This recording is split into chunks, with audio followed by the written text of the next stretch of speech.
right. Tap, tap, tap, tap, tap, tap, tap. The opening moves start coming in.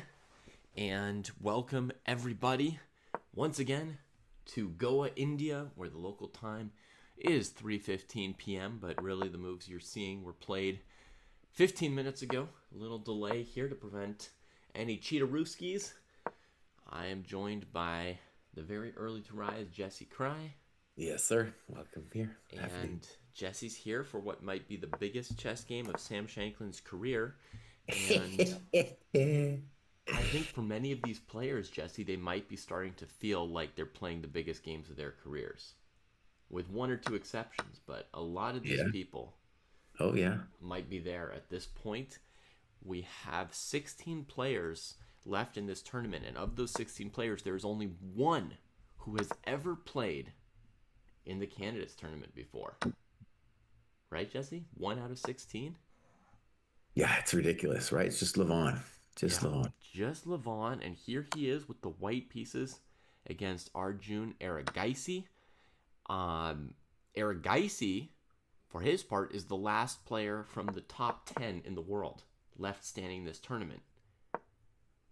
The others have all been knocked out, or in the case of Magnus or Hikaru, weren't interested in this level of competition. Um,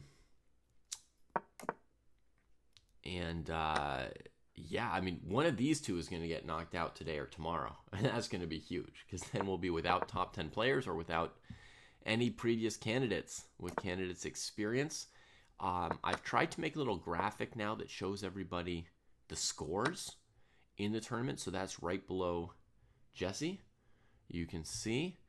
I've got the players in terms of what color they're playing today, hopefully correct. So I've got like Svana playing white against Sindarov, Dubov playing white against Shanky, etc. with the score of their current match score, or AKA the score of their game yesterday.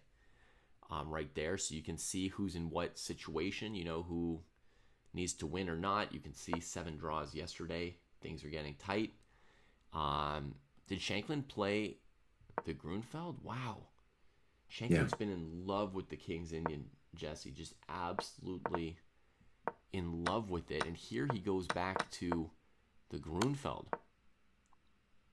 from I think long, one long ago. way, something about Sam is for both against E4 and D4, right? He's able, where he's forced himself to be able to play a variety of different things. So Hmm. you never know. Yeah. Um, I want to say just out of the gate, I'm also following, how common this is. And we do have several games from this position. Bishop G4, also the most common move. To me, it looks like we could have an early day here. That's my guess. Just Hmm. it's on the early, just on the feel of this thing, and also on Dubov's approach, because that has been his MO, is to say, "Hey, I'm just going to end it. Hmm. It's going to end it."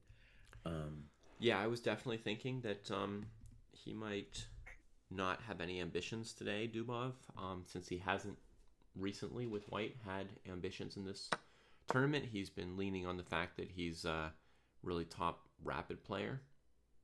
Well, let's get into this position. So this is a well-known thing. I didn't know about it, but it's a well-known thing in the database Hmm. where queen takes d4 is basically forced. That happens. Sam is playing all of his moves very quickly. That's his MO. Yeah, And bishop b2 is the main move here.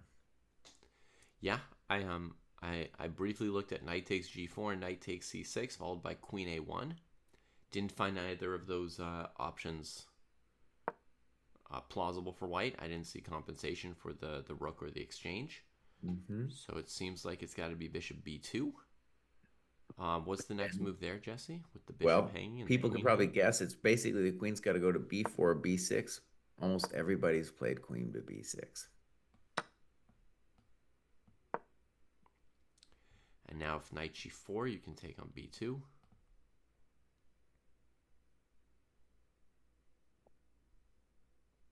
Yeah, and I don't see how white gets an advantage here. I mean, we can now he's Dubov's thinking. No, he's thinking a little bit Yeah, before he's playing Bishop B2. I don't see anything else besides Bishop B2. But yeah, let me just, how about this? I'll just kind of go through the main moves as they happen.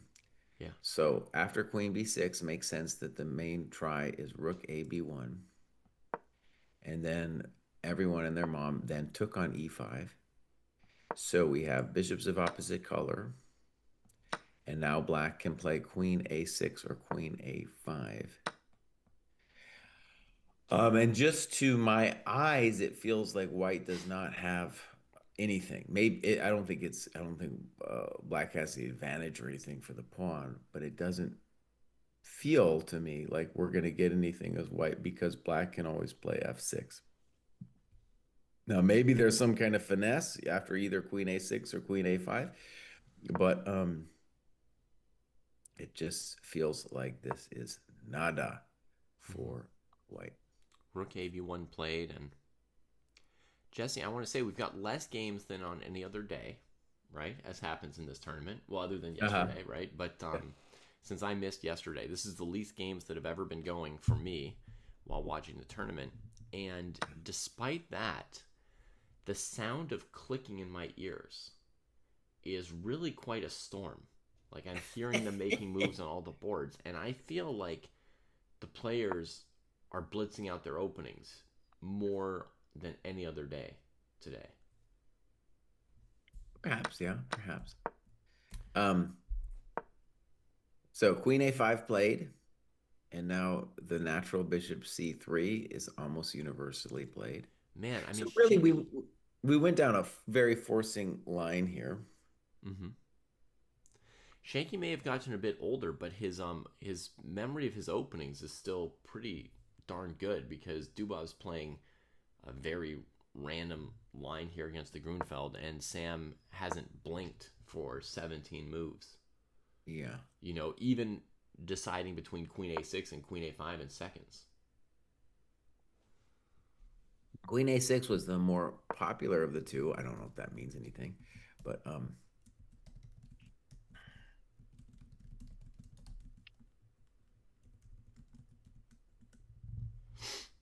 now let's just say about this position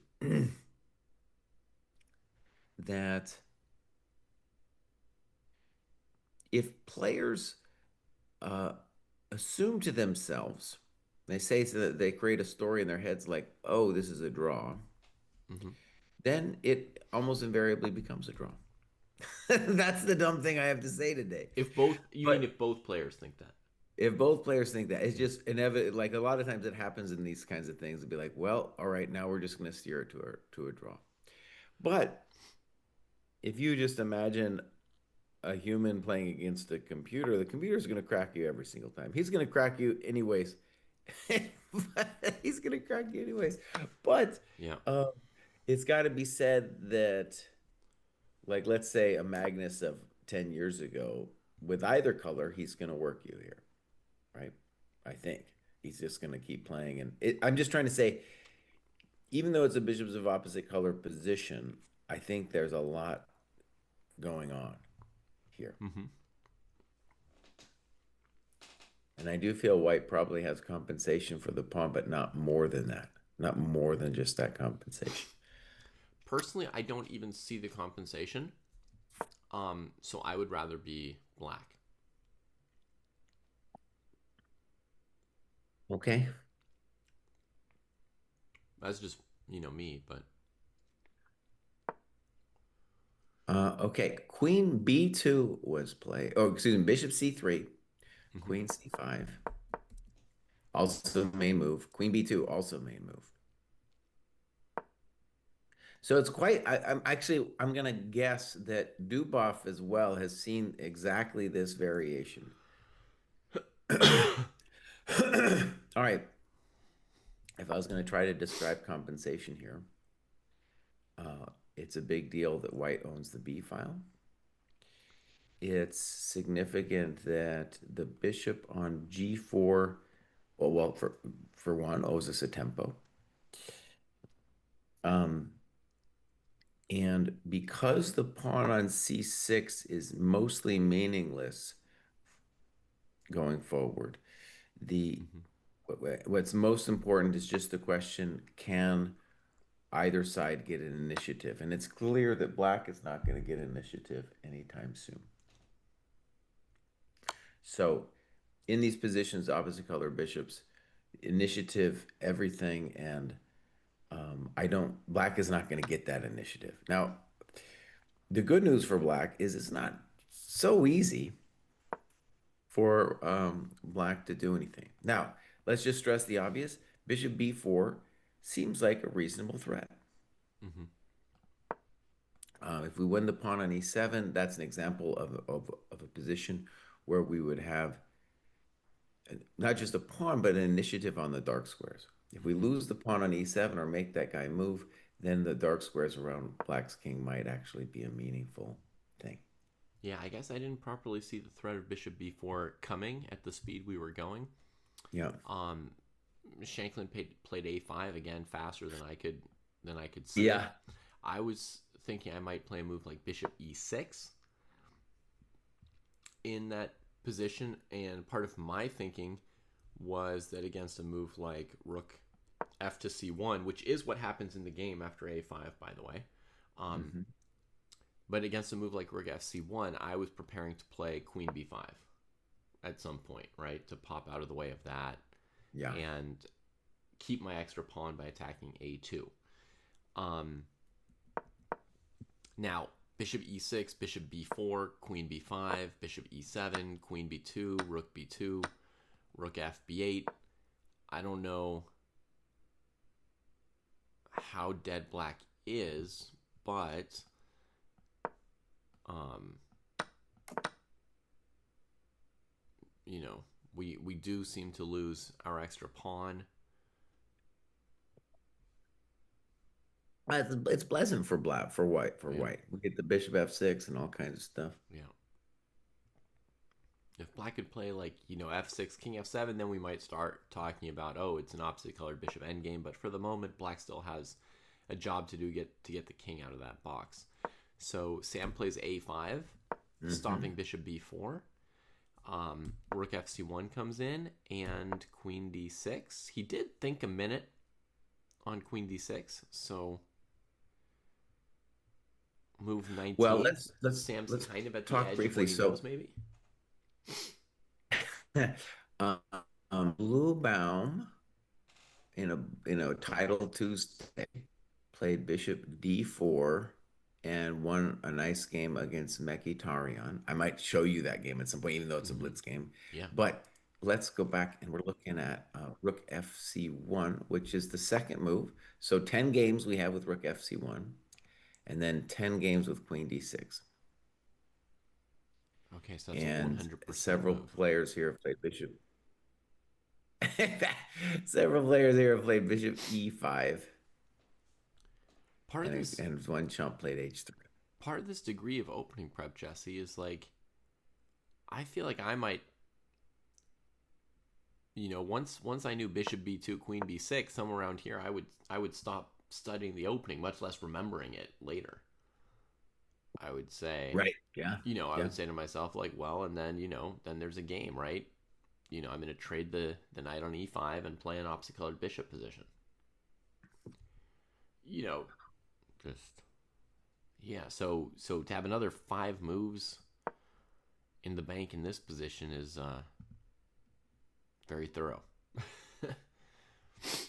Well, okay. So I think one thing about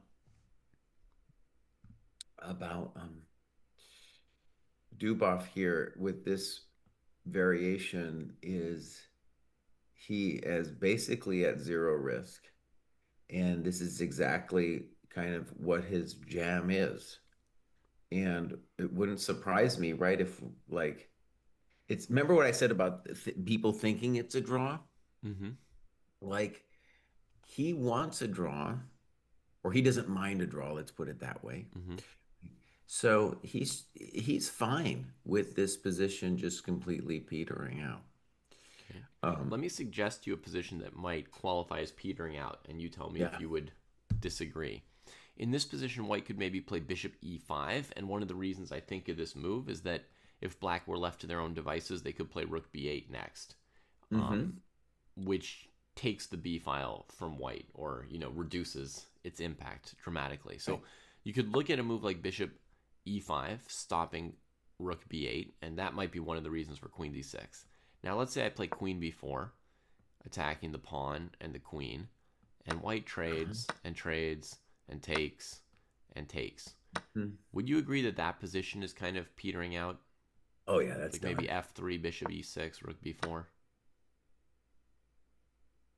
Yeah. Yeah? Okay.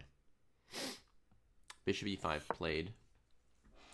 Of course, after queen b4, white can play a move like queen c2 or so forth. I don't even know that Sam will play queen b4, but So most people here have played Queen D7. And I wasn't looking at Queen before, David, but I suspect that Queen D4 is just fully playable. I don't think there's anything wrong with it. after queen c2 though, we have to keep trucking. Yeah. Queen D7 just makes a lot of sense. I bet Sam will play it very quickly. Yeah. Um, Queen E6, by the way, is a blunder because of H3 G4. Um, so as long as he doesn't do that, I think he's well in the How running. heavy a blunder would that be? Bishop takes g4, A huge blunder because I have Bishop G3 at the end. and then queen e4. No, it's no, you can't play chess that way. Doesn't matter how many pawns. For one, he could pick one back with Rook E1 right away.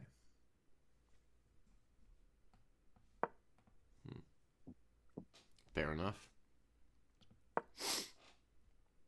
Also, once your bishop's on h5, I suppose white could wait for the perfect time to play g4 because you're not really coming back. Queen D7 played instantly. Wow. And I do have let's see, I got a game here that's been played in this position for a strong jam game with Draken against Antipov in 2023. Let's just maybe cruise through it a little bit. Amazingly, well, not amazingly, it went Rook D1, Queen Ace, or excuse me, H3, Bishop E6.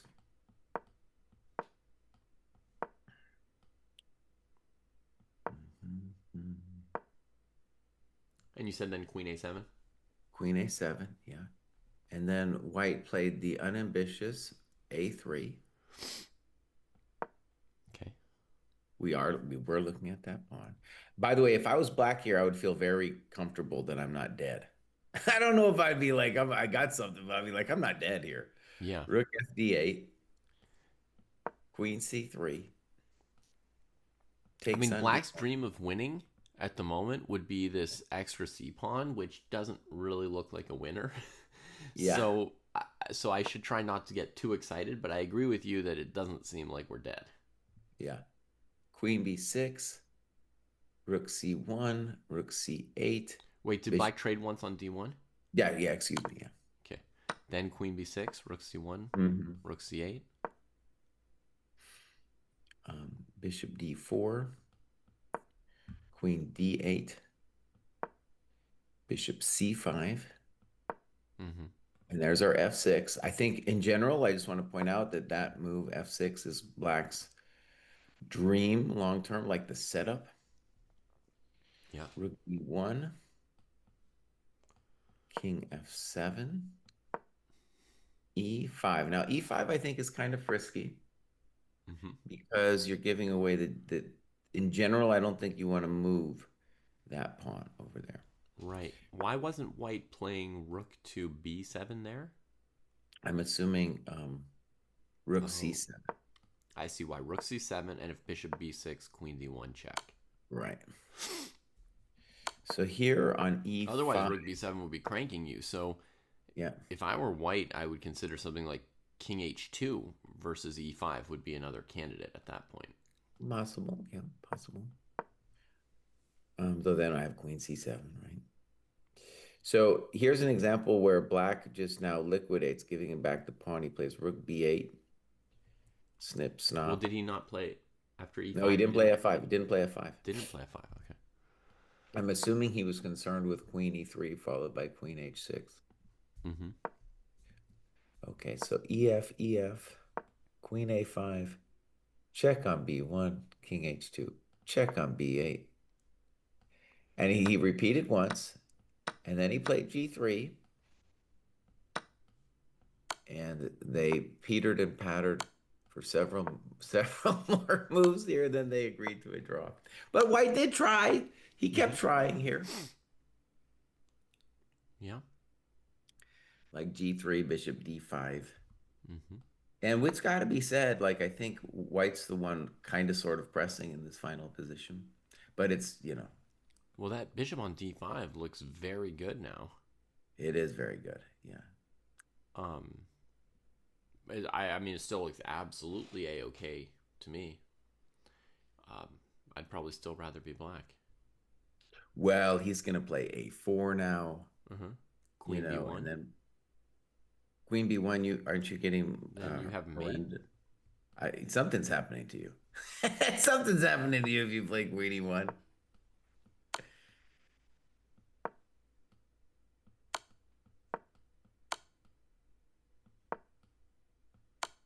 Yeah, don't do that, buddy. Okay, yeah, that wasn't worth playing on for. In any case, that's an example of the kind of position I think we could be looking at here. Hmm. Yeah. Yeah. Okay, so after a4, maybe a good move for black g5, providing shelter on the light squares for the king. Should be fine. Should be fine. In the game, we have a different move. Jesse, bishop f4 Hmm. from Daniil. That's a little bit new, maybe. Let's see. So go back up here and Bishop F4. I watched an All interview of right. Daniil's as part Mm-hmm. of my preparation for this Shanklin match. Yeah.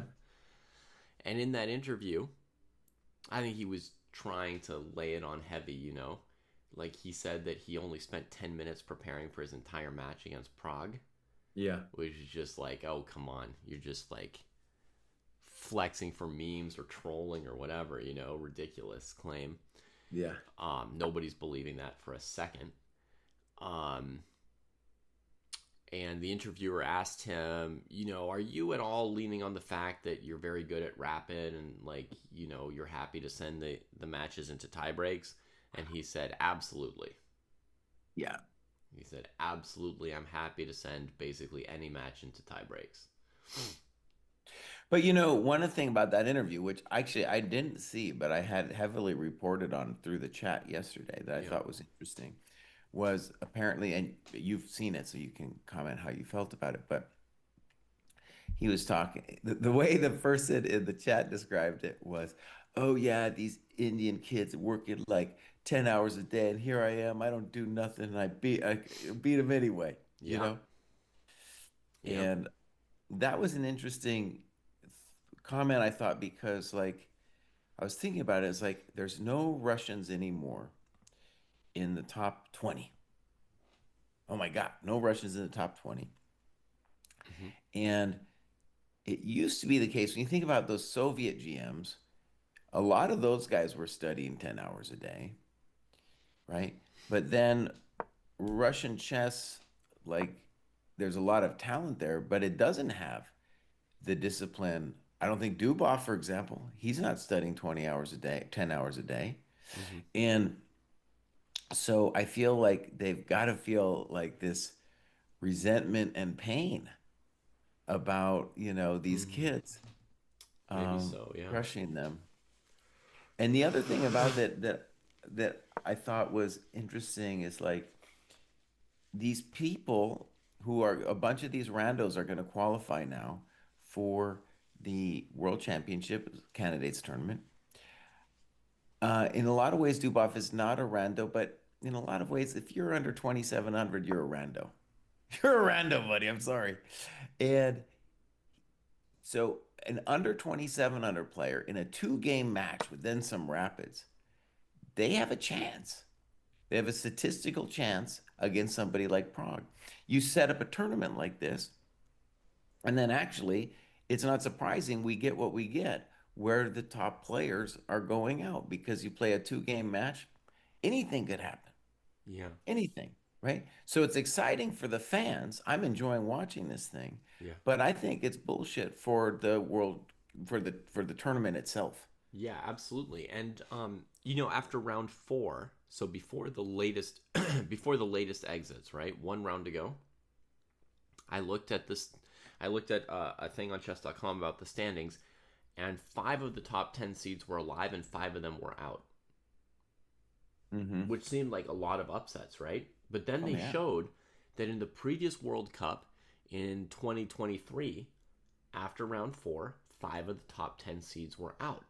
So right. basically what you're saying is there these two-game matches plus, rapid and blitz in the event of a 1-1 tie, which is pretty likely. So it's just normal to have this many people knocked out after a couple rounds. It feels like a lot of upsets, but this is the level at which the dice are being rolled. This is just normal for this event. And if you keep running this event every year, you're going to get randos in the candidates every year, basically. Hmm. And here's another bizarre fact. The two that are left that I would consider not randos are Wei Yi and Arjun. Now, Right. when you look at their rating gain for this tournament, you'd think, oh, if you reach this round, you're doing really great. Mm-hmm. No, Wei Yi and Arjun have not gained any significant points through this run. Because why? Because they've played a bunch of two-game matches, and some of those were equal, and then they had to win on tie breaks, and the tie breaks don't even count for rating. So if you draw to Mm. some rando in the normal set of the matches, you lose rating points. Okay, so Wei Yi is up zero point 0.1 rating points, 1/10 Yeah. of a rating point. Arjun is up 2.4 rating points, and that's partly because dude like 2-0'd somebody because he doesn't care about, making a draw to seal a two-game match. Like, you know, Yeah. Arjun had to be warrioring to be up 2 rating points. So, yeah, it's nothing special for them to even make it this far. But a lot of pitfalls along the way where they might not have made it. And arguably the third person left in this tournament who's not a rando Jesse, Levon Aronian, Arjun's opponent. Just because, like, when you've had that 2,800 level of class, um, this is like a year where people wonder about, one more run for the world championships. Hmm. Um, but yeah, I'll bring us back to Daniil and Sam. Um, we're likely to get some new candidates for sure. Um, and Jesse, obviously, you're rooting for Sam. You've made that very Hmm. clear.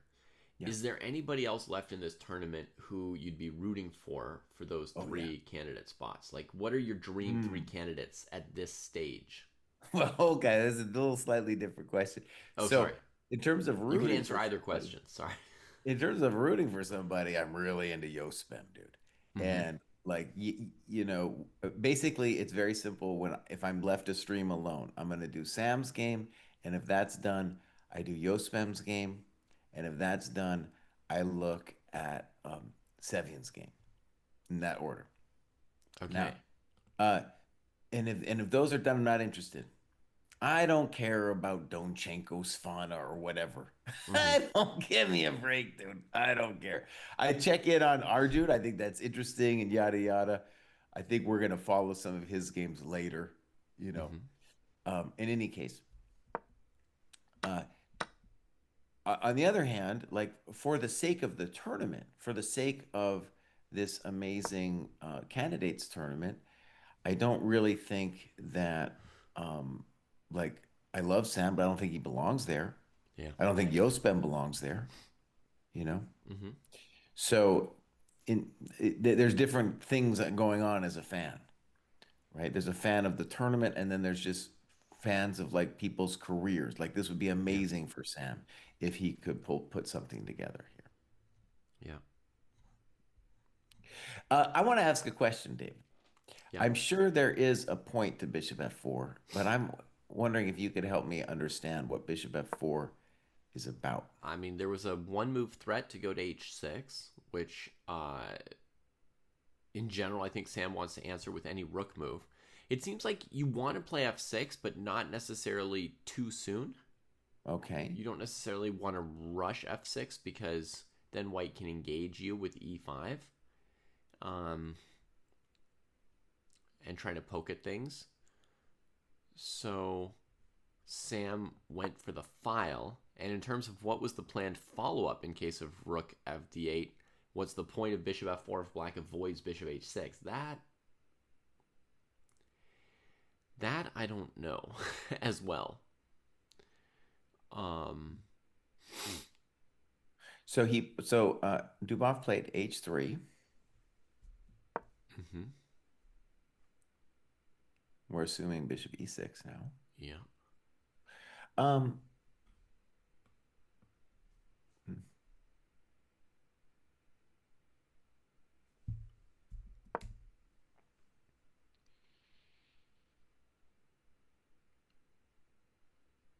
One thing I want to say that was kind of interesting to me yesterday, David, was it was a very spicy game, and um, to Yeah. me, it felt like it was going in different directions. Like there was, chances for both sides. It was felt kind of yo-yo-y, just on a subjective point of view. But Mm-hmm. then after it was done, we turned on the computer and there were inaccuracies made, but it was on the whole remarkably well played. Mm-hmm. Like by both sides, like remarkably Yeah. well played. And it was characterized, if anything, by Sam being willing to take, let's call them gambles, even though there was never like a losing move. He definitely gambled several times. And then Dubov at several times played weenie moves, Mm-hmm. right? So it wasn't, and again, it was like when you look at the from the engine's perspective, like the weenie move wasn't the top move, but maybe it was like third on the list. So it wasn't like a crushing blunder, right? But it was Right. just a weenie move where he's trying to bail out. I played through the game yesterday, but obviously I didn't spend, the 5 or 6 hours of live time on it, so you don't feel the impact of the game without the weight of all that time. But clicking through the moves, I thought Sam played incredibly aggressively. Oh yeah, Like that's what I my just said. my surface sense was that he played nigh insanely. He played so Hmm. aggressively. Yeah, yeah, yeah, yeah. It was a very interesting game. Um, any case, I brought that up because this too, well, we're just kind of out of the opening here. And Dubov's playing quickly, but I don't think this is any kind of prep here. He's just a position that he feels like he understands. Like I don't understand Bishop F4 yet. Now, one thing to say about Bishop F4 is even though it looks like an inaccuracy to me, it's very hard for White to actually lose his compensation, right? It's very hard for him to lose the compensation because the C pawn with his bishops of opposite color situation, it ain't going nowhere. That C pawn ain't going cock. Mm-hmm. And Queen A3, I think if you just, I don't understand Bishop F4 yet, but Queen A3 is um, just a simple and nice move where I put pressure on the A pawn, I look at the C pawn, I look at the E pawn, and I don't think White's even threatening anything here. Okay, one idea, Mr. Pruess, I know this is a little bit slightly highfalutin with Bishop F4, is to say, um, I know you want to play F6 someday anyway, and so with Bishop F4, I'm just getting out of the way of that. Mm-hmm. I'm just going to get out of the way. Yeah. And he's saying, preventing rook b8 is one of my main missions. So that's the job Mhm. of the bishop. Maybe if white got to keep playing here, they would play moves like rook b6 with the idea of pressuring this pawn and getting it back, or playing rook cb1, rook b7, Yeah. going after e7. Hmm. So maybe after queen a3, which keeps an eye on two of Shanky's pawns, rook b6 could be the next move. Yeah.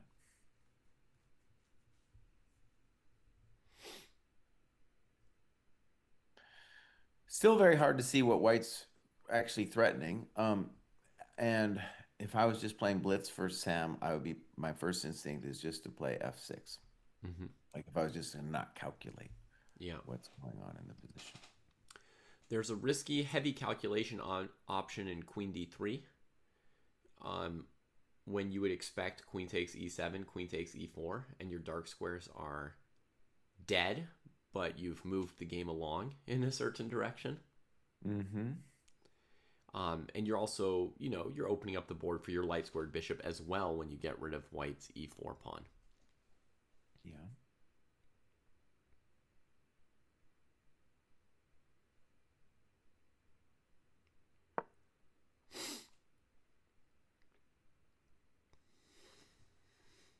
I think it's so okay. So one of the things about this position is he clearly chose something that's safe and you could bemoan opening prep or something.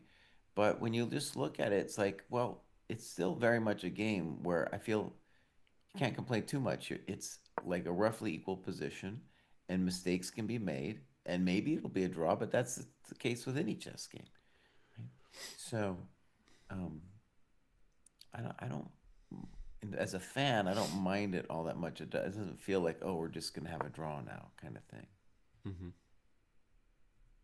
We might, we might anyway, because Dubov is probably going to liquidate with a Dausch machine of the first chance he gets.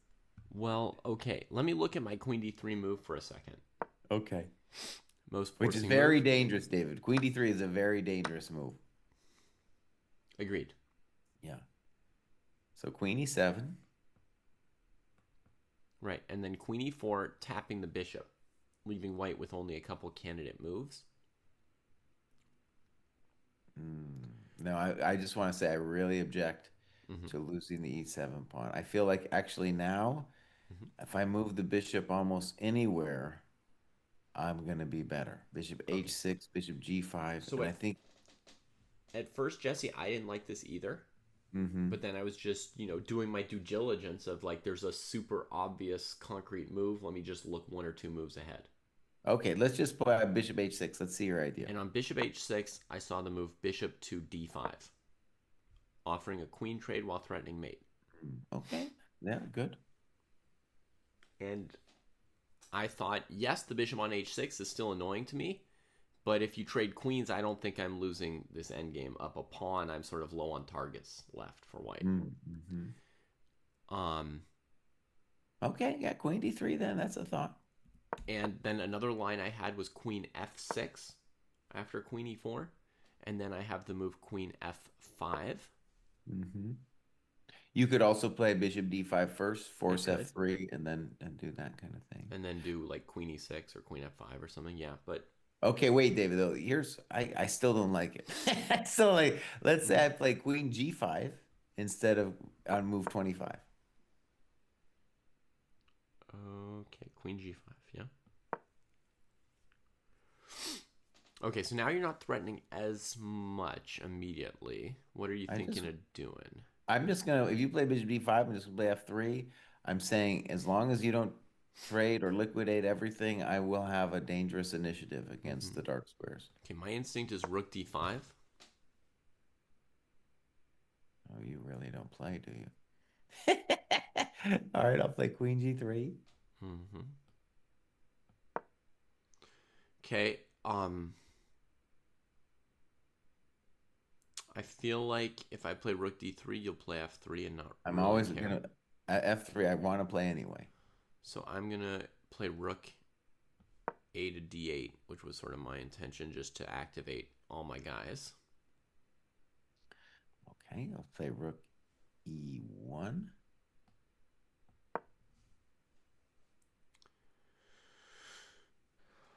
Queen f5.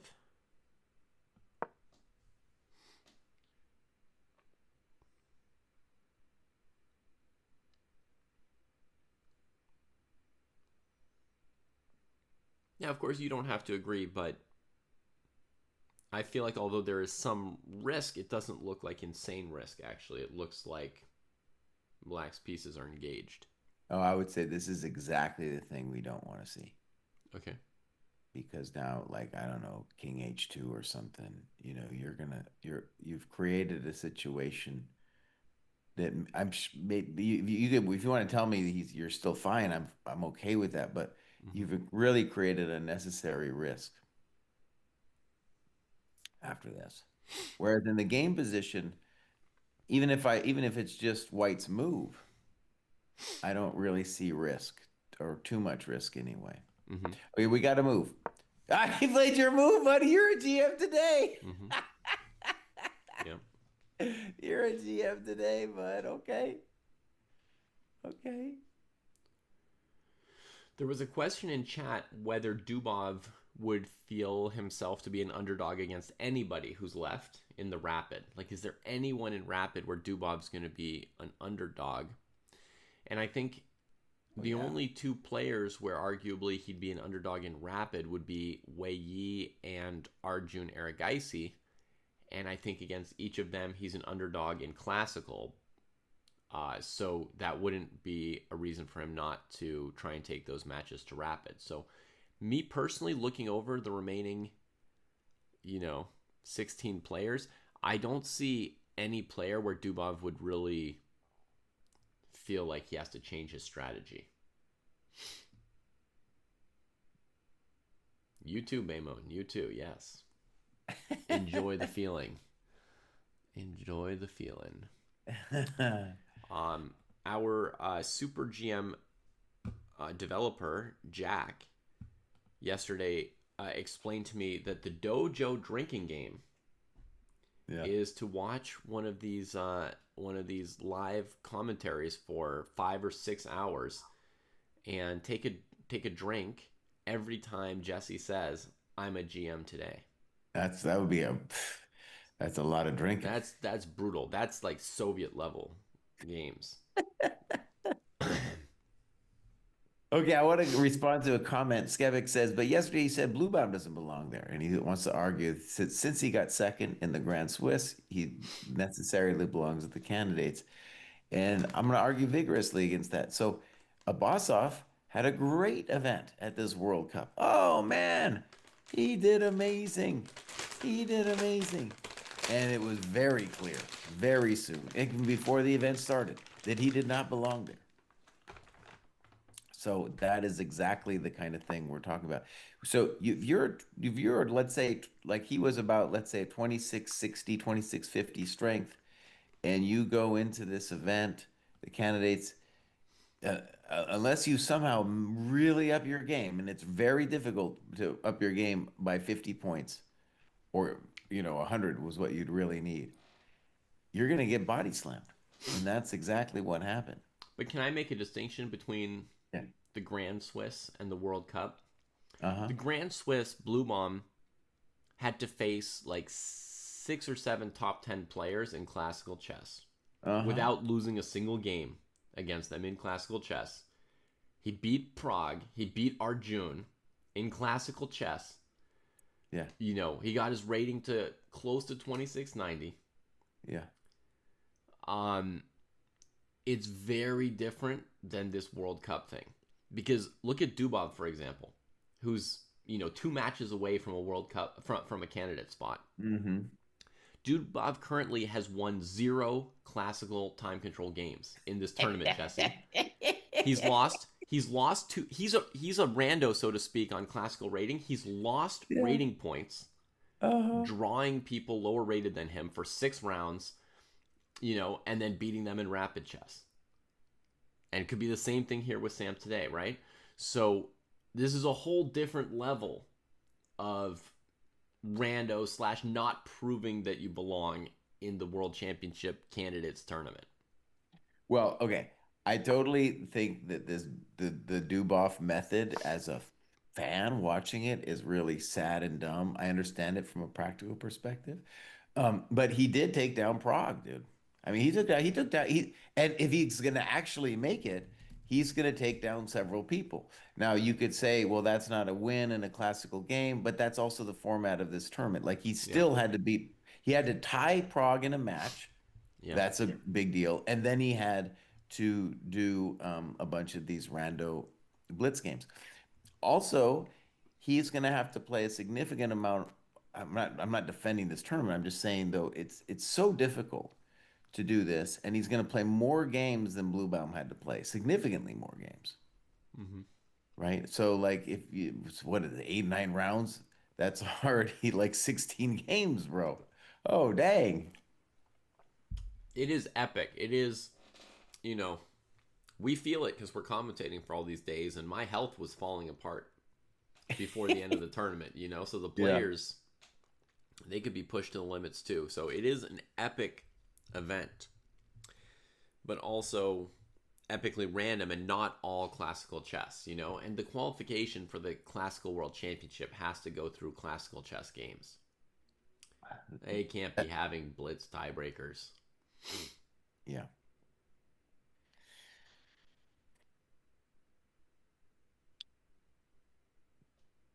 And, just, well, I was about to say that, well, I still stand by it that this is very strong chances, like 90% chance that this position is going to turn into a draw. And there's a variety of ways that dude can liquidate it right now. If Yeah. he if he wants to end it, just take on D3, take on C6, take on A2, rook A1. Oh yeah, it's already gone.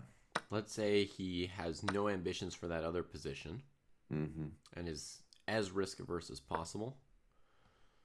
He could go for this position here. I guess there you're just down a pawn. Play bishop B3. Play Yeah, bishop actually, it looks like the B3. pawn might make it pretty far Yeah. here. Yeah, that one we don't want actually. Don't I do think there's that. still some risk if we can't win the A pawn immediately. Yeah. Maybe not. Queen takes queen.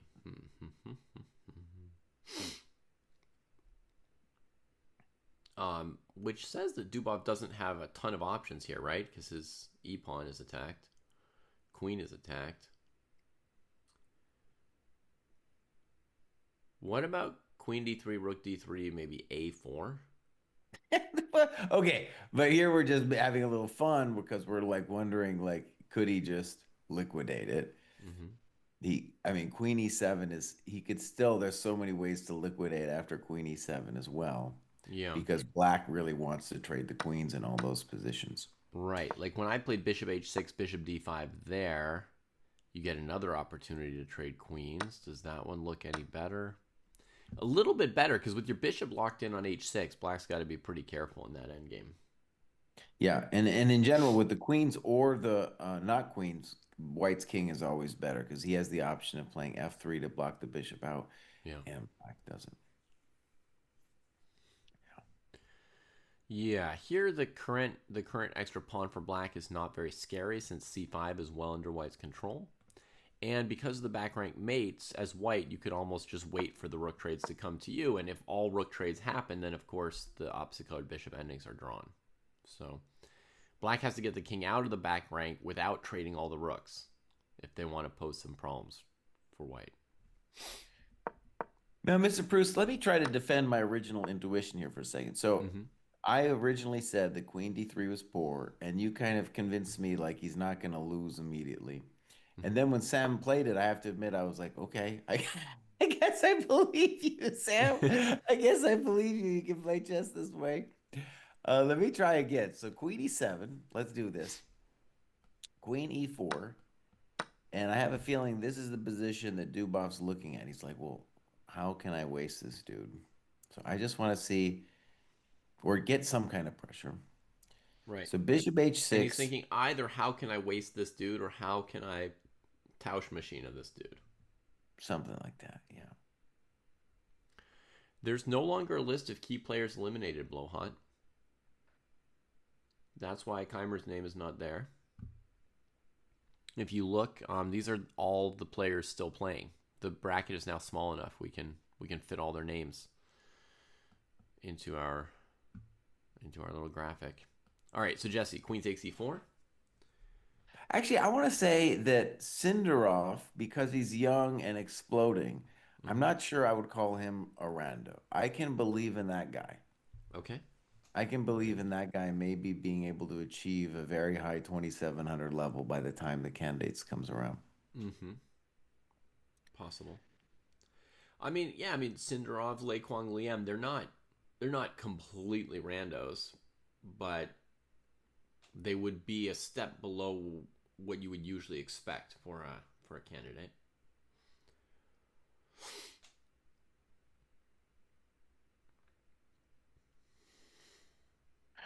Okay, I'm staring at this thing, David, and I am not really seeing much here. Not finding the juice. Let me try Bishop G5. Okay.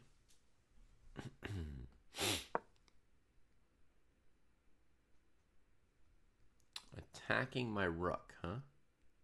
I don't know. You have a lot of different moves. Even Bishop D5 still, because when I take on D8, you take on B1. Yeah. Okay, but I'm gonna play rook e8 for you.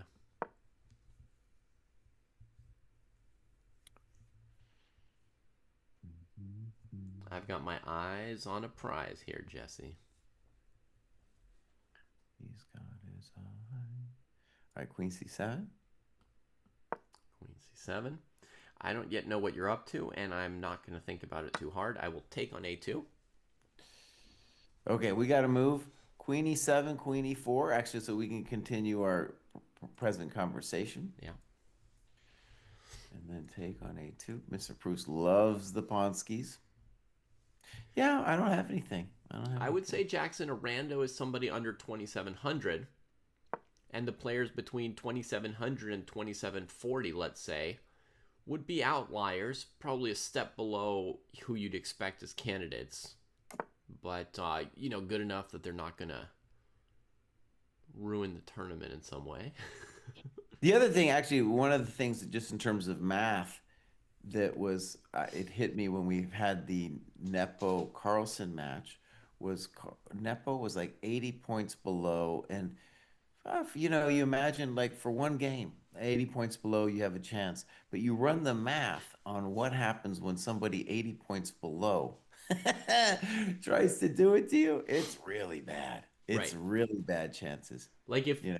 like if players with that kind of a rating difference were playing in the World Cup, a 1-1 two-game match would still be the most likely score. So the Right. underdog wouldn't be a huge underdog, right? Because the most likely score would be 1-1, and there'd be a chance that either player scores 1.5, and then a chance that Hmm. you get some rapid tie breaks and so on. But when you're playing, a 10 plus game match, the odds of the lower rated player winning in classical for Nepo against Magnus, I mean, it was like below 10%. It really just disappears. Yeah. And I want to say the person who's not going to be there, which at this point is really a problem, is Keimer. Keimer's at fourth in the world. And yeah, he got taken out. And dude, that guy should definitely be in the tournament. And he got taken out not in classical chess, right? He did Right. not lose a classical game, did not lose a classical match.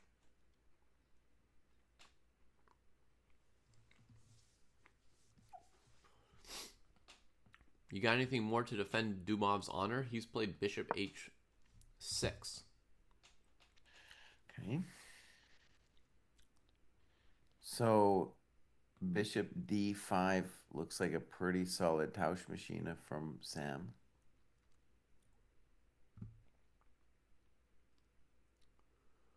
Yeah.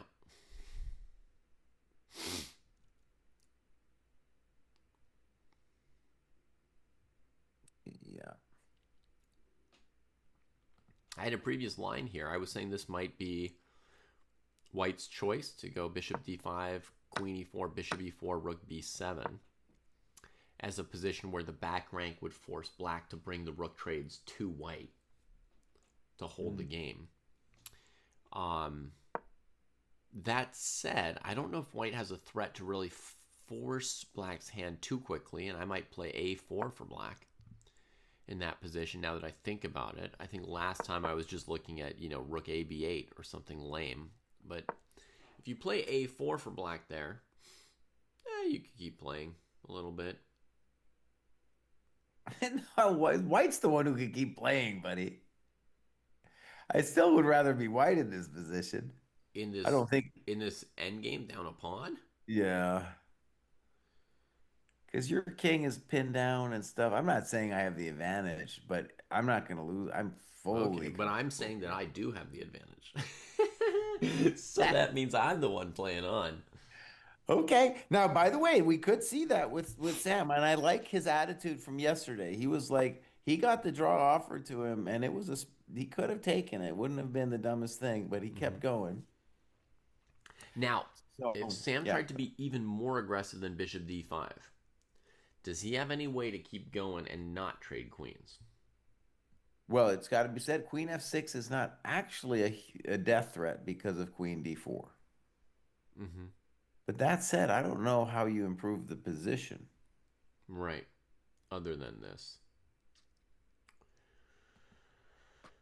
Yeah. Okay, well let's do a little fandango. You're saying that black is the one pushing, and I'm like unimpressed. But let's go Bishop D5. Queen E4 is forced. Well, actually, hold on just a half a second. On Bishop D5, I could also play Queen G5. Yep. Queen g5 is a legal move. Now, I might calculate f6 there just for the hell of it. Just looking at my forcing moves. Now, I think F6 is move you want to do anyway. Mm-hmm. Let's say Queen G3, Queen g3. and then maybe Rook D7 for black, right?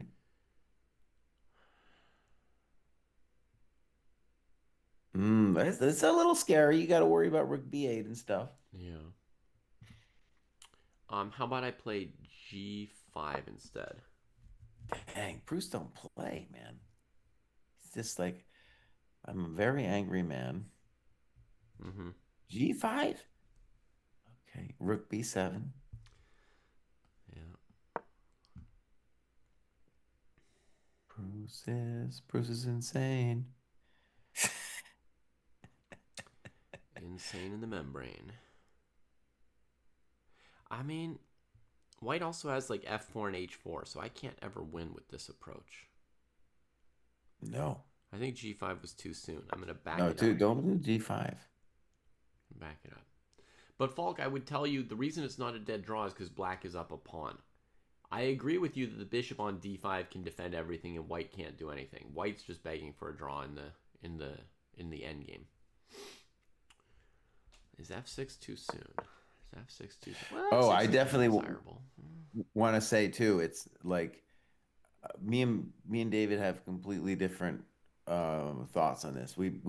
I think we both think it's going to be a draw, but he's thinking that if anyone has chances, it's black, and I'm like, no, buddy. If anyone has chances, it's actually white because little accidents can happen easily here. Now, I do want to say, I think we're going to see this. Well, we do have Queen E. We Of have course, Jesse. Lord. If you play queen g5, I should grab your pawn on a2 if I want to win this baby. Dang, you're a very angry man. Oh, you're pushing your luck though, buddy. Okay, Rook E1. Hell yeah, I'm pushing the luck. What do Rook you play? E1. Rook E1. Rook e1. Leaving your dogs hanging. My Dang. dogs are gonna bark pretty soon, buddy. All right. I Oh, will maybe you have, excuse me. Maybe you have Queen F5. I'll I will take play Rook. queen f5 in terror. Okay. Okay. So this man is not scared. Okay, Bishop D5. Queen E4 played. He's gonna liquidate. Bishop Mm-hmm. E4. So, by the way, Queen G5 was just an attempt that we mentioned. Like, could he play something else? Right.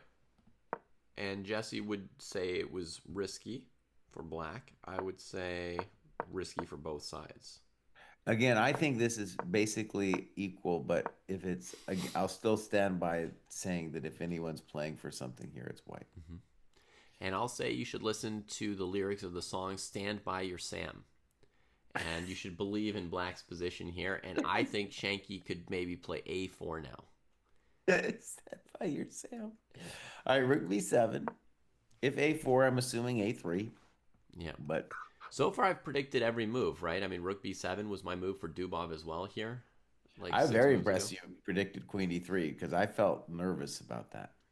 So I think a4. I agree with you that a3 would be almost forced for white because I'm threatening a3, bishop d5, and then you will Mm-hmm. cry, cry, cry. Why taught the weeping willow? Um. Okay. Yeah. After Okay. a3. Yeah. I'll say yeah. I think White's just so fine here. It's no problems. All right. A4, A3. Yeah. A4, a3. Um. I mean, are you doing anything? I'll probably play something like Rook C5 or Rook C4, depending on what you do. Mm-hmm. I can think, depending on what you do, I might play Rook E1 or F3. I've got a lot of little building moves. Yeah.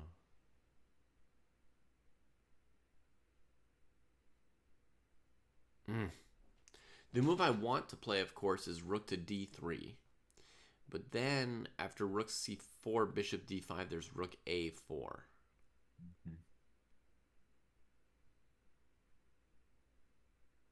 And I Yeah, can't Rook. seem to Yeah, justify that. yeah, it's pushing your luck. If I have to play bishop d5, it's not that impressive. What if I play rook a b8 now? What did you have in mind there? Okay. I'm afraid you might go rook a7.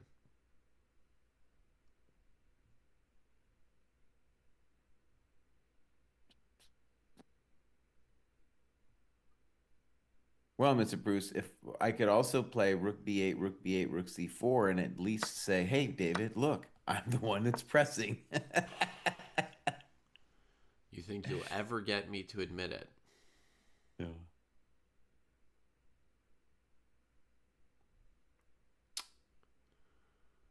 Hmm.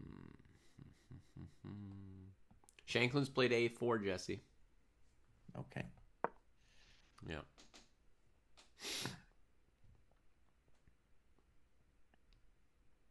Okay, and so after a3, I'm kind of thinking I might just play bishop d5, lame as it is, but it just defends my coconuts.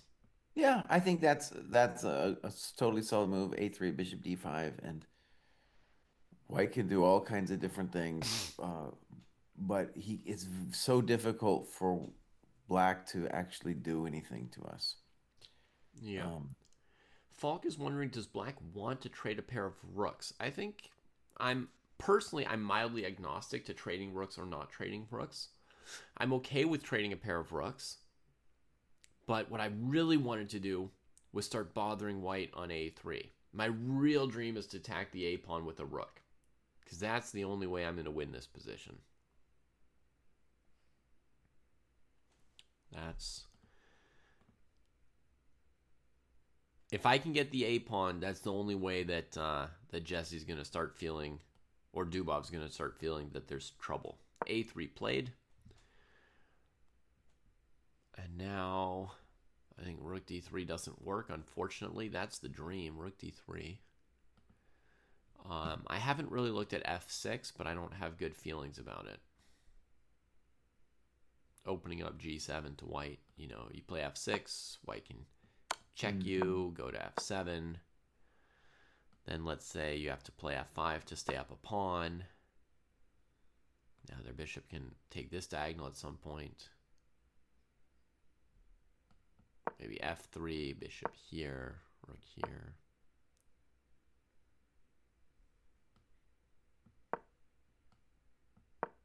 I don't know. It's looking hard to win. Looking hard to win. Harder to imagine a winning scenario for white than for black, to me. But Well, we just had one with that Rook A7 thing. I mean, there's like accidents.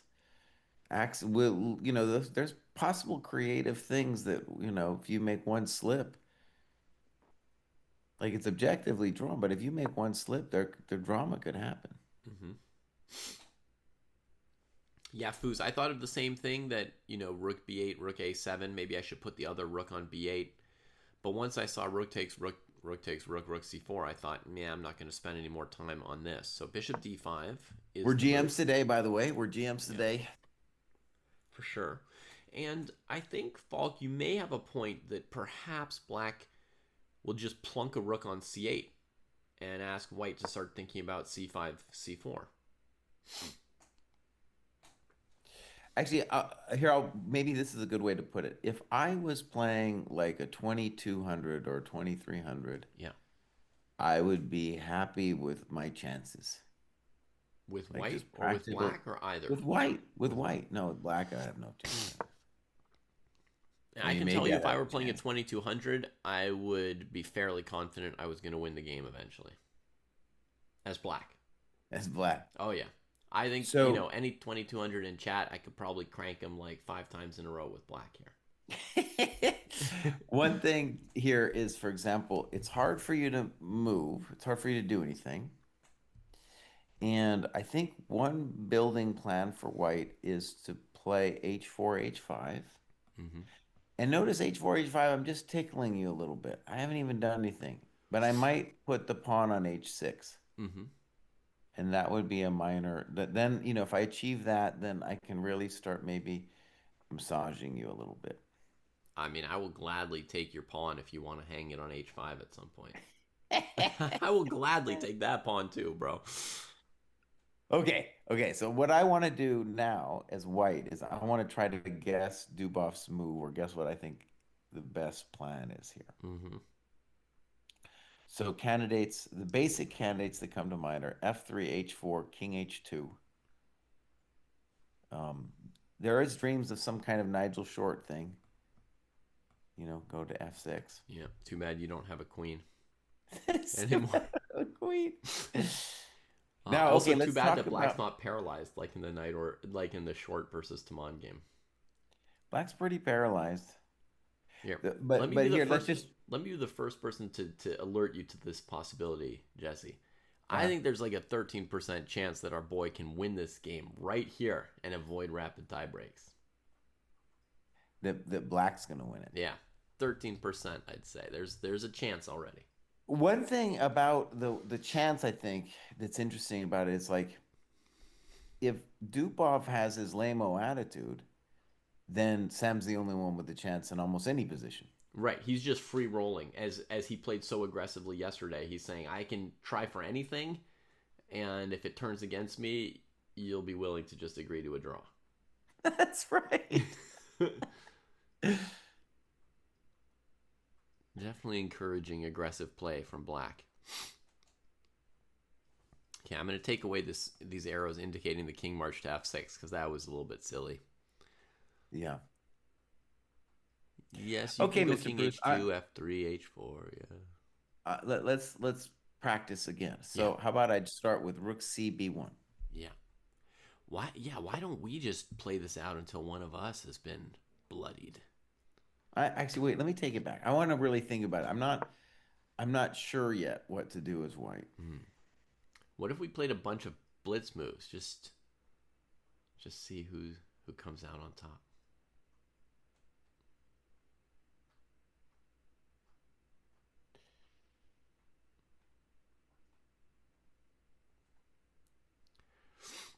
On a serious note, Q, Z, and everybody else out there, if you happen to be watching this game with an engine eval as well as with our comments, please don't share the engine information with us.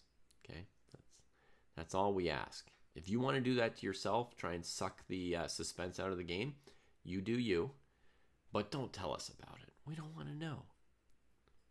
Well, and one thing about this, actually, yesterday's game, there was an example of what I think the engine would say here too. I'm gonna guess the engine says zeros here. And in the game as well, it was a very hot position. And there was a stretch of moves where it was just like zeros, you know? So it's like if I was watching that, I'd be like, oh, this is dumb. What am I doing? You know? So I think the engine, yeah, it's an example of where it just is really unhelpful. Yeah.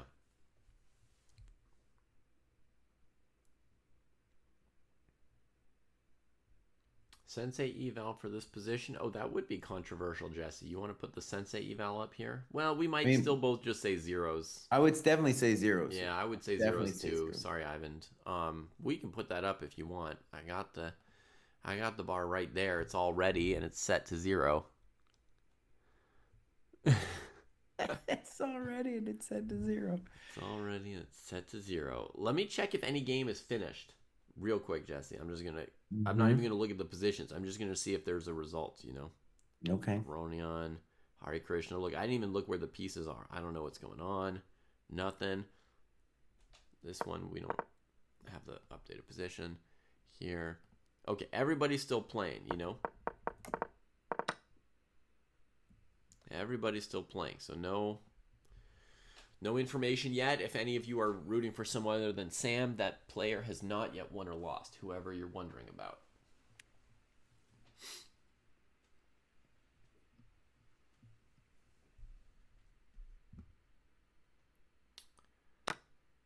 Now, could I beat a 2200 from the white side of this position?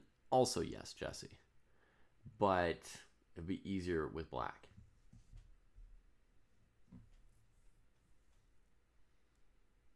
All right, let's play a move or two here. So H4. H4. There it is.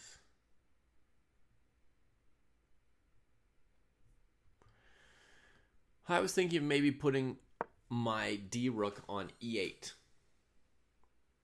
Okay.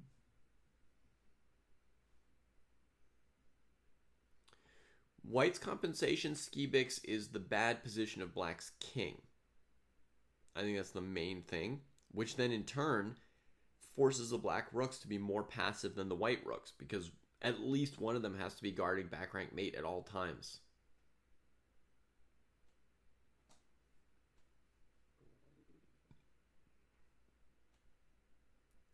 Could Shanklin beat me from this position 5 out of 5 times? That's a good question, Ivan. Maybe 4 out of 5 times would be my guess.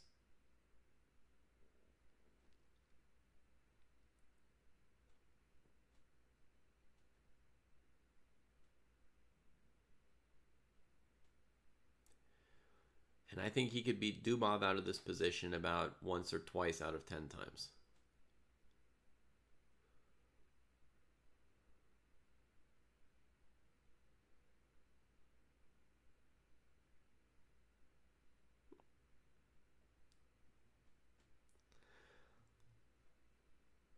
I might be underestimating 2200s, yellow. In the old days, I could beat 2200s from Philidor's position. So, you know, I know they've gotten better since then.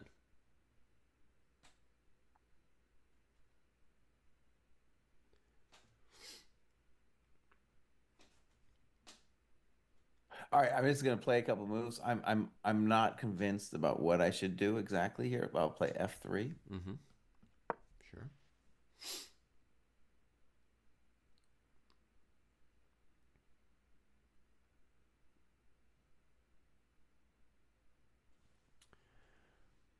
Okay, I will play Rook A to C8. What am I even doing? I don't know. I'm just doodling around.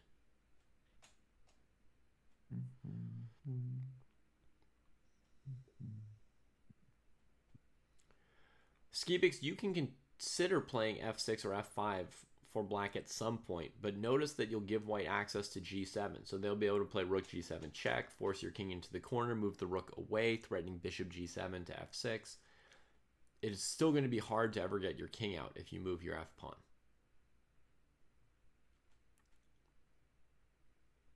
You can look for the right chance to do it, but it's not always going to get you out.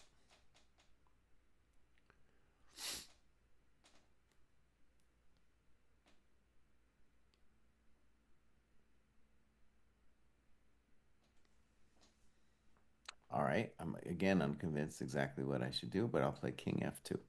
King F. Mm-hmm. We got to move in the game. Yep. Rook E7. Rook E7. Interesting. That prevents my move Rook E8, which is what I played against H4. Well, it doesn't actually prevent it. Okay, it taxes it with a rook trade, right? If his goal is to trade rooks and draw or something.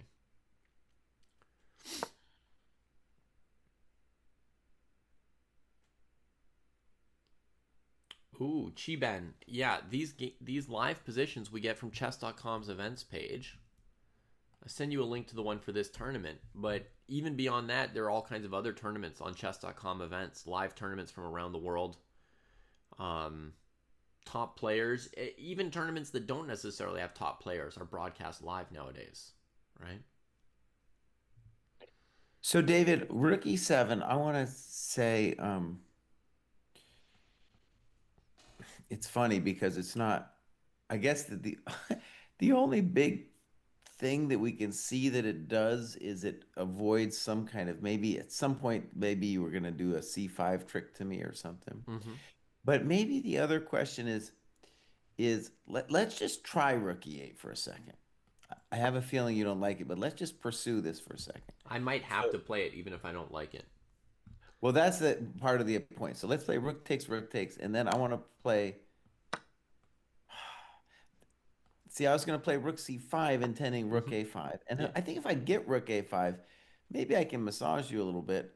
But on rook yeah. c5, you could just play rook a8, you know. So I don't know. So Well, maybe a basic question. I think I can also play the move f6, Jesse, and then against rook a5, if I play king f7, I'm threatening g5. So I'm kind of forcing you into something like rook a7 check or bishop e3, aren't I? Okay. So let me just state, like rook e7, I don't know if I get it yet. Mm-hmm. It feels on the surface, it's like, oh, he's thinking that if rook e8, that's a bad thing for black. But I don't get it. Like I don't understand actually why it would be so bad with rook I think e8. maybe he might just play rook ce1, rook takes, just trying to stay in charge of the position. c5, rook c7, c4, f3. Yeah. Just try and prevent black from getting active, right? It's not foolproof, though. I mean, maybe it's foolproof. Can I state the obvious, Jesse? With Yeah. one rook, it's harder for white to make hay out of black's king position. It's harder to like really try to win somehow. Like your h4, h5 ideas are less scary. Hmm. And Qzen Tierzin, I think, there will be maybe 4 or 5 people in the next candidates who have a chance to become world championship. Hikaru will be one of them, but the fact that he's not playing any serious classical competition should be hurting him a tiny bit. I don't think his chances should be better than the Oh other no, 3 or 4 players who will be the best players at that candidates tournament, right? We'll have players like Prague, um, Anish, Fabi. I don't know. There'd be a couple other players who should have similar chances to Hikaru. yeah, I think not only has he not played, but he's getting older and he just had a kid. All of these things affect dramatically your chances. Yeah, if he's doing nights with the kid, if he's the one who's up at from midnight until 6 a.m. walking back and forth shushing, then he's going to be in real bad shape. Well, even just hormonally being around a kid like that, you're just totally different. It's a totally different game. We're gonna do a podcast on that. Mm-hmm. We're gonna try to do the research. Yeah. The pirate, that was what we decided to call Dubov, by the way, is the pirate. The pirate looks, he looks like he's just waiting for those rapids. That's where his buried treasure is, dude. Jesse's watching the video feed, folks. FIDE Yeah. has video feeds for probably all these boards at this point.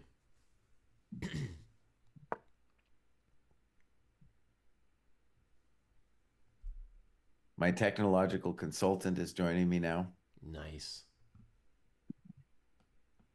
Snap it up, everybody, for Fire Snap. Snap it up, snap, dude. Fire snap might cover for me while I go make myself a second coffee here.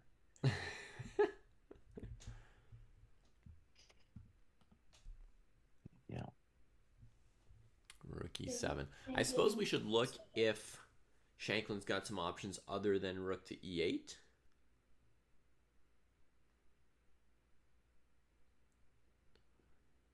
In traditional chess, one might look at moves like rook a to b8 going to an open file. Mm-hmm. But Looks like we got to move. we already got the move Rook rook e8, e8. so we weren't wrong to Yeah. focus on that. I'm gonna say I'm a GM today on that one. You are? Yeah. Okay.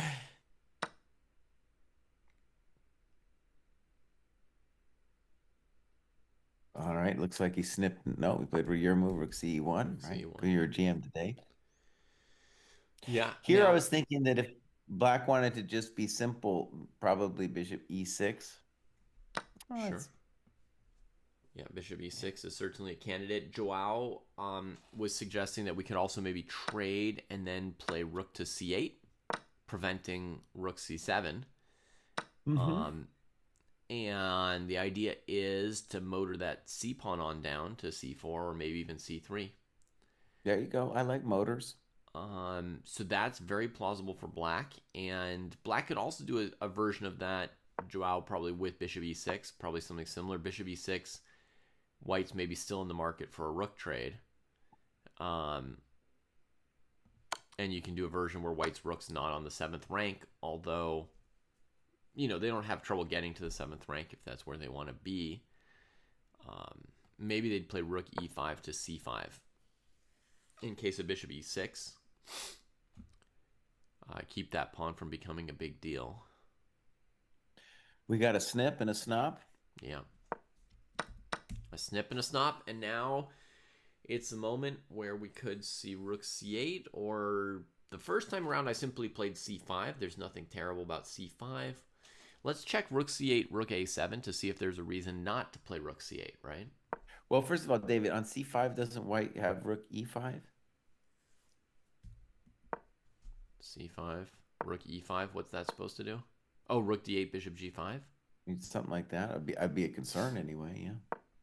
All right, let me just walk into that just for kicks.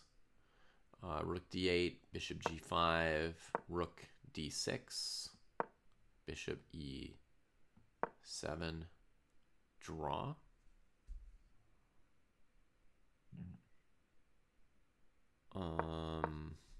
Bishop g5, rook d7, bishop f6, king f8.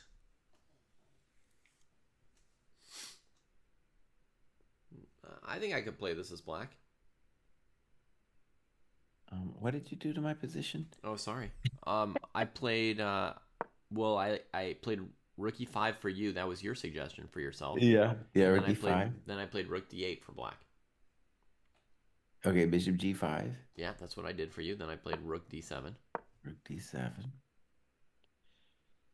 Then I thought you might think I was threatening king g7, so I played bishop f6 for you. That's the only thing I took it upon myself to do for you.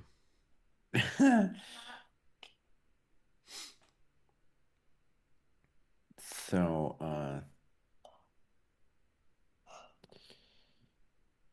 folks, I think we're about 20 seconds away from Jesse saying that only Black could be better. well, okay. What I think though, David, is if I was about to actually say I'm coming around to it, but on move 31 for Black, Mm-hmm. why the simplistic rook c8 Sure. has got to be if we're gonna just ask White some simple questions. That seems like the way to go. Yeah, that does. Yeah. I'm just saying we first looked at c5 and we didn't find anything wrong with c5. I mean, rook c7, c4, that's in no way a disaster for Black. Mm-hmm. But yeah, maybe rook c8 will put the most pressure on. Joao's suggestion.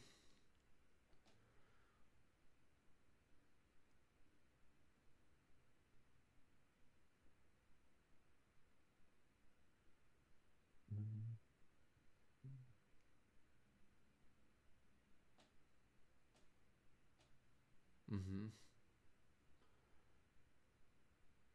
QZ is asking us, do top GMs like play games with facial expressions and acting and stuff like that?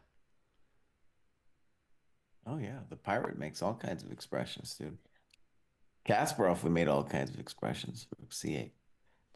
Hope you enjoyed your Okay, lunch, Yellow. so if white wanted to bail, I think bishop f4 wouldn't be dumb, just playing for rook c7. Um, Sorry, how would you that play for a bail here? like bishop f4 and then just play rook c7 next. Uh-huh. But see, once you let my king But out, your king doesn't get out though, because if you go okay. king d7, I have bishop e5. If you let my king out, though, I probably will. Oh, sorry. I might not trade when you play rook c7, right? Let's just say I'm allowed to not trade. Right. Okay, dude played rook a7. I'm Mm-hmm. assuming that forces bishop b3. Yeah. Well, I mean, let's say black played c5 here. Rook a4, c4. He plays bishop b3, but yeah, you're right. He could also play c5. It looks like the pawn makes it to at least c3. Uh-huh. And black is at least in charge. Like, very much in charge. Bishop f4. I'm a GM today. He's bailing. Bishop b3, bishop f4. So now with the pawn undefended, he wants to go rook c7, right? Yeah. I'm strong. I'm strong. So David, what you should show him on my coffee break here Yeah. is like the fact that, and it's a bummer for chess that if the rooks come off, then it's just a draw. You should show that position. I'll be right back. Okay, folks, let's say we play c5 for black, rook c7, attacking the rook and the pawn. Tradeovich, Pushovich, and by the way, f6 doesn't change this because the bishop can still get to c3 like this. So maybe Pushovich, bishop e5, king here, king here. These positions are unfortunately unwinnable because the dark squared bishop's going to keep the c-pawn from moving, and white's light squared bishop doesn't ever help them to get control of that square. These positions are unfortunately dead. So if Shanky wants to preserve some kind of chance of winning, he's going to have to find a move that sort of avoids a rook trade here. But he's played c5, so I think this is about to peter.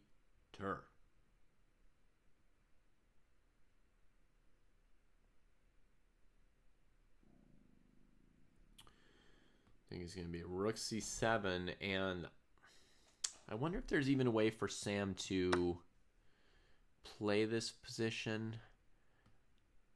Just starting with f6 help in any way?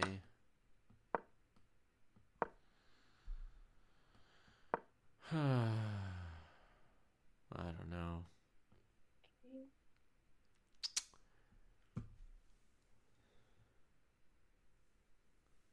Not seeing many chances here.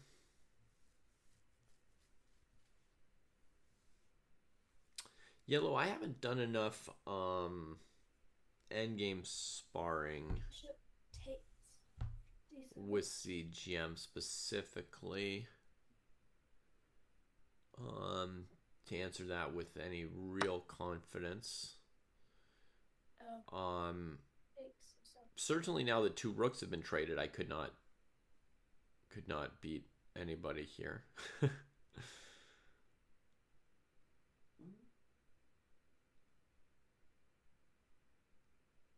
With rook still on the board, you know, there was maybe a little more to do. The rooks have been traded. Sam has played f6. The bishop will come around like this.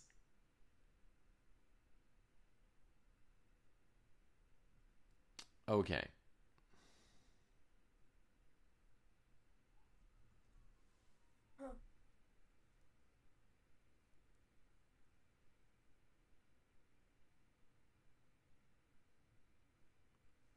Peter Lecko is out.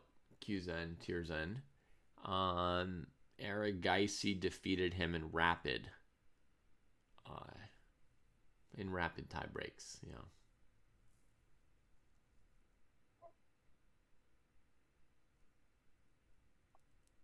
Drow, you're thinking maybe scarier to push the C pawn and sack the A pawn but not trade rooks versus this endgame here. Bishop B6. So he's going to D4. Okay. Not a big difference. I don't think it was a good idea to trade rooks. Yeah, still a good run for Lecco. And, you know, a 1-1 classical match with Aragaisi is not bad either.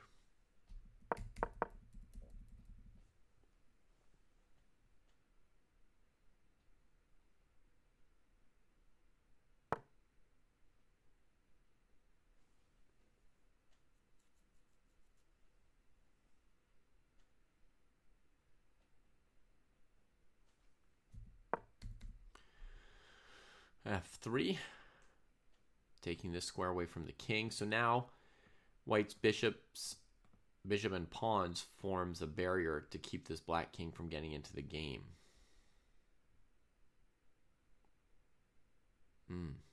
It's dead. It's dead. I'm sorry. I'm sorry.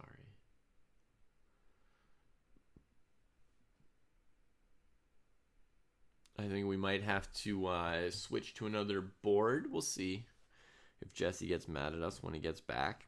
Let's have a look at Svane versus Sindarov. This is the only game, or the only match, that had a decisive game yesterday, so it's a must-win situation for Svane with White. He's taken out world champion Gukesh earlier in the tournament. And it looks like he's got a funky position out of the opening against Sindarov, which, when you're in a must-win, I guess a funky position's relatively good. Knight G5, nice. Gets that pawn back. Sindarov grovels a queen trade.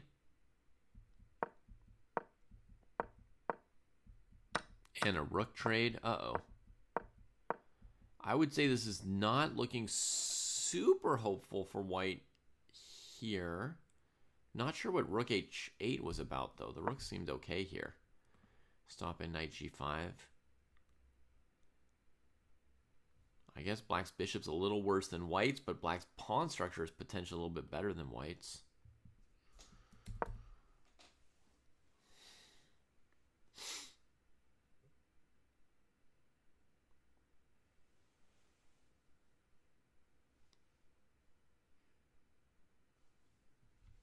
Thank you, person, for joining the dojo. We got a boring game here, so David switched. David switched, yeah. Oh, thank you, Yellow. I'm glad that you did that.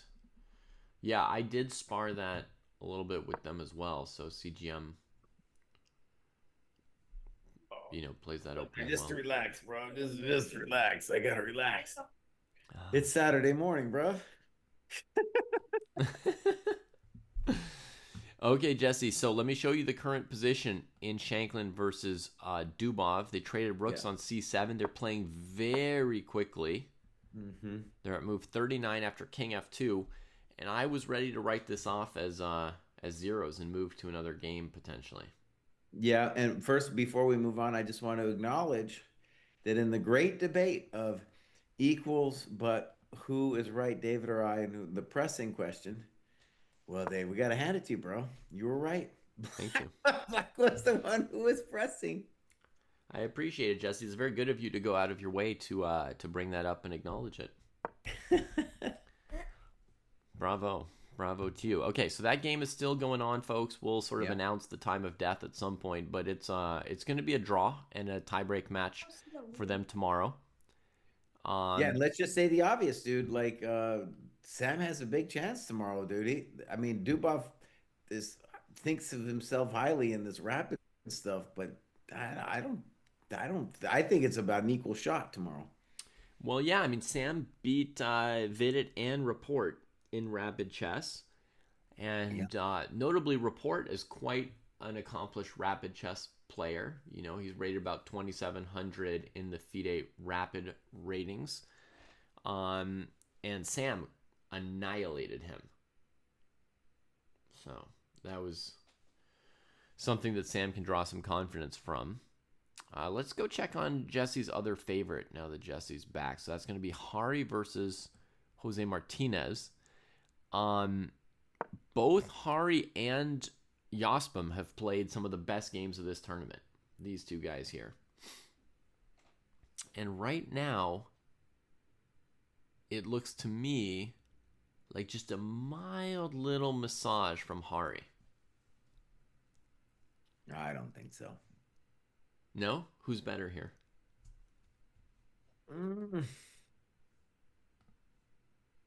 Yeah, I think I'd rather be black because the knight's going to come to d6 soon and then be very strong. And the knight on c2 needs work. He plays queen d6, maybe a similar thing. Mm-hmm. Now, maybe queen d6. I don't know. Maybe I have some misgivings about queen d6. But it's a move that he went deep into the heart of the position to drag this move out. That was 19 and a half minutes. Yeah. On queen d6. My question, Jesse, is if you want to bring the knight to d6, are you going to play a6 or b6? What are you going to do about the guy on a7? I don't know. I don't know. But I just want to say about queen d6, which I'm just thinking about it. Well, okay, so it makes me nervous because if your intention is to take, you're gonna my one piece that's poor on c2 then suddenly gets to be strong going to d4. Yeah. So then my question is on queen d6. I don't know, by the way, what white's gonna do yet, and maybe that's part of the point of queen d6, but I don't know what I would do as. Yeah, my intention here would be to double rooks on the e file as white, but the rook e5 basically doesn't work because I hang a pawn to this knight d7 as I just showed folks. Mm-hmm. But my dream for white is, well, let's say I play rook e2 instead. My dream is for black to take on c5, honestly, and I play bc, owning that poor steed on c8, introducing d4 to my steed, and I'm just taking the e-file from you. So I feel pretty good about that for white, but maybe black busts out with b6. I mean, knight d4, pawn takes, knight c6. That looks bad for black. Okay, but David, maybe his intention is on rook e2 that he then wants to play b6. Mm-hmm. Right. Fair enough. So then I trade, I think. Right. I also have to move queen b4, but let's not get overly fancy pantsy for now. I'll trade queens and play knight b4. Yeah, I don't like this for black too much. So we don't. Okay, so maybe one of the cool things, it's partly psychological about queen c5, a move 21 for white, is that black doesn't want to play b6. Because once you play b6, then c6 is softened. And the bishop on the whole idea of the black setup is to put that big fatty on d5 and say your bishop on g2 is just a kind of a chump. But the second you play b6, you're softening that whole structure. So I'm not sure I get queen d6. Let's try again with rook e2 because I didn't like b6. I thought that didn't work out for us. Okay.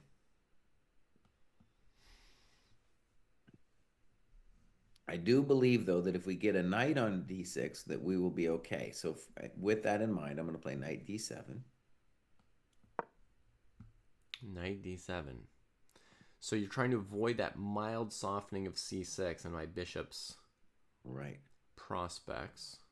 And I'm saying that if you go in with the rook, that I'm going to be able to survive because my knight on d6 will cover all kinds of nice squares. Yeah. The knights will cover each other's wings, and then you'll just boot me out with the rook trade, which is not enough. I need more. So I'm going to go queen a5.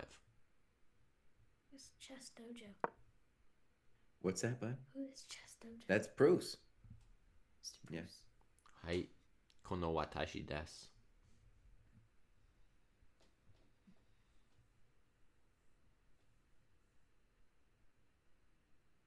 So it's like queen a5 is just still messing with me. Like, please play a b6. Please play b6 or something like that. Yeah, I'm begging you to play it. I want you to weaken the light squares. My bishop on g2 needs a taste. He needs something to dream.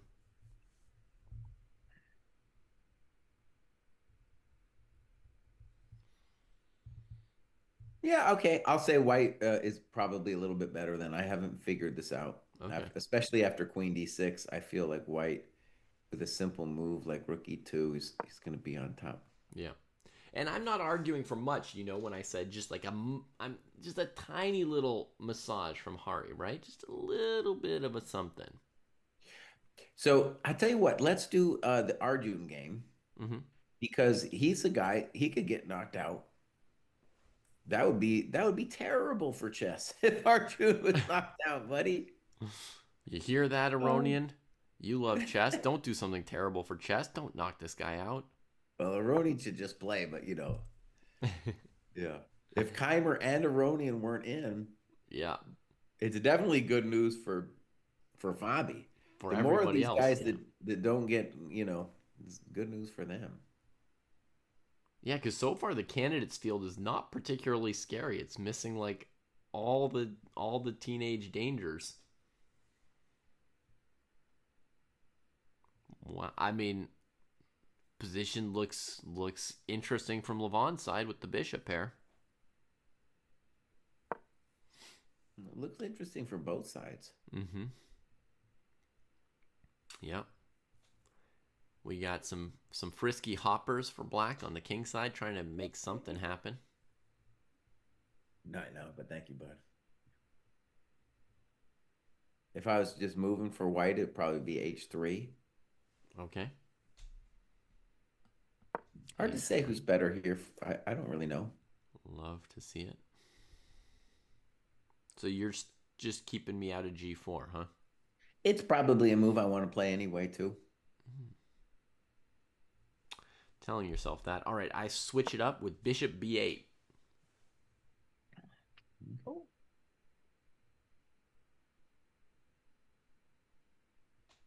I might go full horsey here and give up my second bishop. Yeah, I wouldn't recommend that, bro, but okay. Mm-hmm. You know, Dima always used to say, "Horsey show no remorsey." That was that was Horsey, show no remorsey. that was a great one. Now, what is true on this position and also with H3 that I'm not quite sure what Levon should play. Like, it's Mm-hmm. not clear to me what plan. Um, but okay, I'll just play along for a second. I'll play Queen C2. Mm-hmm. Okay, so you're preventing bishop G3, knight F5. I might also play Knight F5 next myself. I'm not sure yet. Mm-hmm. Yeah. All right. Well, while we wait to find out, let's put our queen on D6. He wants to make me. No, I'm just, you know, just sitting around waiting for knight F5.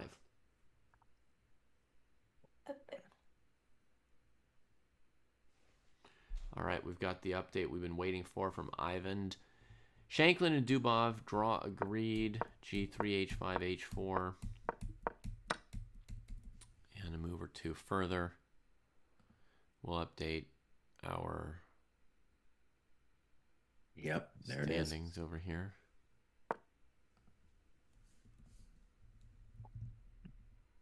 Yeah, Dubov he's clinical with his approach, dude.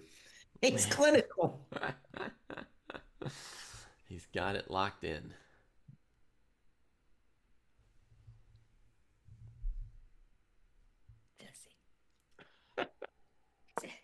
You can't be farting like that. Now he'll give an interview and say, against Shankland, I only needed 7 minutes to prepare. You gotta accept those 59 friend requests, pal. 59. I briefly went over to Svana's game, Mm-hmm. and I do think Sindarov, dude, like we were talking, I think we might want to start paying more attention to him. He was, I think you claimed we had various drafts. We had the junior draft, and then we had the like who's gonna make 2,700 or something. Who's gonna be in the top? I don't know what draft it was, but I think in one of those I picked Sindarov. Mm-hmm. And so I think, yeah, this is an example of a kid you might not call a rando if he makes it. Like when you're young and you're 27, 20 or something, um, and you're moving up the ladder. As far as I'm aware, Sindarov is one of two juniors left in this tournament. It's him and Alexei Grebnev Hmm. are the two 19-year-olds left in the tournament. Otherwise, you know, it's veterans. Yeah, and he's at 27, basically 27-30 now. So yeah, he's making it. And he's playing pretty good chess here as black. Um, to me, it seems like black is totally fine. Let's see. He drew one match, 1-1 with Yu Yang Yi in this tournament, Mhm. who has the same rating as him. His other matches he won in classical, including beating Nicholas Theodorou, who's a dangerous opponent. And he's the only one to win a game yesterday against Sfane, so he's playing pretty well so far. And I don't think he looks like he's in huge trouble in this endgame. Let me address Skebix over here. Mm-hmm. He says, I was watching the Carl stream yesterday, and he argued the difference in rating between them, the top dudes, and the 26 to 2650 players doesn't show up that much in just 14 games. That there are no favorites in the candidates. And what do I think about that? I think that's full bull BS. And That seems wrong at both a mathematical and an empirical level. that's right. I mean, look But at the it last sounds, candidates. yeah. We had Nijat Abbasov, who was above 2650. He was 2675. And I think that we needed less than 14 games to see that he was in a different class than the other seven players. Hmm. I mean, -7, it was extreme. It was self-evident. Yeah. I think though, if there's something interesting about that comment, it seems to me it says something more about Hikaru already making excuses for himself to his fans that he's gonna be talking that way. Mm-hmm. There's no favorites. There's favorites. Oh, There's there's gotta favorites be in the favorites. candidates. Oh yeah. And a way to understand it mathematically is when you took just the 80 points difference, and that would be a higher than like be a higher difference, especially if you had somebody below 2650. But if you just took the 80 points difference in the Nepo Carlson match, then it's a very similar thing in a 14 games candidates match where the difference is not the same difference every round, but there's a difference every single round, and then that starts accumulating in terms of the statistical probabilities. Yeah. I mean, Gukesh was playing Interesting. H6 against Abbasov. All of the players were Do you know targeting where to find Abbasov. tea and milk? Yeah. Do you know where to find the tea bags? Those ones that's in the. Yeah, so be able to say black tea. But Kalen, every single one of the favorites finished a couple points ahead of the player under 2,700.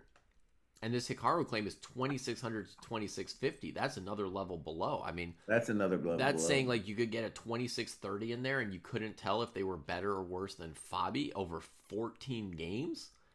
I think it shows up after probably after 6 games. There's almost no chance that Fabi's not ahead of a 2,630 in a tournament.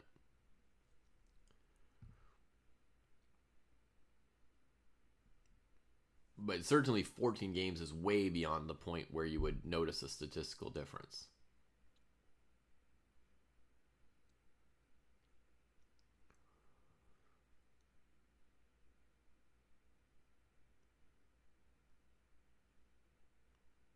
Sindarov in the World Cup 2023 beat MVL. Yeah. Mm-hmm. So this kid is for real. Um, yeah, there's so many, it's interesting. If there weren't other kids, right, that are also very strong, right around his age range, like all the Indians, then we would be talking about this kid for sure as the next coming. As it is, he's just one of many in this generation that are super powerful.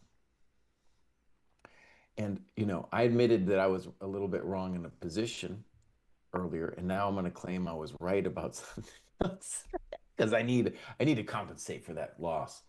You know, we had the podcast about Neiman and it was kind of like somebody had wanted us to discuss whether we thought he had a chance to become world champion. And in that discussion, in that podcast, there was this also the discussion, could he make top 10 even? And what you see in guys like Sindarov is like, forget about whatever you think about Neiman's talent. You just look at that generation, and these are kids that are younger than Neiman. Mm-hmm. And you're like, oh damn, you're up against some people, bro. Mm-hmm. And Sindarov's 19. You know, he's had a very amazing growth spurt for any chess player. And then, of course, you know, you got all the Indians on top of that, who are all his generation, right? All his generation or younger. Mm-hmm. And it's just a brutal generation. Yeah, Skibix, 50 rating points is close to nothing. I agree. 50 rating points could be erased by who's in good form or something like that. Also, when you're talking 16, 1700s, the ratings are a little more volatile than like Fabi. Fabi's rating is very, very established. If you're playing a 1600, you don't know if they've improved 200 points since the last time Right. they played in some tournaments, you know? But there's no way that Svana or Fabi have improved 200 points in the last month, right? Like it just can't be done at their level, right? Mm-hmm. So yes, if you're playing 14, 1600s in a row, you're not going to beat them 99% of the time. We're not even saying Fabi's going to beat Svana 99% of the time. Far from it, right? Mm-hmm. But over 14 games, Fabi's going to score +5 against Svane with minimal variance, basically, right? Like occasionally he'll only score +4. Once in a while he'll score +6, you know, but it's going to be fairly consistent. When you're playing 1600s, there's a lot bigger like K factor on them, you could say, right? Which is reflected in the rating system that those games are scored with a higher K factor because it's known that a 1600 could get much better or much worse, much faster than Fabi could, right? But again, even if you're not beating someone 99% of the time, even if somebody's 1600 rating were perfectly true and you were rated, 1700, if you play 14 rounds, yes, your expectancy against them might only be 55% in a single game, or let's say 57%. But over 14 games, just multiply that out, do some basic statistics on the distribution of results. And over 14 games, you will be finishing ahead of somebody you're 100 points stronger than. You will.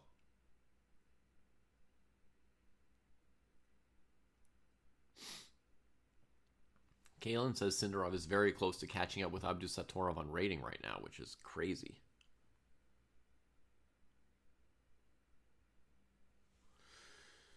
So I did a little math, and if a 2780 played a 2730, so 50 points, and I chose 2780 because that's about where Fabi is right now, Mm-hmm. then the 2780 player would have 8.2 points, and the 2720 player would have 5.8 points. It's a dramatic difference. Dramatic. And that's where we're talking somebody like Sindarov or Lei Kwang Liem is a player Mm-hmm. who I would say is about 2730 level. And as I Exactly. clicked him, his live rating seems to be 2729. So Mm-hmm. pretty fair. With Sindarov, there's maybe some doubt that he might be 2730 in April, but his strength might be 2760 or something. Like he could close like a big chunk of that gap, right? Right. Yeah. So you wouldn't be as certain with Sindarov, but I would stand by the fact that he can't be 200 points better in 4 months. Yeah. He could be 30 points better. That's possible. It would be a huge accomplishment to gain 30 points of strength in a few months at this level. But I mean, that's what Gukesh was doing last cycle, right? He was gaining 20, 30 points of strength in like 4 or Mm-hmm. 5 months, which Right. was insane and got him from a point where he's barely making the candidates to a point where he's barely winning the candidates. Yeah.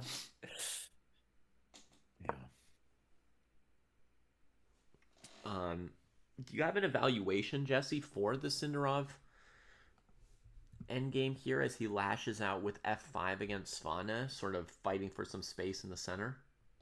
I think he's a little bit better because I think bishop d3 is basically forced, and then knight g6, and after knight g6, I'm going to have good pressure on the e pawn.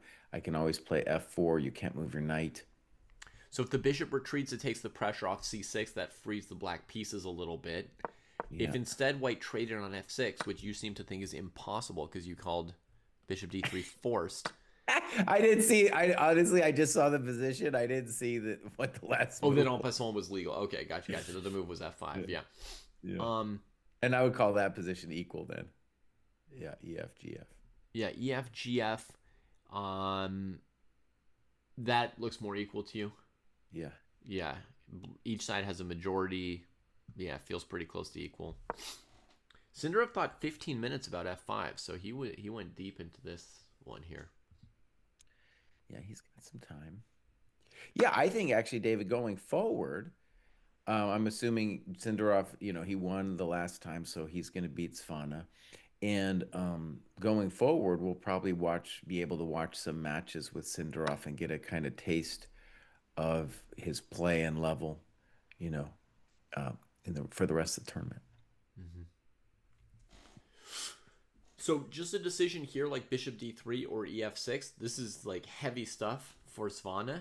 As his tournament is dwindling down, every remaining move becomes heavier and heavier in importance, right? He's got to somehow drum up winning ideas here for white in an endgame that's somewhat close to equal.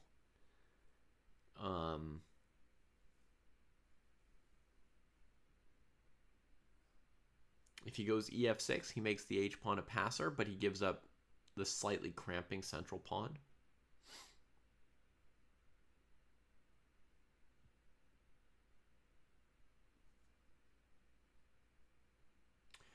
Okay, so some people are citing some rating gains of top players, pushing on my claim that gaining 30 points in strength in 4 months is good at a 2700 plus level.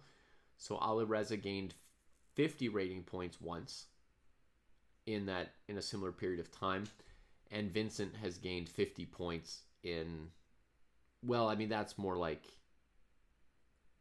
6 or 7 months. Depesky. Mm-hmm. But what I would say is, like, I was talking about gaining in strength, right? So Firouzja, his rating immediately dropped down a bit after that gain. And also a lot of times you might be gaining strength training at home, and then you play some tournaments and you might gain extra points, or have one lucky game, and that could be a rating point change of 10 points, right? But like what your stable averages or your playing strength is what I'm talking about. It is possible to gain rating points faster than that in certain scenarios, but I think I will stand by gaining 30 rating points as a plus 2700 in 3 or 4 months would be tremendous progress in your base strength. And yeah, about Keimer, I just want to say that's why I think it's so terrible. I mean, he's a young kid and he made that immense gain. Yeah. Very impressive. And now he doesn't even get to play. Dang. Yeah. Gukesh also made a huge run. Yeah. Okay, David, let's check out the Arjun game just for a second here. Mm-hmm. I think at the minimum, it's a very interesting strategic struggle. Mm-hmm. After fighting for Levon played him, frankly, I didn't consider because I thought it was impossible. He played f3. Mm-hmm. And what's fascinating about that is that, okay, it looks like the kind of move that a chump GM such as myself will simply not play because I'm terrified of rook e3, bishop d4. Mm-hmm. But Levon, it's interesting. He's like, wait a second, that's the move I want to play, so I'm going to try to make it work. And the intention is to say, well, now I can play a later bishop f2. f3 dominates the knight on f6 entirely. And even though it looks like black is the one attacking on the king side, it is true that I have more pawns in front of my king. Pawn majority. So, yeah. I mean, his move f3 is not super different than your h3 move, right? Well, but the fact that it allows rook e3, it's like, mm-hmm. Holy moly. Yeah. And I don't even immediately see why this isn't good for black. So why isn't good for black? Rook e3. There's bishop h7 check. Well, but at the end, but I take your bishop. Okay. With your knight or your king? Okay, I'm just looking. Yeah. I'm just looking. I was like, okay, good. So that's the end. That's the end. It just made me super nervous. Okay. So F3, I think to me, just a good example. It's just a nice positional move. Yeah.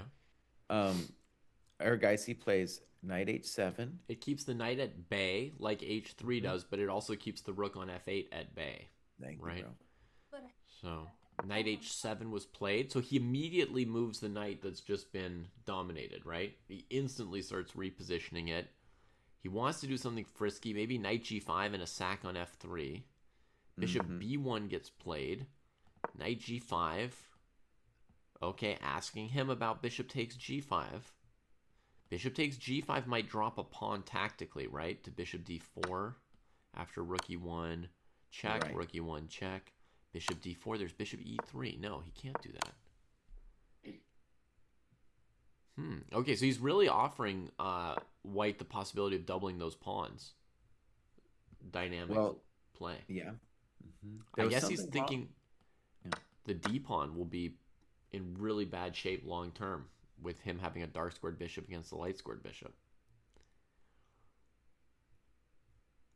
Right. And I like Levon's move, Queen C2. So one of the reasons, there's a lot of reasons that this game is interesting, but dude, if Aragaisi doesn't win this game, Mm-hmm. or if he actually he could go to tie breaks if he draws it, but if he loses this game, that's it. His Yeah. turn, his dreams are over, at least for a couple of years. So Levon bravely allowing knight f3 check, which I think doesn't work because there's queen h7 at the end. Yeah. Um, And then Aragaisi bravely playing I G6. think g6 is going to be the move, right? Yeah, because I was thinking that was Aragaisi's intention here was if bishop takes g5, hg5, queen d3 or something. I think his intention was g6 there. So when I saw queen c2, I figured he's in the market for g6. But Mr. Bruce, help me understand, why did he play Queen C2 instead of Queen D3? Oof, that's hard to say, dog. I would have put my queen on d3 if I were blitzing, right?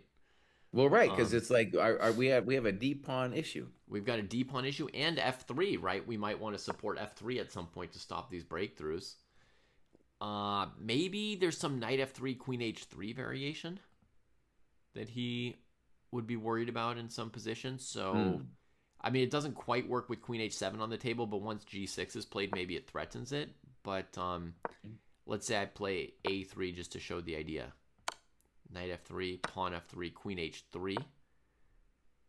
If your queen were on d3, you'd have to play some kind of move covering g2, giving me a tempo. Then I'd take on f3 as well.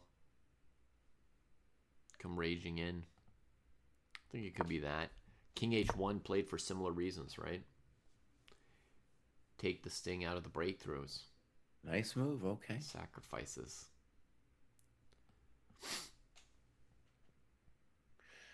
Now, Yeah. one thing I will say about this that's a little bit interesting to me is, I play in all these senior events. And one thing about the seniors is like Levon, their rating has gone down from their peak, Mm-hmm.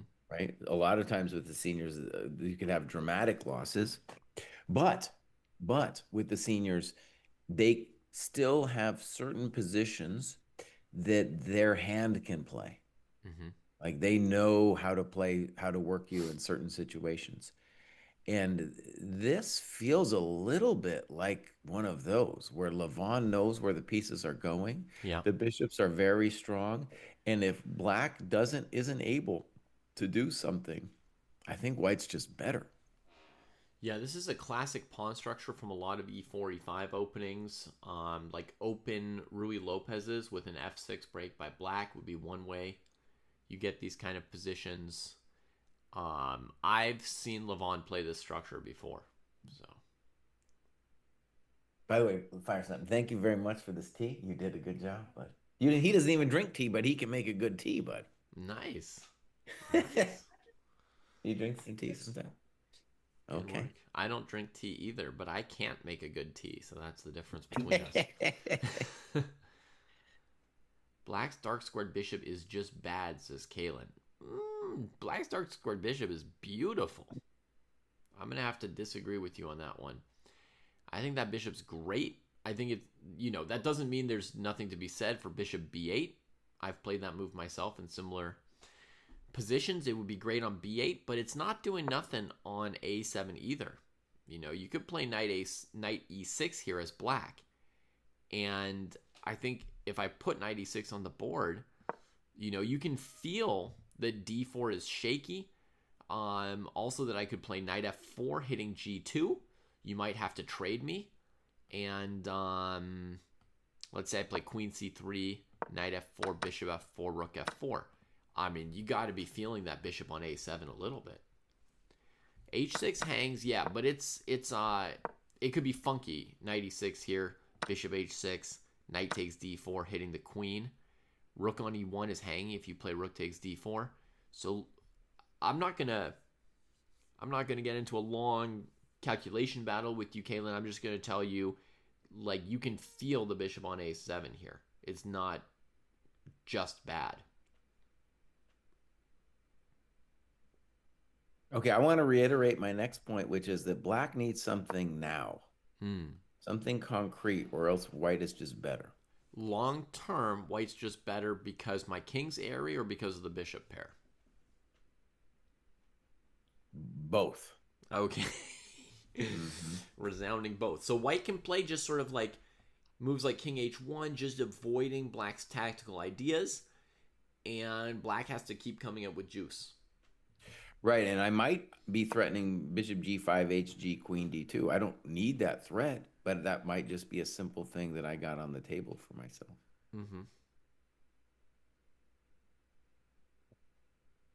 Yeah, fair. Yeah, black's king is really a problem. And that g6 pawn is trying to control the light squares, but I'll tell you, buddy, that guy looks a little shaky. That's some shaky defense, yeah. Maybe king g7 from black or something. It's hard. King g7, like, even if I don't have anything fancy, queen d2 is going to be a hell of a drug. Queen d2. Yeah, maybe I should go to h7 instead. Maybe. So on queen d2, I can do yield knight f3, which is one of the main strings to black's bow here. You just do this deal, and your idea is that at the end, maybe you'll win the d4 pawn as well in the melee of trades. And you could end up with just a boatload of pawns. But, when your king is asking its compatriots whether it wants to go to h7, generally it usually says, boss, that bishop's looking at me, buddy. Yeah. He's looking at me. Yeah. White's knight on g3 is not great at the moment, so I'm not pumped on the idea of knight f5. Trading that knight does not appeal to me particularly. I actually, maybe we should get into calculating knight e6, bishop h6, knight d4. But I just want to say on knight e6, yeah, white is just clearly better after queen d2. Queen d2, just defending d4. You don't have to be a genius. You just play queen d2. Hang on, I do like to be a genius, though. You do. I got a thing. I got a thing for it.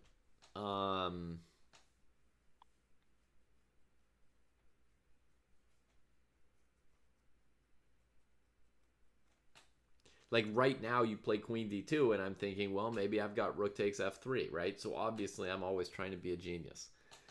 Now, although I don't believe in that, David, what I want to say is black is going to want to be looking for that kind of thing because, again, if he doesn't find anything, the position is just going to slowly get worse for him. I feel you, dog.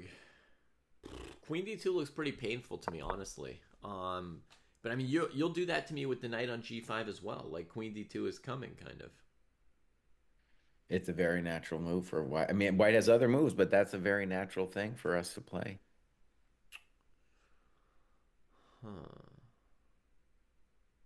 And let me just say something just to me, it's interesting. It's like, if I've been in these situations before and I'm like, let's imagine just a couple moves ago, and I would have said, all right, the D pawn's weak. I got some jush on the king. I should be fine. And then you get to this position, you're like, oh, wait a second. The pawn on D4 is not that weak. And maybe my knight on H4 is a tourist. And then I'm in trouble. I mean, it's not a tourist. It's It's in striking distance of the king. It's not getting threatened. But if it either strikes or it doesn't strike, and Yeah, if it don't its strike, buddies then it's need a to tourist. its buddies need to join in. It needs the buddies to join in. Hello, Rainbow Teddy.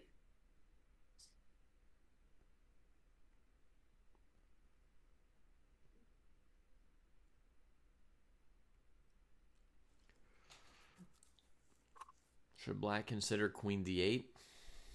Maybe. There's a lot of moves we could consider. Okay, yeah, I'm gonna flip the board just for me and think about what I would do. I don't know. I think this is really tough. Eric Geisy could go down, dude, and then that's it. We're witnessing history. Oh, sure. Plenty of chances of going down here. I was considering rook takes e3 from black's side. But I think the move knight e2 is as far as we need to look, and we can say it's not sufficient. Yeah, I don't know what you're doing, buddy. Because the bad knight on g3 finds a purpose. I don't know what you're doing. What do you mean? I was emphasizing opposite colors of squares, Jesse. Okay, I'm sorry. I got the bishop on a7, wants to assert dominance. Yeah. Also, your bishop on e3 was ruining things on g5 and h6.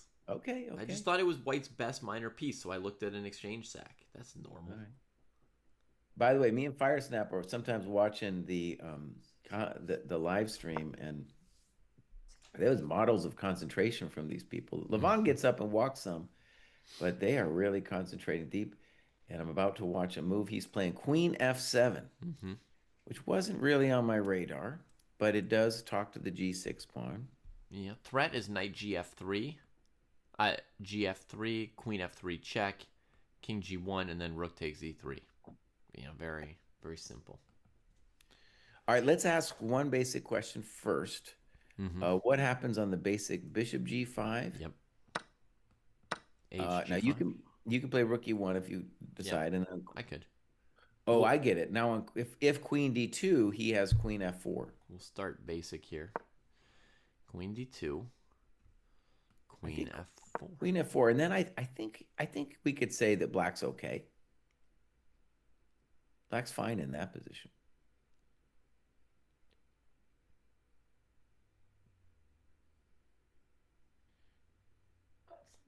Neck massage going on. Yeah, Levon's an old man, dude. Not as old as me, but still, he needs a neck massage. Now, you got me a tea, buddy, but I'm not going to ask you to give me a neck massage. That would produce painful overtones of the Danny Wrench of the massage. Dark Squares book.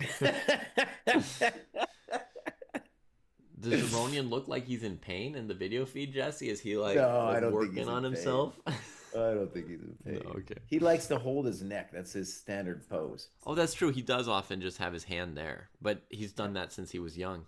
Yeah. In fact, okay, so we're going to say Queen F7 looks like a quality move. At the very least, it defends against Bishop G5, and it defends against Queen D2. Yeah. Jesse, even in his little chess.com bio picture, his hand is either on the way to or from his neck. Okay, Queen F7, solid move. Great move. Yeah, great move. So, all right. And one of the things to say is that any kind of bishop F2 not only might run into knight F3, but also the bishop on E3 is kind of an interesting piece because he kind of wants to move out of the way, but also he wants to keep that pressure on G5 and H6. Yeah. Nah, yeah. Okay, so what are candidate moves for white after queen f7? We saw bishop g5, hg5, queen d2, queen f4. Black's perfectly solid. Let's generate another idea for white. Queen d2 first. But then knight gf3 looks really bad. Knight f3, pawn f3. Knight f3 again, or queen f3? I was thinking queen f3. You're thinking queen f3, king g1, Rook takes e3, rook takes e3, rook takes e3, bishop d4. bishop d4. Welcome to the dojo. Welcome to the dojo, yeah. Oof on the rook and the cook.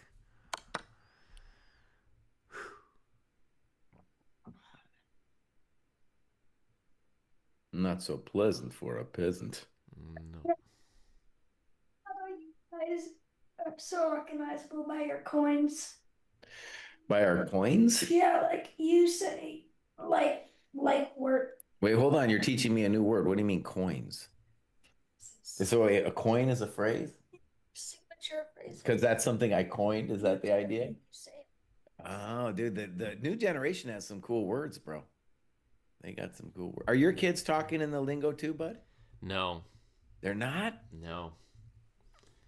Oh, it's coming for you, buddy. How old is your oldest? 10.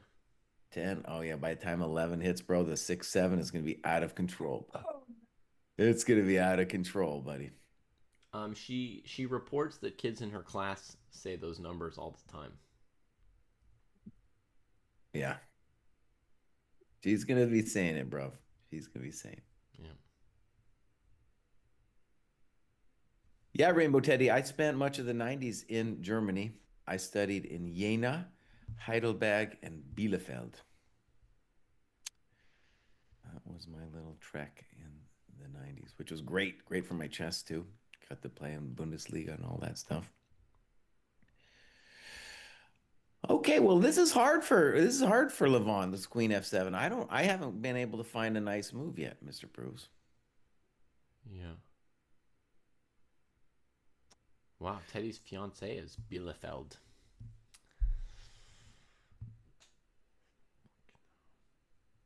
Jesse, this bishop d4 move that we were at the end of this line, if white plays rook d e1, is the line truly fatty? I guess there's rook e8 there. Yeah, part of the drama is you're not threatening anything as white, right? Humorously leaving like every single piece hanging for black. You know. And I guess you could try knight f1 if you like to suffer. Eddie's an host. Maybe rook e5 there. I don't know. It's looking grim. Welcome to the dojo.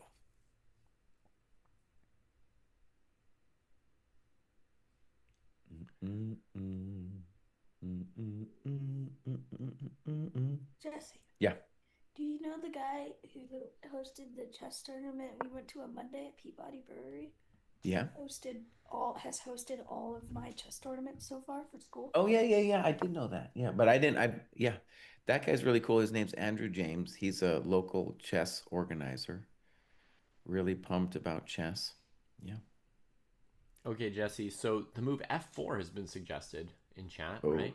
I really don't like it, but we need to consider everything. Yeah. Yeah, we have to consider everything for white because we don't yet have like a true candidate move for white. Now I will again look at my move rook e3, Jesse.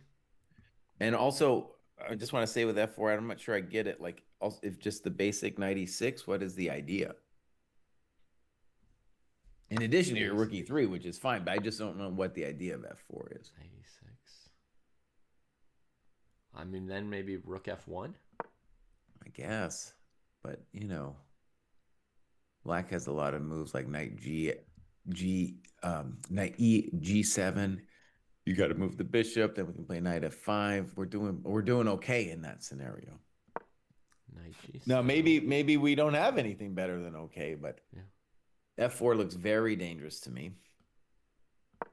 That would also be the kind of thing I don't even think that's crossing Levon's mind. Maybe that's a computer generated move. I don't know. Yeah. Well, I would say that rook e3 looks pretty good for me after f4. Yeah. Because now I get one pawn here. I'm hitting another pawn on d4. Yeah.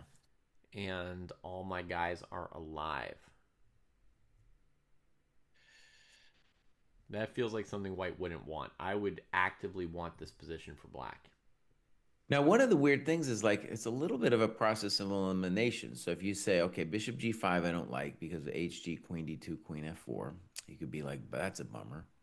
And then you could say, well, I don't like obviously King G1 because of Knight GF3, and Knight GF3 just in general looks like a hell of a drug.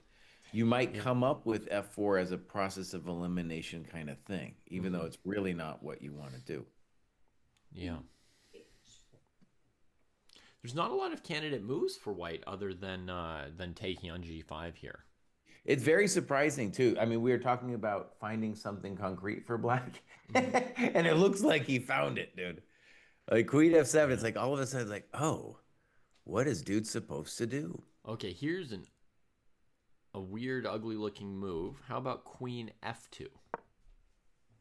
Okay. I also think Rook E2 might be a candidate, but let's look at Queen F2. Wow, Rook E2 also looks like a traffic jam, but yeah, could be the move. My attention on Rook E2, by the way, oh, I don't know. It's very spicy. I don't know if I believe in Rook E2, by the way. I might do a take back. Hmm. There's Knight HF3 against it, right? There's a couple things, I think, honestly. But Queen F2, I think it. Okay, so obviously we're just trying to stop some stuff. But no, let me ask you something about Queen F2 before we go down the tactical Hmm. road. If it's White's move after Yeah. Queen F2, what would we do? Well, what we would do is we would say, "I'm a GM today." Oh, nice, dude. That's the follow up. Congratulations. That's the follow up. Congratulations. Queen F2. What's my intention next here? I don't know. I don't know. Maybe I Rookie 2 next.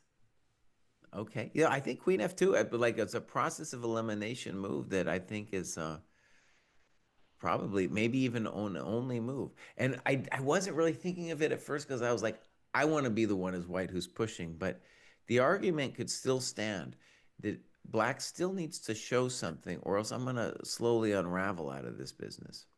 But Knight E2, knight, yeah, you might never quite unravel though, right? That's something to bear in mind. Like you might yeah. always be just sort of holding it together. It could have a dynamic balance. It might be that nobody's better. Mm-hmm.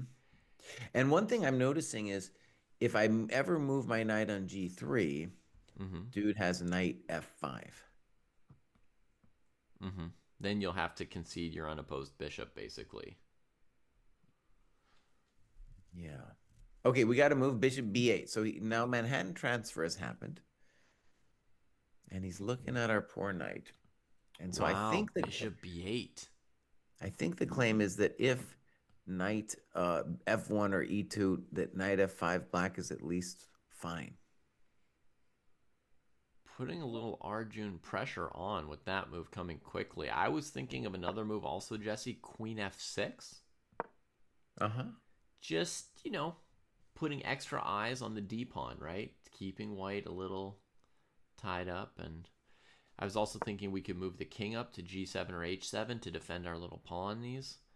But So, bishop B8's more consequent. So what is he threatening to take on G3? That knight's not very good. so Ramsey, Well, I think first of all, he's preventing white from doing anything himself. Like F4. Like, well, F4 or knight E2, knight F1. So it's a nice practical move, and then I don't know what to do. Maybe rook E2, but rook E2 was kind of like you called it a traffic jam. Mm-hmm. Okay, but we also have to reorientate ourselves because the dynamics of the game really shift with bishop B8, right? Because now black is like, well, I'm gonna stop talking to that D4 pawn, and I have like, yeah, the question is what? Like, if it's black's move, does he have a threat? I think maybe my first interpretation is he wants to go bishop F4 and trade white's bad bishop just to break up the bishop pair and have his knights really set up shop on those dark squares so they're sort of set for life. And then he's going to keep trying to worry you on the D pawn. And he's saying, like, technically the bishop on A7 is the good bishop in the pawn structure, and white's bishop is the bad bishop, but they're 1-for-1 on defending this pawn. So he wants to swing around maybe to F4, trade the bishops, and then fight you for the E file while your D pawn is dangling. Dang, dog, take it easy. That all sounds plausible to me. The other thing that's interesting is even though we're the ones that have the extra pawn, our king is having a really hard time finding a Luft possibility.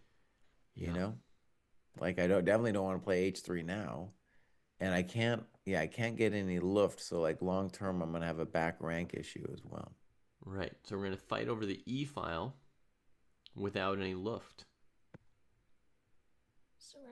Sorenzo Lum says all gems should go to the gym. All GMs should go to the gym. Yeah. Yeah. We can You been extend going to that. the gym, boss?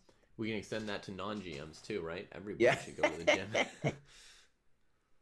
I mean, or you can just exercise outdoors. I mean, I will admit that for the first 40 years of my life, the idea of going to a gym essentially seemed silly to me. I was like, have you ever heard of going for a walk, dude? Like, just go outside, pick up some rocks, run around, jump.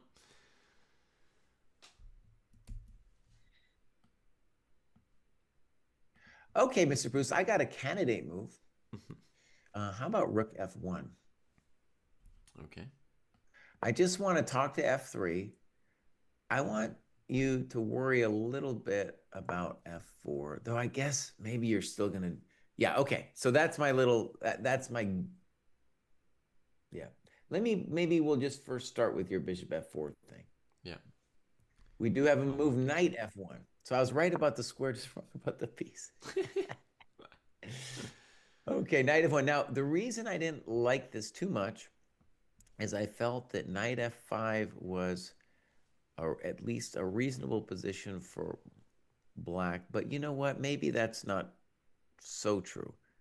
So like knight F5, I could just play bishop C1 and say, what? Oh, really? I thought you were going to play bishop F5.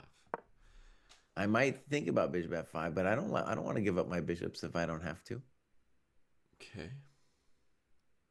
Now, knight F1 seems to force knight F5 unless I'm missing something dramatic. Oh, you want to establish if this is forced before we go too deep? Looks pretty forced. Yeah. Okay, so let's go. That's knight F5. But and I still kind of sort of believe that white has something. It might not be true. He played the amazing move bishop d2 instead of bishop c1. Looking at a5. I was going to say, Jesse, if knight f5 is forced, it's unlike Arjun not to play the move quickly. But then he played it faster than I could say that. So good moves by Levon, honestly. To me, it feels like he's maintaining his advantage in this position. Whoa, advantage. Big words coming out. Yeah. Big words, big claims, big dogs. Black could play a little bit out of left field to move knight e4 here. It's just a candidate move to put on the docket. Knight e4. Nope, it's a thought. My gut is that white is better after fe, knight g3, queen g3. Bishop takes, knight takes, huh? Yeah. Yeah, I think you're probably right. That's pretty simple, I guess. But it is something you would have had to calculate. Yeah. Because those are the tricks that black needs. Like black, whether we believe in white's better or not, black needs to show something before white's engine of positional power proves itself. Mm-hmm. Bishop d2 is also nice because if I need it, I can play bishop c3. Yeah. What I see Arjun doing here is probably rook e1 and then knight e6. Mm-hmm. Just like with the 450. Rook e1 and knight e6. Doesn't that hang h6? Depends how you take back. Rook e1, how were you thinking of taking back? I was just going to play rook e1. I don't know. With maybe the rook. I'll change my mind Okay, here. then maybe I'll play bishop a7 before knight e6 in this move order. Fair.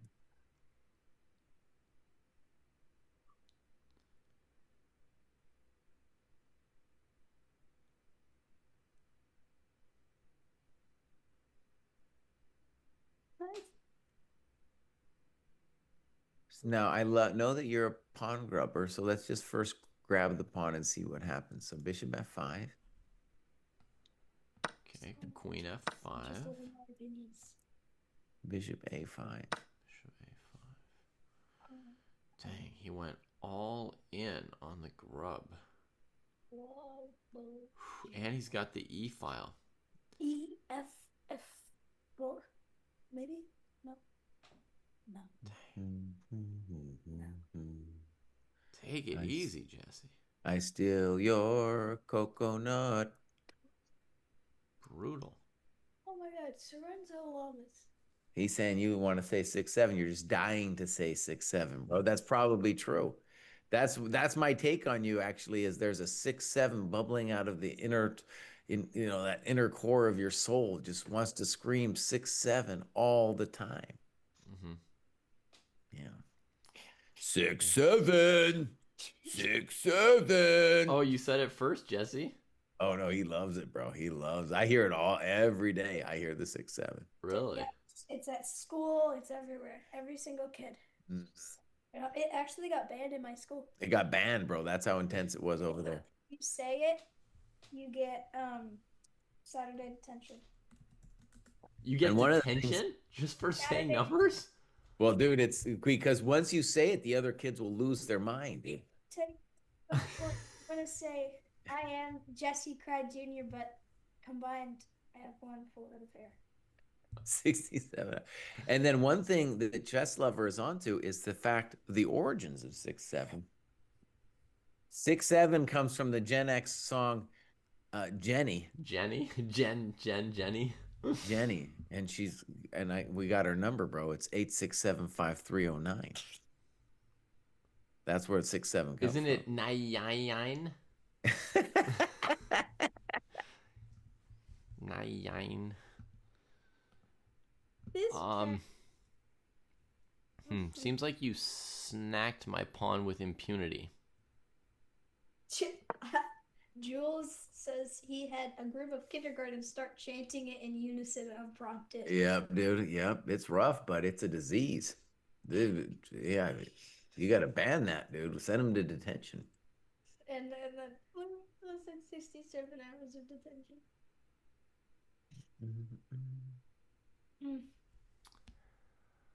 All right. What do you now?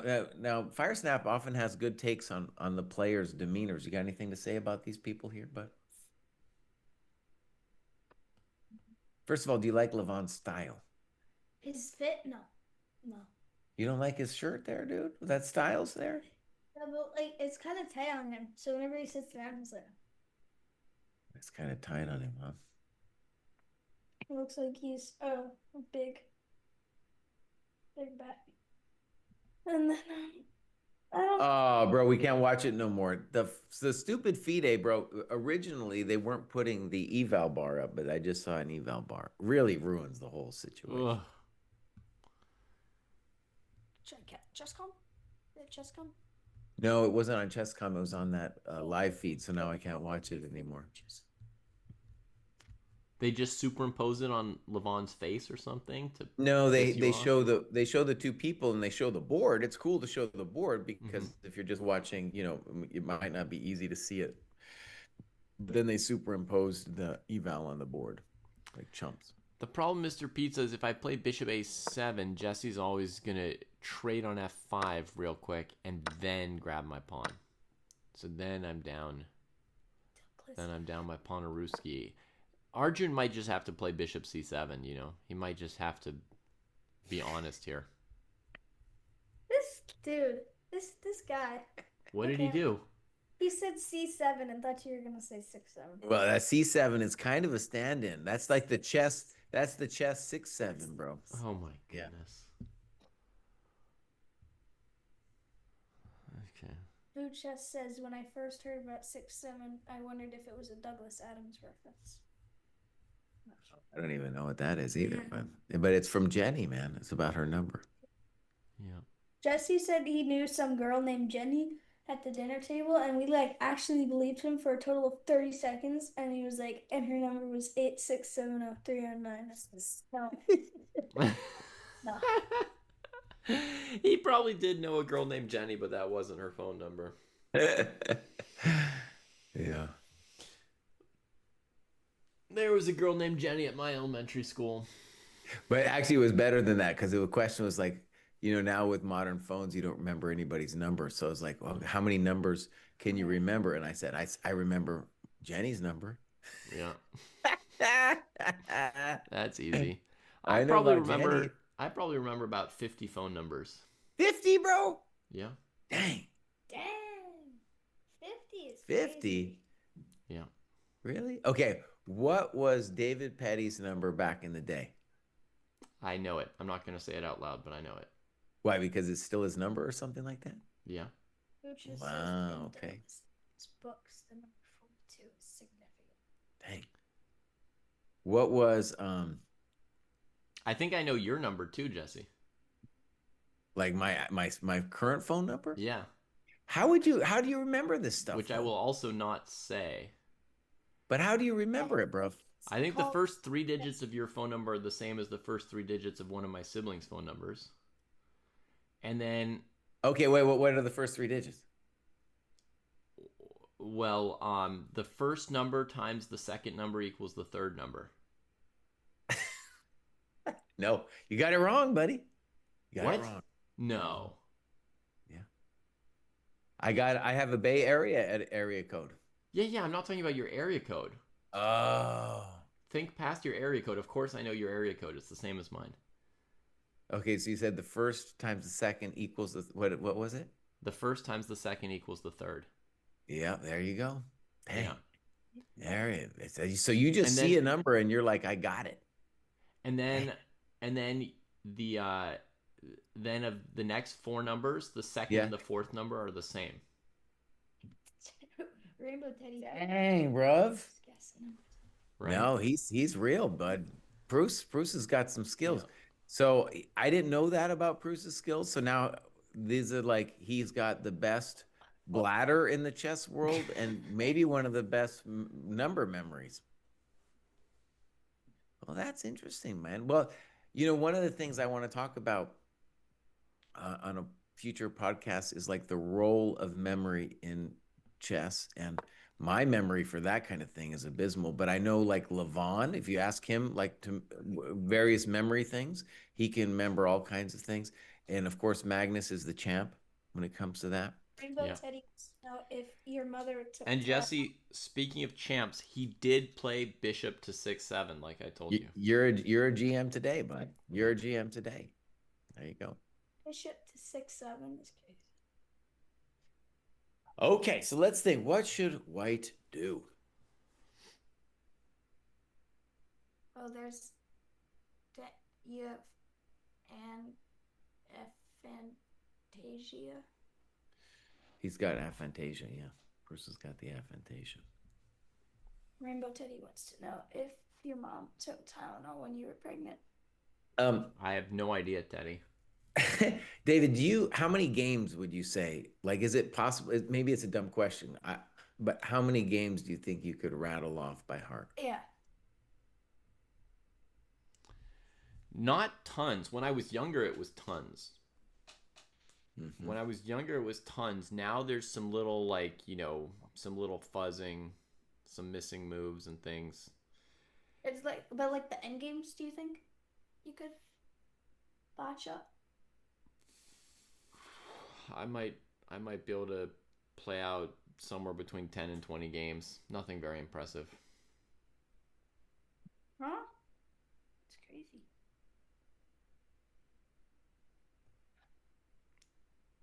Well, David, one thought for Aronian here is if I didn't know what to do, maybe I would consider knight g3 with the pedestrian thought that if you play knight h4, I'll go back to f1 and we'll do a little drawing dance. If I felt nervous as white, is what I'm saying. Mm-hmm. I don't know if I should. It's kind of a difficult position for me to know. So I don't know. I don't really know what to do as white here, even though I like the white position. All right, let's say I trade on g3, play knight e4. You can give the bishop and then take h6 and trap the rook. There's Oh, I don't queen think that's an h7. even Maybe you Queen shouldn't h7. eat that pawn. That might No, give I you actually, if indigestion. that's the case, I shouldn't play knight g3. If you've got that, I should be playing knight g3. Okay. I was just checking it, Yeah.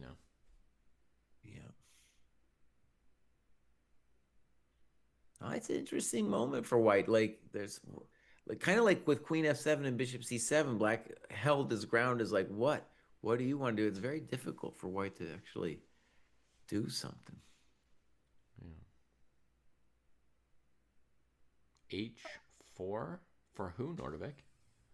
Food Chat says, I occasionally sell stuff on Facebook Marketplace. Oh, I see with the queen here, h4 right now. Whew, okay. That is tricky. What about? I think h4 looks insane, but Yeah. honestly, if you're white, you're gonna look at it because it's hard to find ideas. Yeah. For us.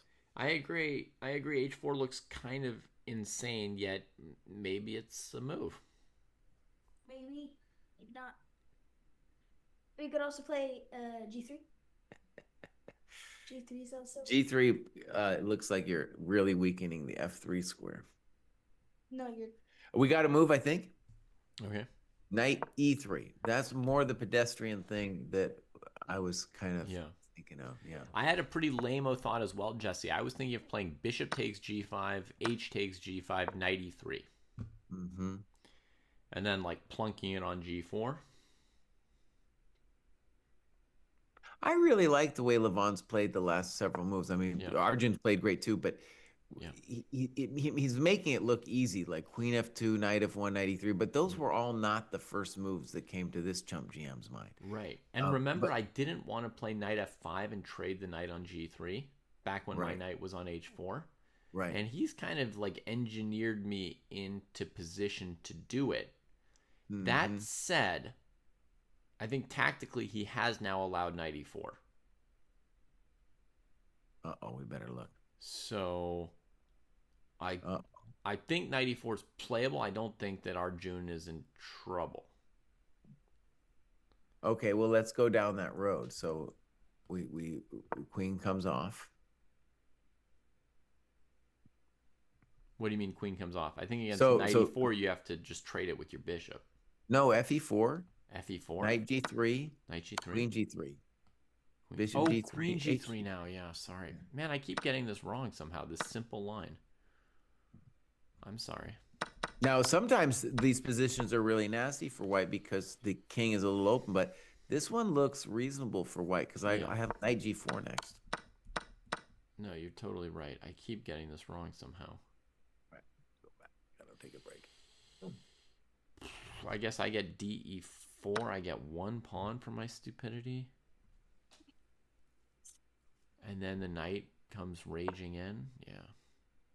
Okay, knight e3.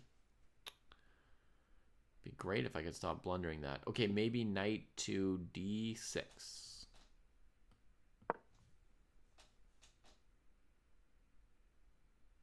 Knight to g4. Oops. Oopsies.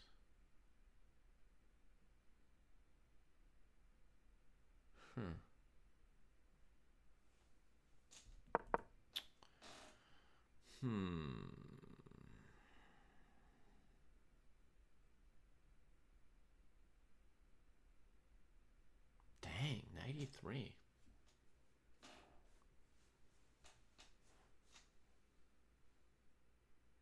This is a scary position, Mr. Kraai.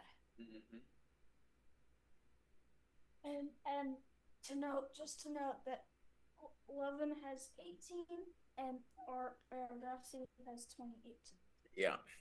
I think, the knock against Argosy, if you wanted to make a knock on him, would be to say that he has his success by being super prepared in the opening, by doing this thing like it's like an advanced Sam Shanklin where he likes to get ahead on the clock and really put pressure on you. Yeah. And that he's obviously incredibly strong tactically.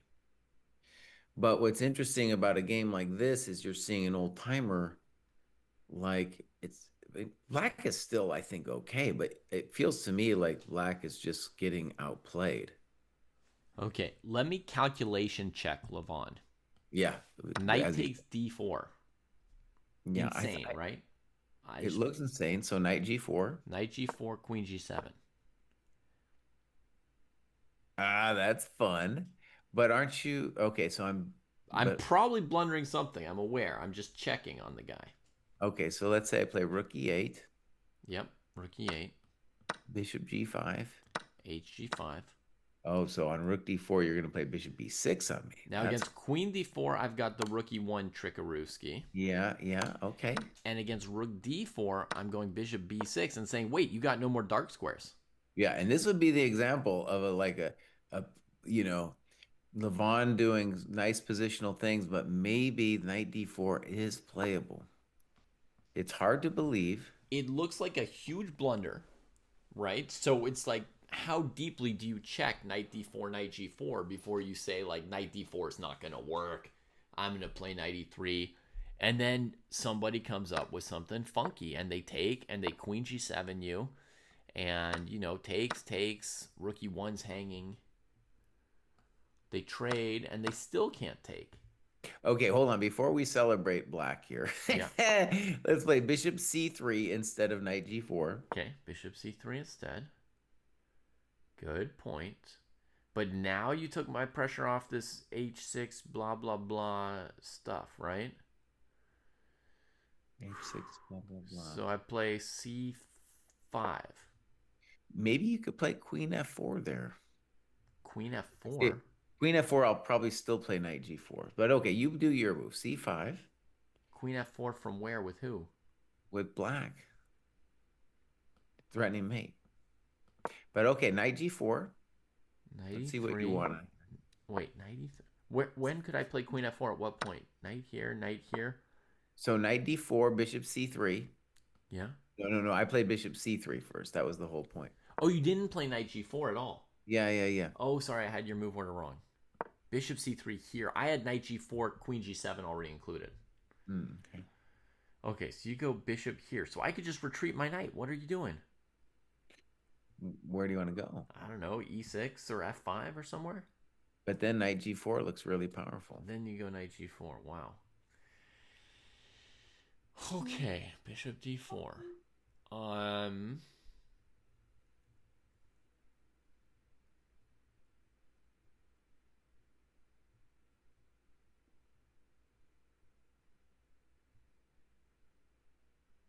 He's looking at it too, buddy. If he's thinking this long, he's calculating some stuff like that. Let's check the live. No, I can't check the live anymore because they have the eval on there.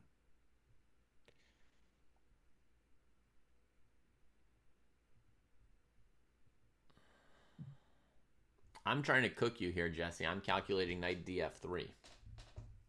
Mm-hmm. Now that I know the move order you're playing, I'm not looking at queen f4. I'm not looking at c5.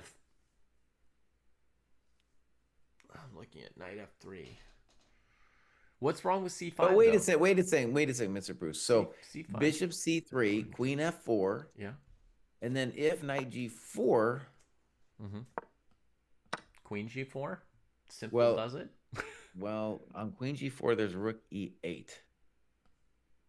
Ay. Okay, so rook e1 check after knight g4. Check. And then I'm assuming no, I can't throw in knight h6 check. Well, you're in check, yeah. No Zwischenzüge. You're in check, Kraai. What are you doing? Kein Zwischenzüge, wenn du noch schon in Schach stehst. All right, something like queen e1, I guess, is queen e1. But then you can do your knight df3 stuff. Yeah. Assuming. Okay, so that didn't work out for me, actually. Okay, so knight takes d4. Could be a thing that happens right now. Yeah. So knight g4, queen g7, knight h6, check. Queen takes h6. Queen d4, queen h2. I'm just double checking one of my... Yeah.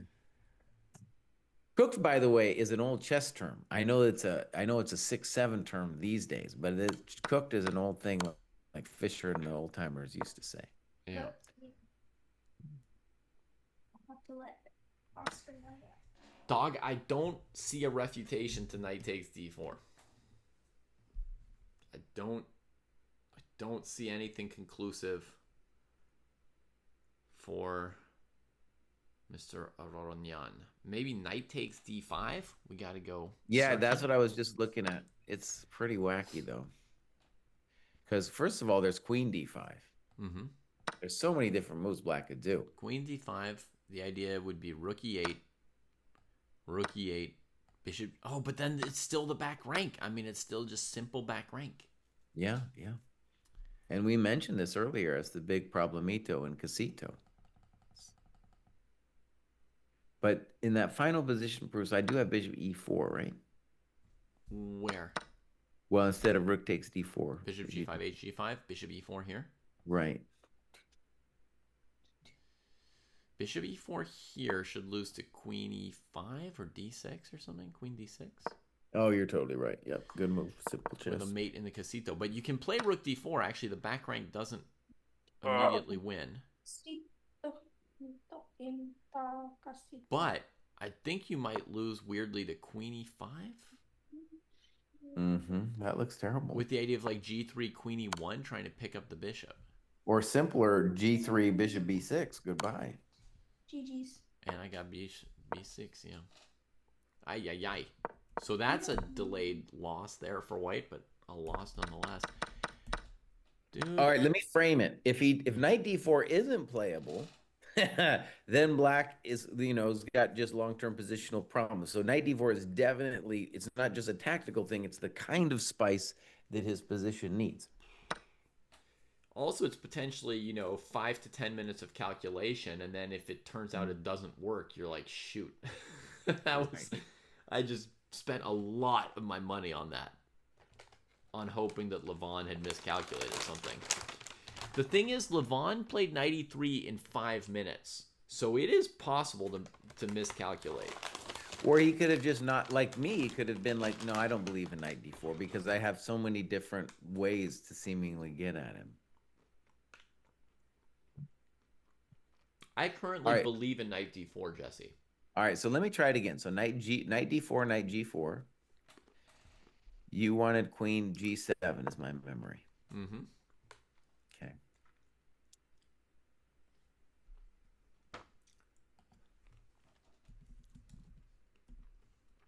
Now, I don't know yet. But let's try rook e8. Mm-hmm. Rook e8. Queen h4. No, then yeah, queen h4. Mm-hmm. Knight e3. We have a move, by the way, knight e3. So he didn't believe it. Wow. This queen h4 though, I think there's a lot of different concerns for black, but that was one of them. Okay. I'm going to go back to that for 1 second, folks. I know it's irrelevant, but we invested so much in it. I want to see Jesse's queen h4 briefly, at least.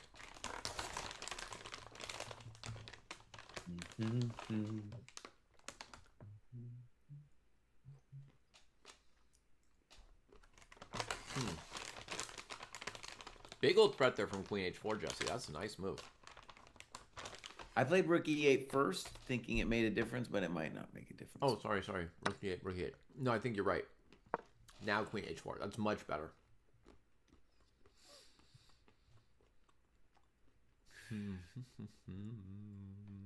All right, so my claim, David, is now after this knight e3, bishop e3, king g7 move, that white is better.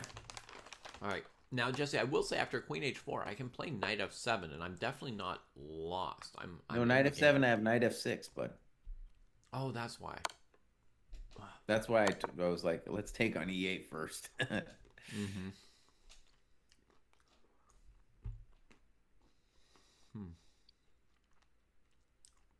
Rough.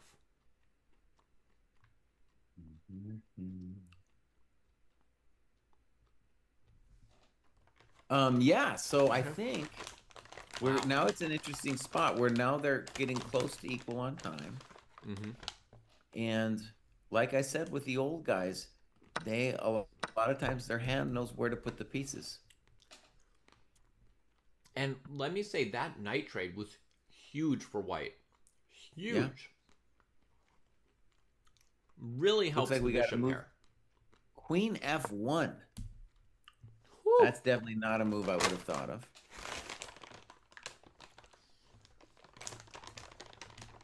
Ay, ay, ay, Arjun.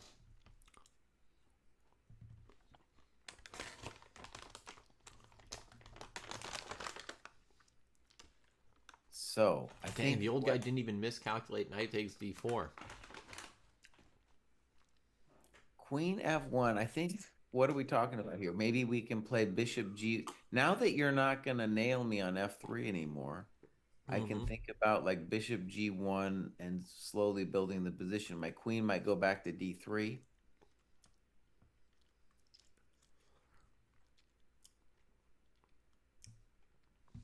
Ay, ay, ay. Now, I want to stress, it's not like black is toast. It's just that white has what looks to be like a classic two bishop advantage. And what white's really dreaming about telling black is that my king will ultimately be better than yours. Mm-hmm. But, you know, that's easier said than done. Well, for argument's sake, Jesse, it's not a traditional plan with a bishop pair. But what I'm thinking of from white's perspective is queen on d3 to tie them to g6 a little bit. And then maybe bishop f2 to g3. And try to put your rook on e5 in some move order. So, by the way, I'm not sold entirely on queen f1. It looks fancy, but I'm not totally sold. Arjun plays rook e6, and I think the intention is to say, well, if you play a bishop g1 or something, I'm going to play rook f6 like a champ. Jeez, Louise. That's insane. And just trade on f3 no matter what, or sack on f3 no matter what. Well, I'm just going to hang it over you. Got this amazing game going on. Okay. Yeah. Okay. Probably until this either that situation outside collapses and I have to tend to screaming children, or until this game ends. There was another hectic possibility here for black, which was rook e3, bishop takes h2. Holy moly. As pointed out by somebody in chat. We're going to go to knees, right? Kind of put this whole thing together. So, will there be time? That's a very playable exchange sacrifice.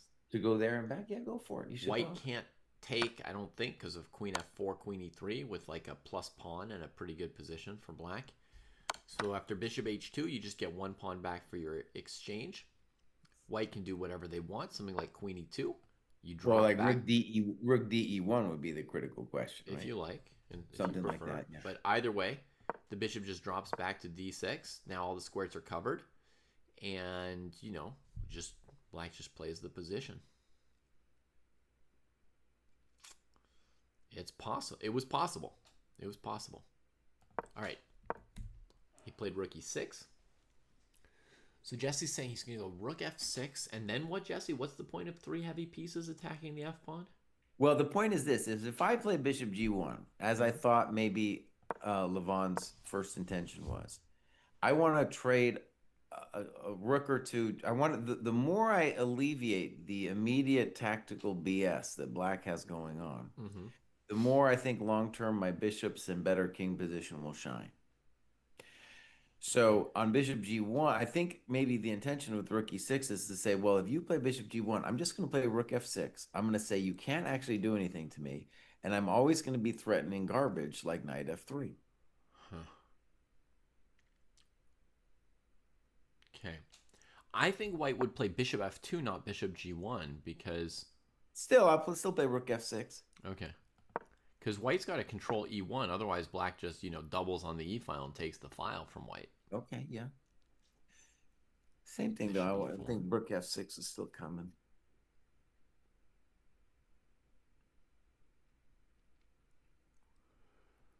Now, am I trying I to don't know prove if that I'm that's better or something equal?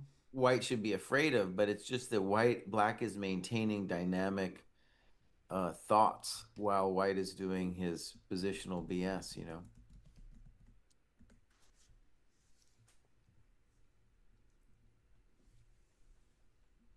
Let's call it a tall versus Botvinnik dynamic. Yeah. Where's the Dojo eval right now? We've been on one game for a while, so we could put a Dojo eval here if we wanted to. Sure, I'll put in +3 for white, plus 0.3 for white. I figured you would. I was already typing it for you in your spot. I put plus 0.1. Okay. I'm admitting, finally, that with the knight trade, it's become clear to me who's better. It's white. Yeah. Before I didn't know who was better, Jesse. Before that knight trade, I thought black had a lot of play against the D pawn, lots of interesting themes. And man, Levon, knight f1, knight e3, making that work out was impressive. And I do slightly like his position now. In fact, I'll even say plus 0.1 something. Plus 0.1 Plus 0.1. No. 6. And also with the other senseis would not allow me to use time as part of the equation in the sensei eval. They banned me from that. But if I were allowed to, I would say that 6 minutes, that's worth something. It's probably worth like 0.4. It's probably what it's worth. So if you want to think about it from that perspective, black's better. Yeah. If you add the clock, then black's better, even though his position is positionally a little bit worse. Esipenko and Grebnev drew. So that's one other match that's going straight to the tie breaks. Everything else is still going, Jesse. I'm not trying to distract us, just doing my job of reporting on the event. So I'm going to update Grebnev and Esipenko's score here to 1-1. They played a game, folks. It was probably interesting. Bishop G1's been played, Jesse. Bishop G1, not F2. I'm a GM today. Wow. Now, you know, the simple point of Bishop G1 is just to hold on to the H2 square and say that's really your only point where you're touching my coconuts, and I'm just going to hold that thing. And I think you were concerned about Rook E8. Yeah. But honestly, I could take, and you're not invading anywhere on the E file. I'm invading on E2. No, I can cover that. That's a light square. I own the light squares. Okay. You know Puedo play on the light squares. You just Bishop D3, and what do you care? Or I could play Queen D3 and say you're not touching anything. Mm-hmm. Okay, Rook E8 was played by Arjun, though, instantaneously. Now, there I was wrong because I was guessing that maybe his intention was Rook F6, but you were a GM in that case with Rook Fe8. Okay, little detail here. I was thinking, in addition to Rook E6, white could maybe play Bishop F2, but now I'm a little worried about Knight F3 as I think about it. Yeah, I would say the basic time pressure thing would be Rook E6, Queen D3. Yeah. I got Rook E6. Yep. Yeah, and then Queen D3 or Bishop D3 both look good. Queen D3 looks the most evil. I'm going to go for 0.4, mostly because now I feel it's just easier for white to play the position. Yeah, easier and getting easier, right? I mean,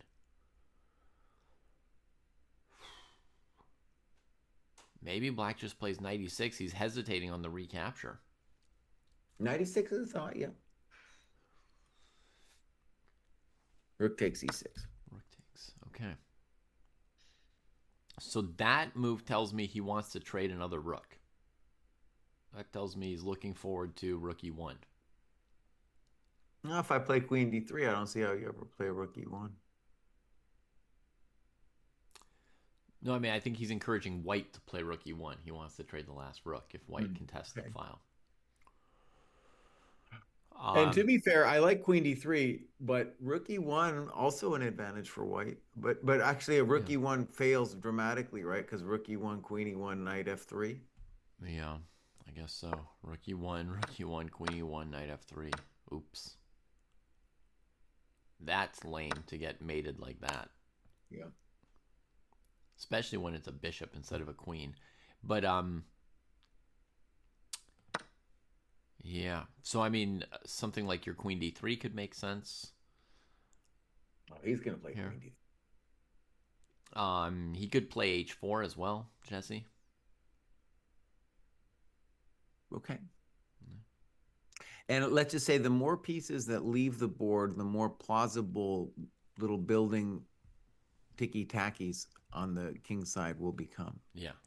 Queen d3, I think, actually threatens h4, h5, because you have to go back to h7 and then h5 is the hell of a drug.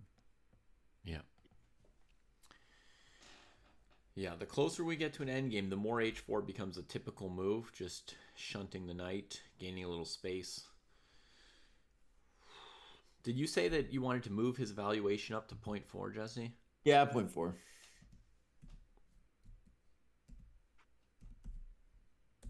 But again, now it's 8 minutes on the clock, so at the clock it's going to be more like Black's favor.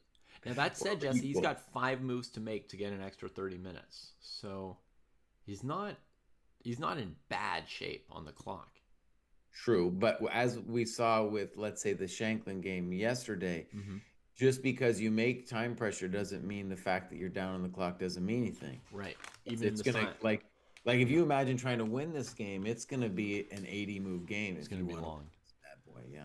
So you might still want your time later on. 30 minutes is not gonna fully fill you up. Blowhot doesn't see the power of the bishops. He says it's equal. Or Black's better, excuse me. He says Black's better. Black looks better. Okay, we both disagree with you for what it's worth. Bishop pair looks nice. White's downside, his Achilles heel is just the d4 pawn, Jesse, right? Just like it requires a little defense, that isolated pawn, and it's on a dark square. So it's the kind of square that Black can gang up on a little bit with the bishop and the knight. Now, by the way, I think what he's thinking about, like Chump GM would have just played queen d3 immediately, because it looks so nice. But I think the issue is if queen d3, he's looking at queen f4 and then saying to himself, well, what would I do then if queen f4? Queen d3, queen f4. Oh yeah. Just to kind of pin you down and be like, well, what? What? All right, we got to move. What is it? Yeah. A3. Wow. Good. Now there's a simple little move. Oh. Yeah.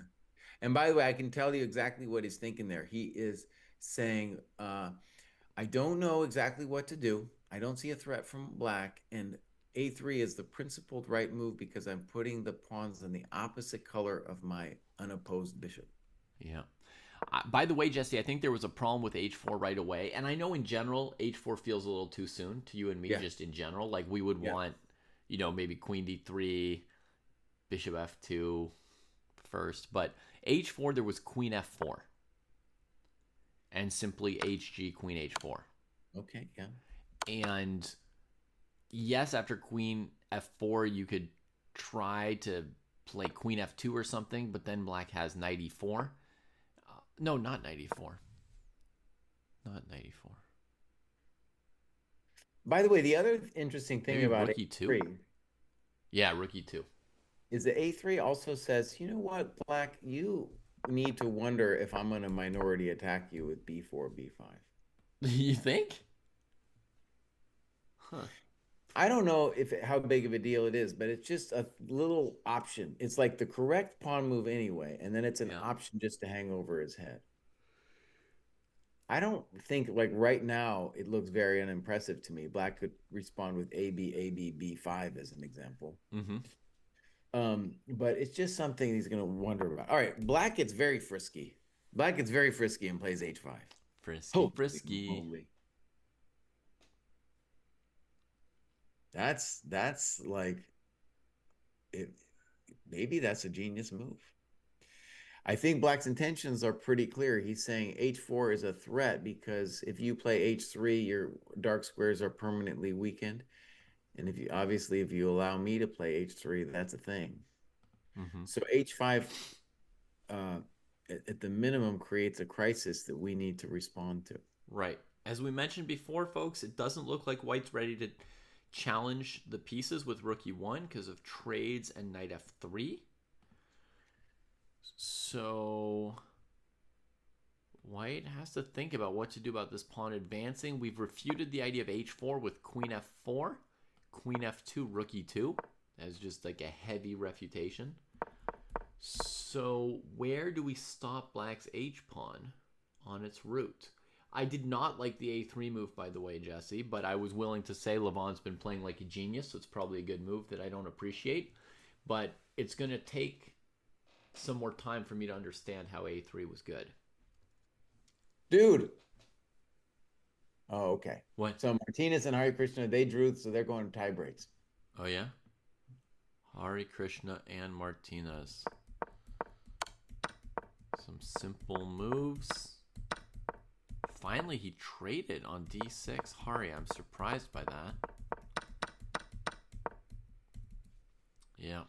Solid game. Never too much for either side. Well played by Yosman. Yeah, I mean, he's showing that he can play some positional stuff here for sure, as well as the tactical flair. We'll update the standings here. We got to move after h5. He plays queen f2. By the way, Jesse, I'm torn in the Hari versus Yospa match because I'm very excited about Hari Krishna as well. No, Hari Krishna's an old man. He ain't got nothing, buddy. Come on now.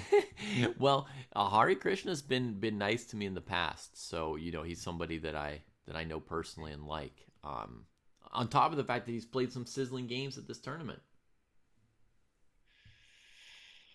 Now, I want to admit that h5, okay, queen f2, so we're mechanically stopping h4, but like black, let's say queen f4, I have to admit to feeling a little bit of discomfort.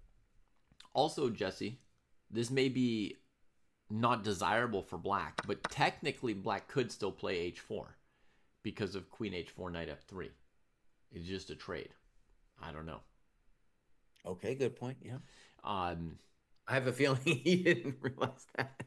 No, come on. He's noticed knight f3. But, I mean, queen f2 looks like it's saying, because, wait a second. Queen 8, if h4, queen h4, knight f3, isn't it fair to say that in that position, black is better? Better? I think it depends on detail. Oh, you're going to just trade into opposite-colored bishops immediately? Something like that. It's hard for you to prevent me from, like, getting to... Well, maybe it's So not. my most active square would be g4. In any case, he plays my move, queen f4. Yeah. I don't know, because when I look at queen f4, I'm like, okay, maybe I can play h4, but there's no rush. What is, like, the queen f4 is the move that I'm like, well, what the F? Excuse me. What am I supposed to do? What am I supposed to do now, bruv? Maybe now you can play rook e1? But then the king goes to h6 at the end, and I don't understand. So what do you play after rook Oh, wait e1? a second. Okay, let's look at it. You're right. So rook e1. Let's first look at snip, snop, knight f3. Okay. I give the Chekaruski, which was my plan.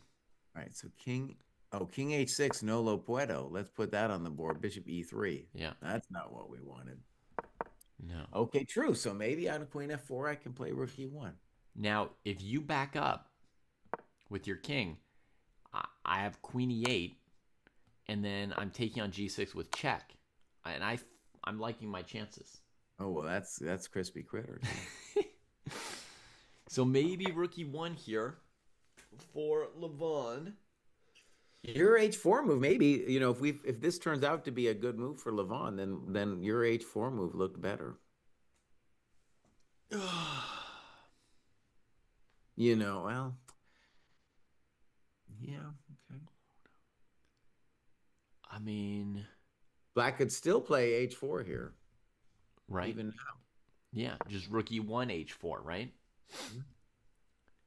Idea rook e6, knight e6, queen e3, queen e3, bishop e3, bishop b6.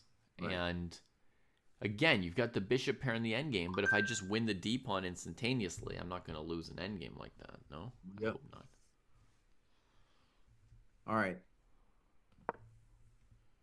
3 moves to make for time control, by the way, folks. That was move 37 from Arjun. Patrick says rook e1 might run into knight h3 here. Wow. More forcing version of knight f3. Rook e1 on the board, knight h3. I have a feeling that's something you could miss. Rook e1 got played. So, okay, we played h4, and we didn't think black was in big trouble. Knight h3, bro. Rook e1, knight f3 didn't work. So he was paying attention. He knew about knight f3, Jesse, right? Because he didn't play rook e1 until now. And this was the first moment where knight f3 didn't work. But now knight h3. Okay, let's say I play queen f1. What's the dirty trick then? Okay, queen f1. Let's try knight g1, threatening mate. Oh, that's so cold, dude. That's so cold. Here. Can't take here. Rook e1, knight h3. Knight h3 played in seconds by Arjun. Oh, and Levon's shaking his head. I can see the feed here. We're going to call it a blunder. We're going to guess -3 from me. Dude, dang. That time pressure showed itself. Knight h3. Welcome to the Indian. I don't know what the Indians call it. They got their own dojo. That's game. Because queen f1's out. GH is out. Goodbye, Lucy. Well, queen f1, knight g1, g3 is rook e1. Yeah. Queen e1, knight f3. Ooh, hitting the queen. Queen e7, and we come back. Oh, it's just cooked, man. Isn't it? Yeah, the Armenian fans are not happy today. I'm gonna adjust yours to -3 as well, Jesse, just for you. Well, it's -1,000 now. It's -1,000. Fine. Yeah. I mean, for us, it's sort of arbitrary. Once it goes beyond -3 at this level, it's just just vaguely dead. So it doesn't matter if it's 4 or 8 or 20. Mm-hmm. Oh, it's brutal to watch Levon here, dude. Knight h3. Man, like I would have said, like last candidates was his, objectively maybe the best chance, the last chance. And now, dude, like I'm sure these people never give up the ghost. All these people who are 2,600, they've got the dream alive. Even though Magnus doesn't care anymore, they got the dream. Mm-hmm. And Levon, dude, you can just see is like, oh man, that was my life's hope gone in a one little pony move from some Indian chump. Yeah. Oh man. Well, I mean, he's not thinking that Arjun's a chump. I mean, you know what I'm saying, though. Yeah. He's like, I had this game. At least I shouldn't have lost it, Okay, Grabsius asking, doesn't he just have queen g3? Well, black can trade the queen and then take the rook. Yeah. And that is a collapse. Yeah. Yeah. So... All right, so Saketh is telling you something important, Jesse. The Indians call it Akara. Welcome to my Akara.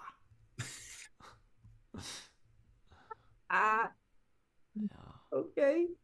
Welcome to my Akara. Yeah. All right, I obviously have to Google it now.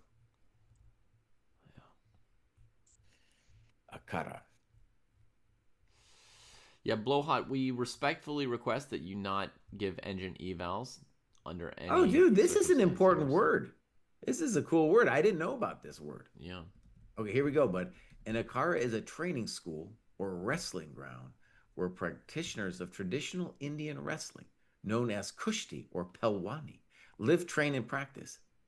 Life in Akara is often highly disciplined, focusing on rigorous physical training, diet, celibacy, and devotion. Nice. Dang. So I didn't even know about Akara, dude. That's kind of amazing. I never knew that you could focus on celibacy. I thought it would be enough just to ignore not celibacy. You would, like, focusing on your discipline would be enough. Whew. So it also within Hindu ascetics, it's a kind of, they use it to refer to an organization, sect, or monastic order. So it could be religious as well as martial, so to speak? But these are often armed militant orders that historically protected religious sites and pilgrims. Militant orders of... of Hindu sadhus, Hindu Right. sadhus who Sadhus. are I've heard that ascetics. before. Yeah. So yeah, kind of like the Christians had an order of knights too, who were like, we're slaughtering you, but in the name of Jesus or something, right? But Like they the didn't Knights have an Templar. The Knights Templar. but the Knights Templar never had an Akara. They didn't have a dojo, as far as I know. Oh, I'm sure they had some kind of thing that was a cross between a military and a praying place to focus on their celibacy. Did the Knights Templar have something like a dojo or a kara? Ooh, other results. Some games are some blood is being spilt in the last moves of time control, Jesse. And you said the Mhm. 6 minutes. And Aronian did make a miscalculation, a slip Yeah. up before time control. Yakubayev has just taken down Gabriel Sargisian, he of the epic defenses. Mm. But he seems to have hit him with some kind of something before time control. Why is this a resignation? It's just a transition into an endgame that Sargisian didn't want to play? What? You've survived worse than this, Gabriel? No. The bishop after the queen trade will go to f8. And the h file is lost. Mm-hmm. Ooh. Ooh. Aronian has resigned, folks. Yeah. Um, GM, you are not banned. I can see your comment.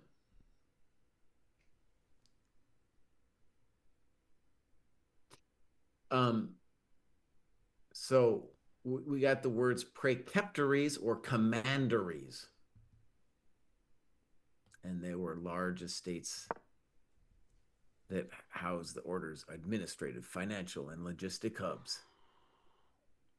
Yeah, there you go. Sevian is also on death's door with 8 moves to make time control. He's in danger of Let's go getting there, bud. Let's knocked go out there. here by Wei Yi. Wei Yi, one of the few remaining favorites, but if 8 people get knocked out this round and they are not Arjun, Wei Yi, Lei Kuangliem, or Sindarov, it'll look a little less random next round. And we could say that on Rook A8, it's just completely over. Knight A4 played, and Jesse says Rook A8 is enough to end the discussion. Rook B7 to A7 should have a similar result.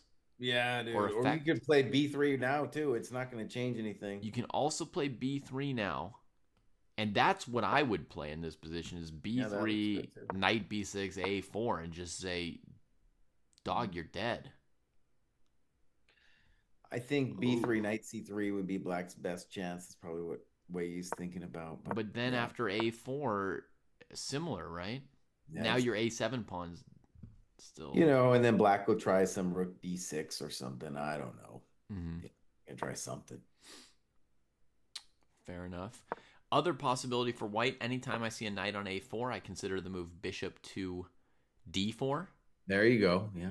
And also a position I would never want to see from black's side. Though there he could play Rook D6. Right, he can play Rook D6, and we play C3. And then he got Knight B2. Oh, he doesn't know Knight B2? Not even.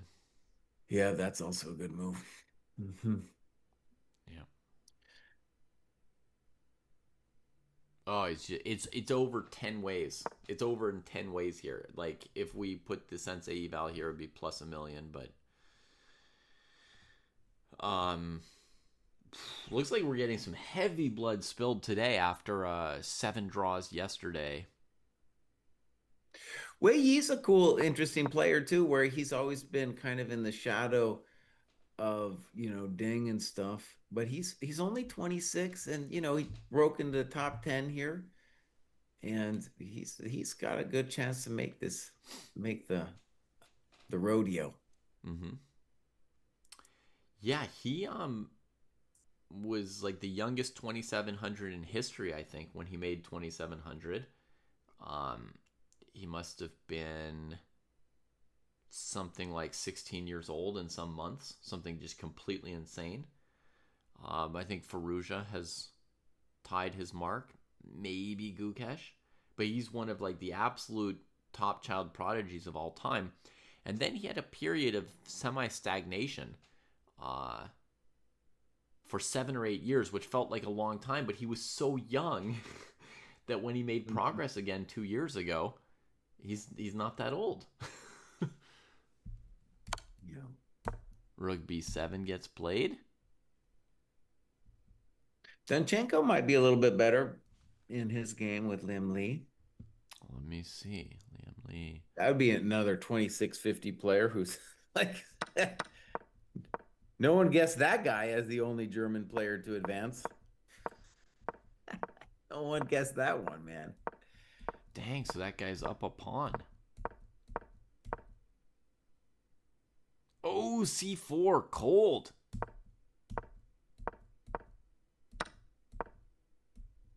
Holy moly. I mean, he's either winning or he's not winning at this point, right? There is no better in a position like this. Mm-hmm. He's anticipating rook e7, king a6, I guess.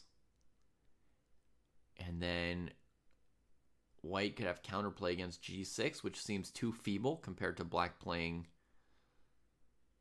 the king into d3 and rook f2 to f3, maybe. Looks like he might be winning. He does have 1 minute to make 2 more moves here. Yeah, mistakes are going to be made. Who do you think is the favorite, Francois asks, in the Hari versus Martinez tiebreaker? I would have to say, as the time control gets faster, Jospem is a favorite against the older players. Absolutely. So Absolutely. I think Martinez is a noticeable favorite. Mm-hmm. No reason that Hari couldn't win, but maybe 60 or 65% favorite Martinez.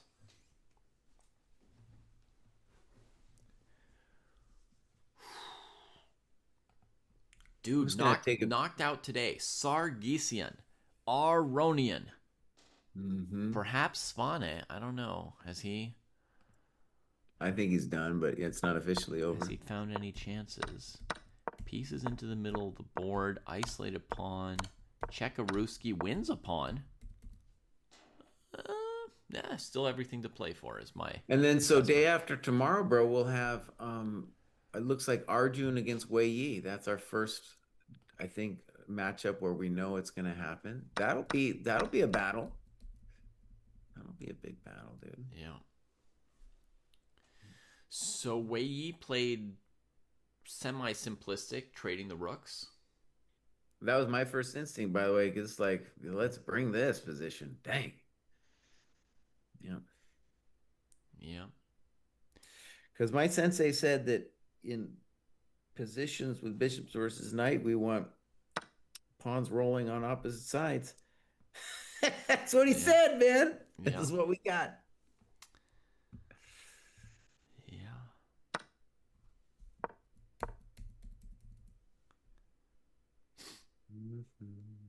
All right, Mr. Pruess, I think I am done, but it's been a great stream. Cool. Yeah. And enjoy so your Saturday I guess morning. I'm going to see let's see. Tomorrow's tie break day. Tomorrow's tie break. So I'm assuming you're not going to be here. I will not be here, but Shanklin will be. Shanklin will be here. Yeah, so I'll be here tomorrow morning doing the Shanklin show. Whew. Looking forward to it. Intense. Shanklin, Dubov. Shanklin takes on a former world rapid champion in a rapid and or blitz tiebreak. Yeah, but let's hope for him. Let's hope for him. I've been logging my hours here with the Goa custom thing on the Dojo. Goa task. And so that's my custom task that I've given myself. Right on. I haven't been logging my work. You got to be logging your work, bro. Yeah. You got to log your work. And also, on that note, before I go, I will say, if you use code GOA, when you sign up for the Chess Dojo, you will get 20% off of this amazing website. And David should show, as a mark of shame, he should show his heat map that he has not been updating. Oh, buddy, I yell at those people on the grad show. I Yeah, yell at them pretty good. here you go. My blank heat map. I have been working on my chess. I just haven't been logging it. You gotta log it, buddy. Come on now. Yeah. All All right. right, you guys, I'm out of here. It was a great time. Cheers, Jesse. Bye. Thank you very much.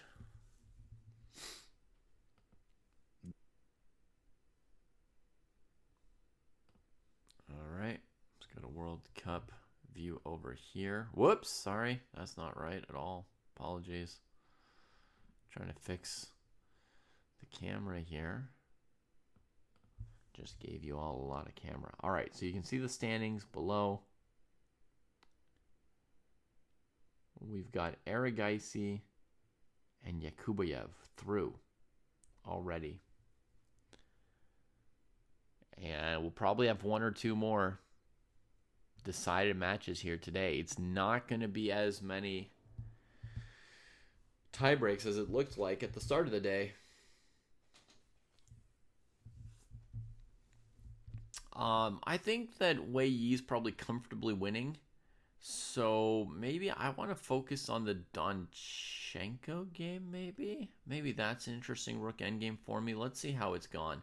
So c3 here, king comes over, deals with the a-pawn. And white deals with the c-pawn instead of g6, which makes sense because also here, if you go rook f3, there is rook check, rook takes.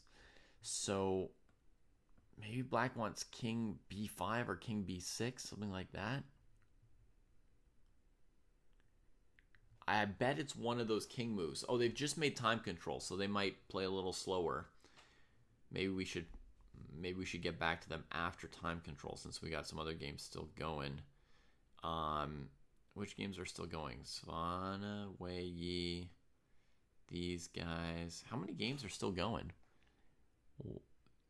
1, 2, 3. Oh, only 3 games still going. So far we've got 3 matches headed to tie breaks, 3 still going, and 2 decided.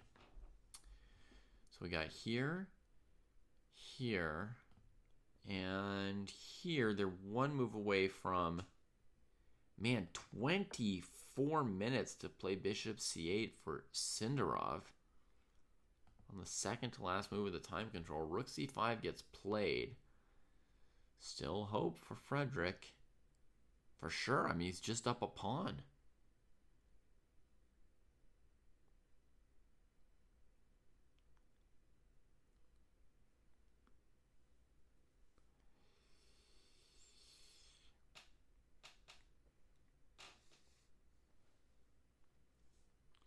Yeah, I mean, in Rapid and Blitz François, Martinez is not an upset against Hari Krishna. He's a mild underdog in classical, but he's drawn the classical portion 1-1. So now he's going to be the favorite tomorrow. Javokir, his match win is looking in danger. Maybe part of his plan was to go rook g8 check, bother white here. Then maybe bishop here makes sense. Even setting that up before giving the check. Let's look at that move for a second. Bishop here. What could white do that deals with rook g8? Most any knight move is going to run into rook g8, but the knight could go to h4 or e1 conceivably, right? And just hold like this.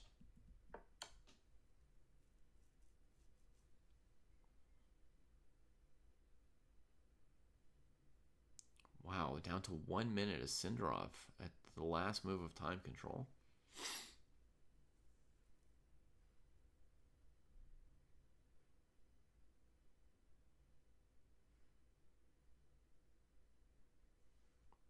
Yeah, maybe you might as well send the white king into the corner, then put your bishop in charge in the middle.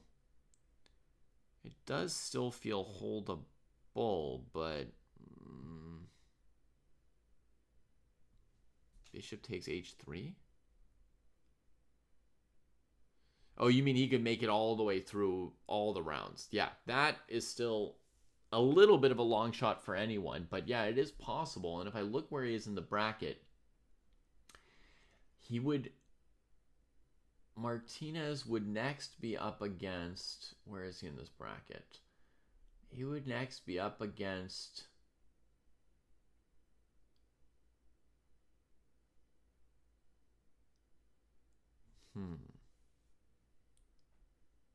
after Hari Krishna, he'd go up against maybe the Sindarov matchup. Right? The Sindarov versus Svana matchup that we're currently seeing. Okay, so we've got a suggestion here. Maybe you could go bishop takes h3. No, he's played rook g8. Let's just see that move for a second. Bishop takes h3. White's got no checks. They're covered. Pawn takes, rook check, king over, king takes, rook check, king here, rook takes. This rook ending looks a little miserable, but maybe, maybe it's just enough to save yourself like so.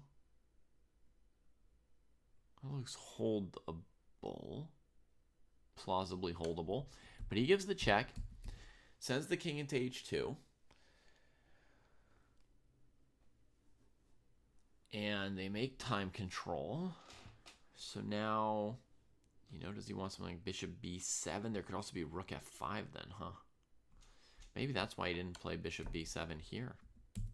Remember, I looked at this for a moment, but we hadn't mentioned this move. Defending the knight very solidly, right? You don't want bishop f3, rook f3 check. And just planning to take this pawn next. But the question remains here, if not bishop b7, what are we doing, right? We're down a pawn. King here. Rook check. Back up. Ooh, it's going to be... it's going to be some defensive play needed by Sindarov. I do believe that it's probably possible to hold still, but... not obvious. Not obvious.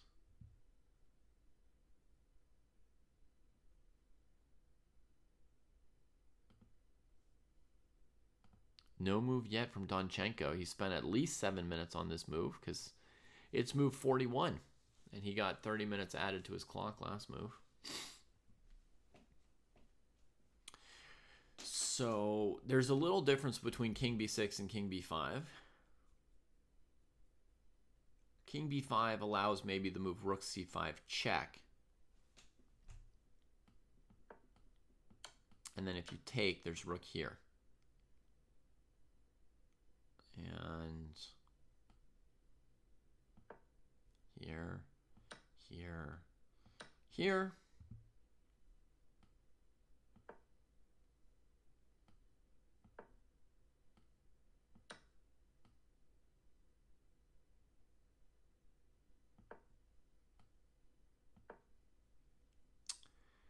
This looks like the shape of holding for white, to me, at first glance.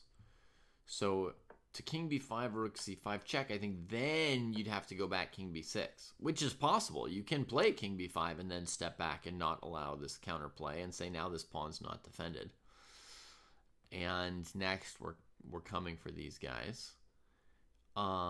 Maybe rook here threatening check. Ooh la la. Ooh la la. That's saving the game for white, I believe. So then it should be king b6, which he's just played. He's just played king b6. That seems to be the correct move by Donchenko. Rook c5 gets played. And now you go here. Actually, maybe with this move, order rook g2 is simpler. You don't let the king start activating. Because I assume that white's looking at, bringing the king up towards counterplay in some case. Here, maybe rook here is next. So you've got this available. And that keeps the black rook honest from going after other pawns. So maybe slightly better is you come here for, you come to rook g2 first after this. Don't allow the king to get up. But if white goes rook e5, we just have to take and we get the same position.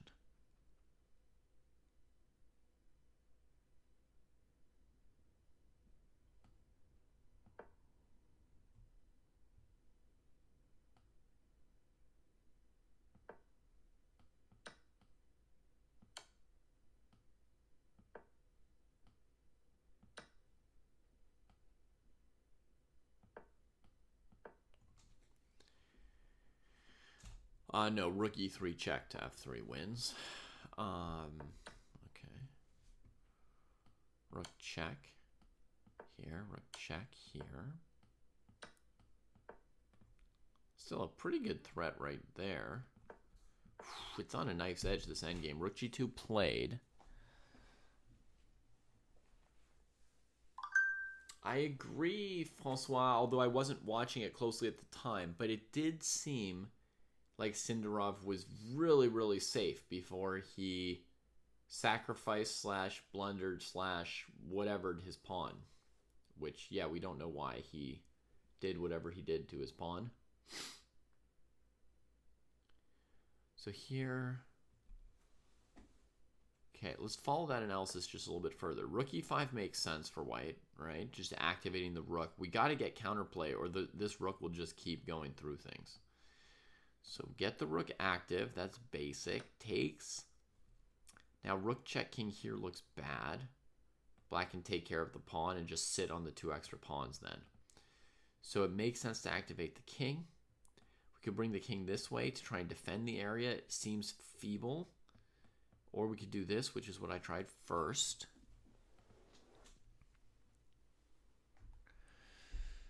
Last time I played king d2, rook g4, king c3, rook h4, rook e6, king b5, rook g6, rook h3, king d4.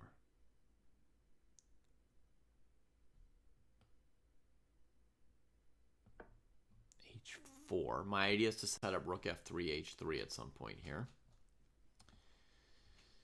Maybe white can be tricky about it.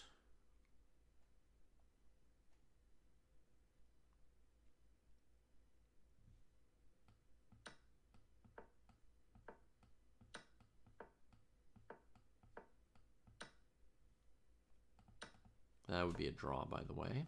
Rook h6.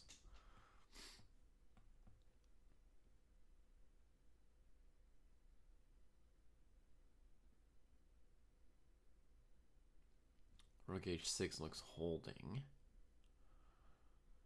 King d4.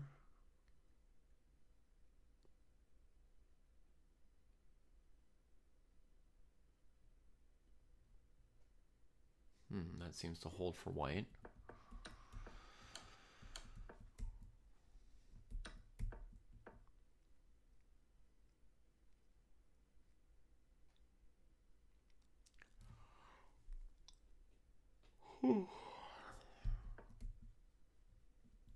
King d4 was nice.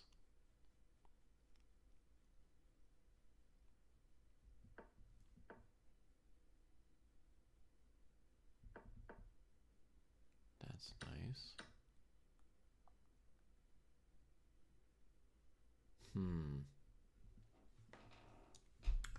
I'm not quite able to beat white here myself so far.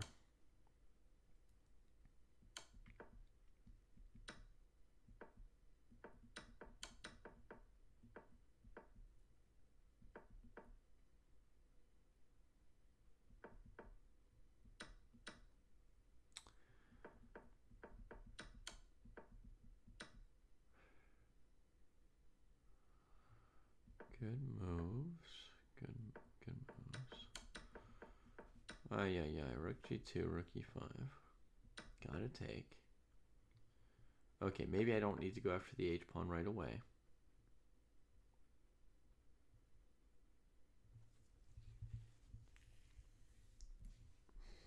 Is there any way I can bring my king over? Like this. Abandon this. And try to hold my extra pawns.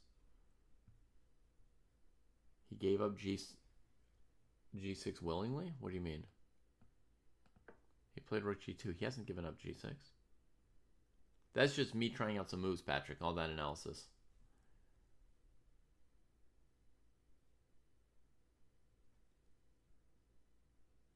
Yeah, Renga, get paired with him. Do it. Rook E5. Yeah, predicted that. That's all in the analysis over here. Okay, so let me try my new move here. I'm going to try King C7. So white could still try and get after this pawn, or they could play B5. I think it's too early to commit to the B pawn for white. You play a move like B5, and I will play King D6, which sucks for your rook. Here. Oh my god.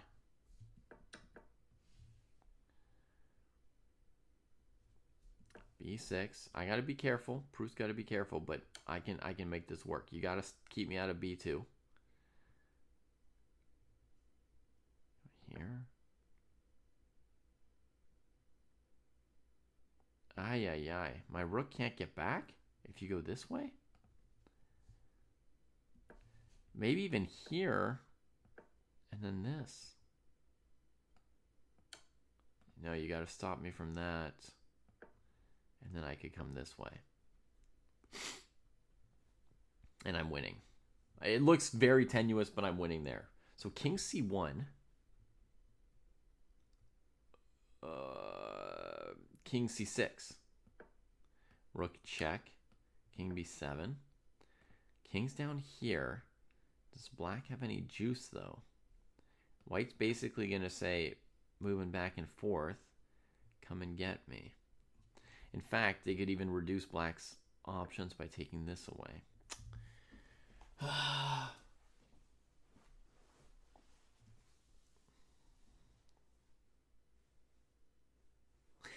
Yeah, Renga. Yeah.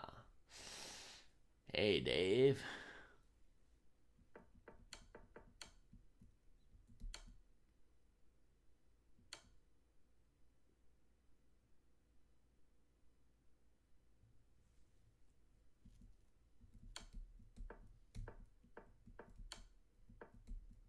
This looks holding for white as well.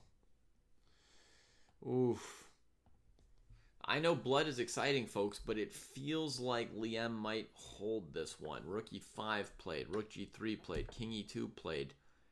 King C6 played. Oh, so the white king went this way in the game, not here. So uses a slightly different defense than what I expected. But does the move King D6 not win for black? No. White has a couple options, like Rook A5.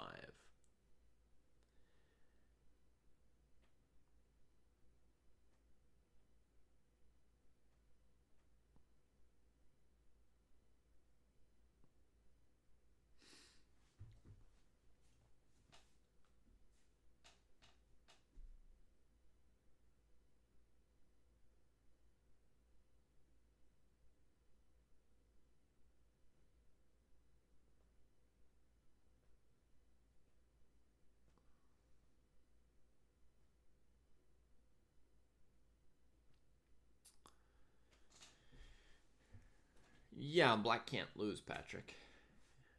I was just trying to win. Just trying to win. So Kaylin, I think, is saying Rook G4, just take H4.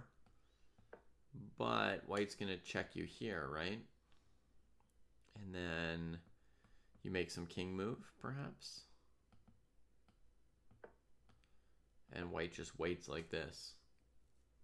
And in general, if you play rook takes h4, rook takes g6, that'll be a draw.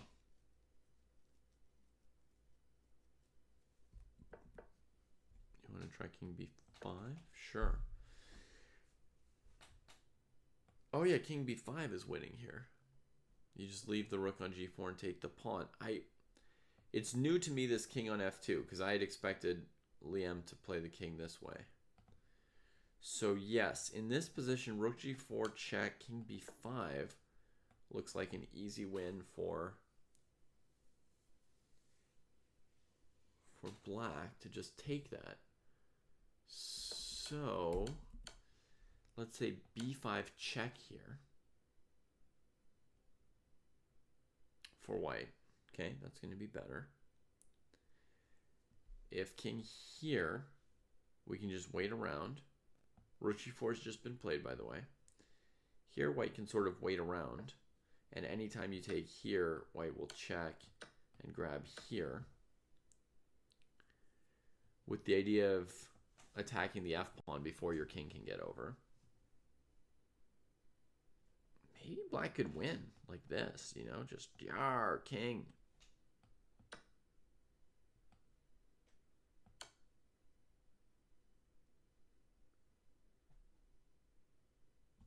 Actually, rook h3 might be easier than rook h2.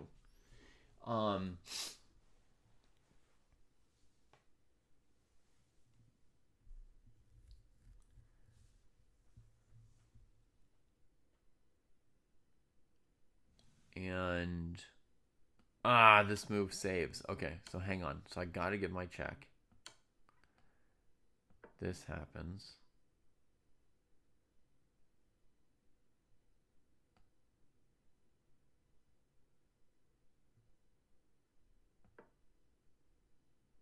No, let's not do that. Let's just go.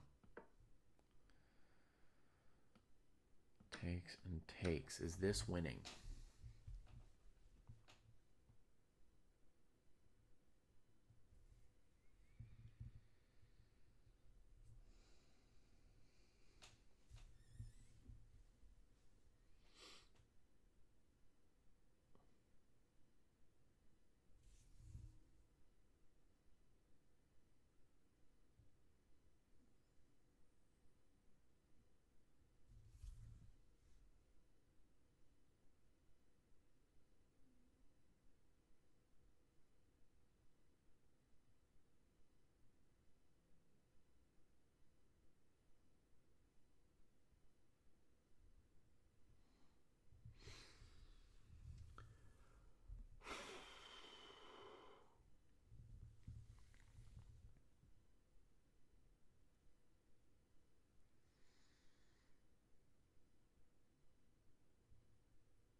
I think white can draw.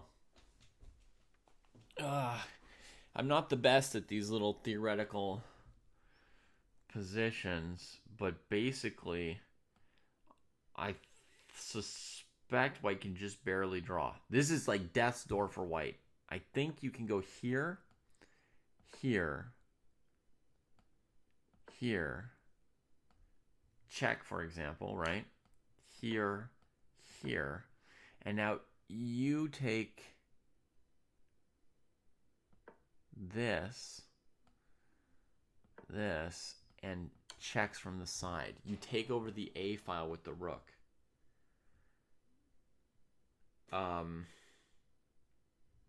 The thing is, if black can achieve this position here, king e2, e3 with the rook on the A file, it's winning for black. If you only get the distance of the B file for white, you lose. But I think rook e5, king f4, attacking the e-pawn forces the black to cut you off on the f file. If they ever come this way, you come here again, right? So they have to give up the a file, I think, to advance the pawn this far. Now black's threatening rook a2, maybe winning, but now rook a5, drawing, I believe.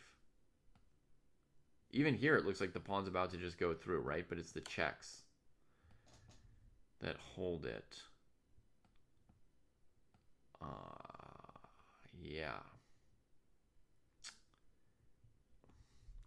I'm only like 60% confident on that. I'm really not very good at this, at all the positions right around the long side defense. This is called long side defense, by the way, folks. And there are many scenarios where this is drawing.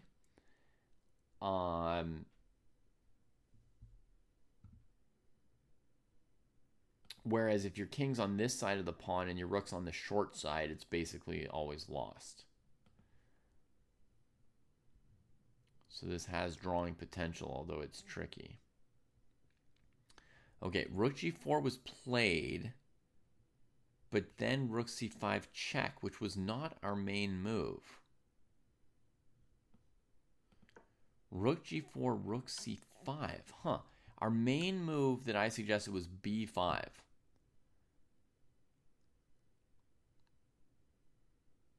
Instead, we get rook c5. So, two options for black here. This one looks like it'll allow too much counterplay.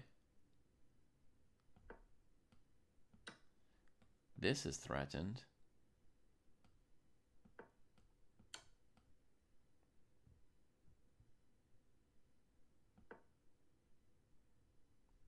The point is that black can't get to the pawn with the king.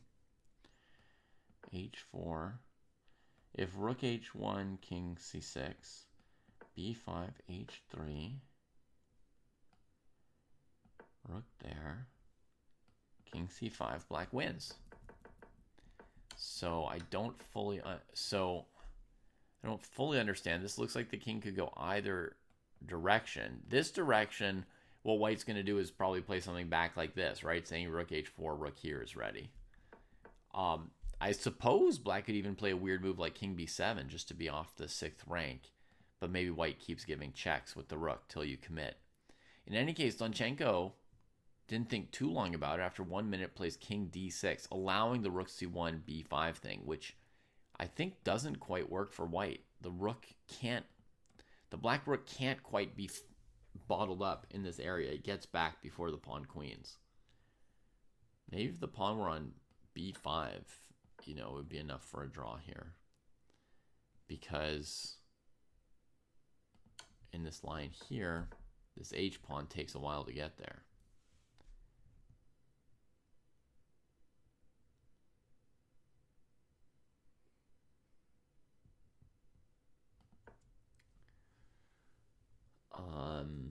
Finito, says Francois. This game here, Francois, is done.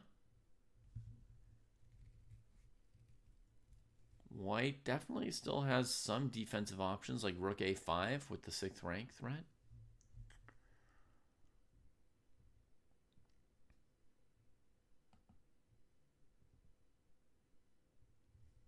Well, I don't know if you mean it's finito draw or finito win. I don't know for sure here.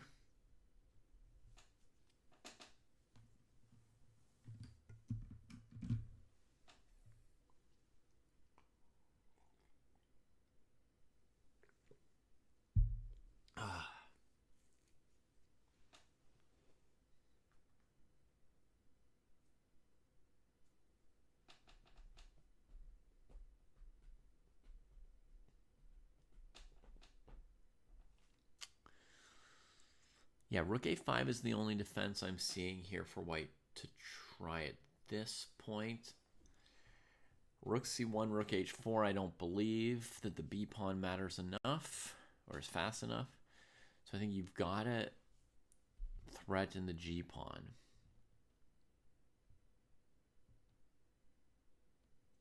The other variation was finito. Okay, yeah. So here's rook a5, and then what do we want to do for black?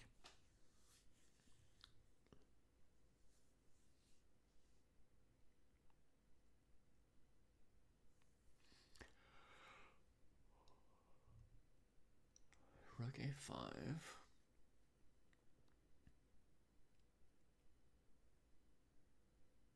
It's not even ideal conditions to make the trade, honestly, because after the trade, our king's not even getting to b4 so easily since c5 is covered, right? So there was a variation where I took this and came back to d3 and it was close. This one's not even close. It's an easy draw for white. So I think if white plays rook a5, Donchenko's going to move the king back this way. I think he's going to try this. just repeating because of this idea, which would win. So I think he'll try repeating, and white will go rook c5 again, and maybe then he'll try king to the 7th rank. Oh, there's more checks then, huh?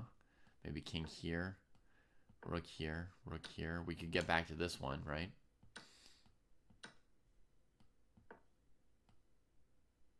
Oh, this one I'm like a full tempo slower than before.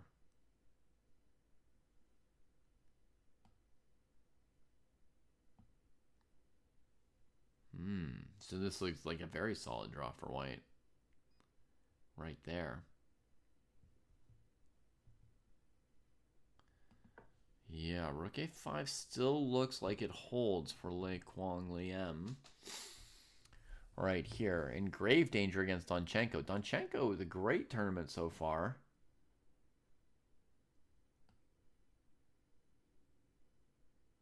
You know, I don't know if there's anyone else in the tournament in Donchenko's situation. Donchenko has not played a rapid game yet this entire tournament, folks. And he played round 1, unlike the top seeds who didn't have to play round 1.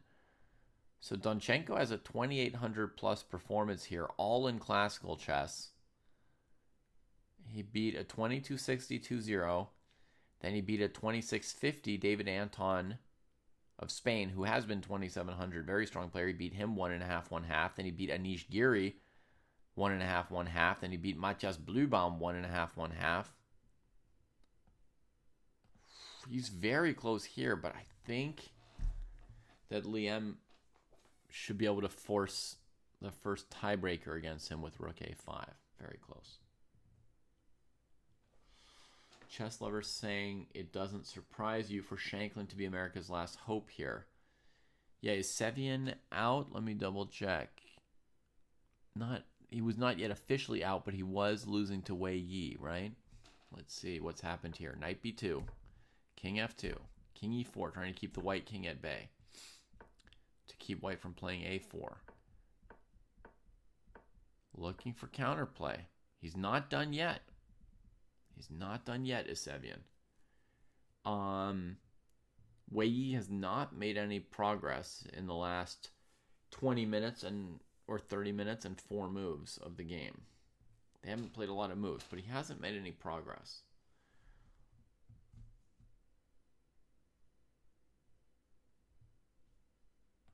Now threading this pawn.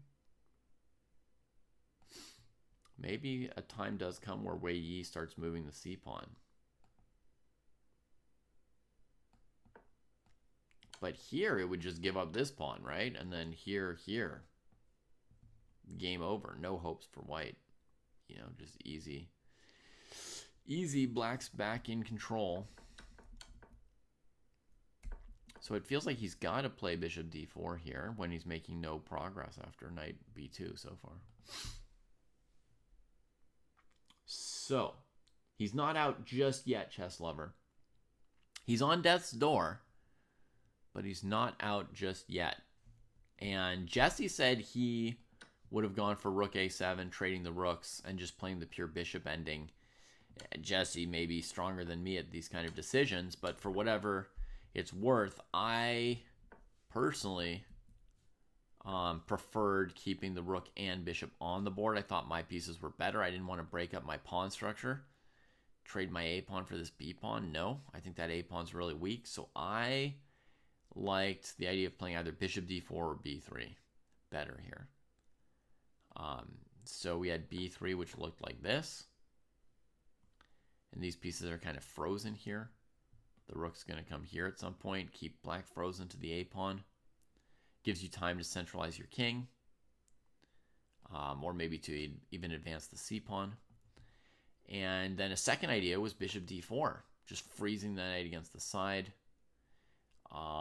Against knight b6, then we have to play b3. So I don't like this better than b3a4, but it was another idea. I think b3a4, that's what I would do.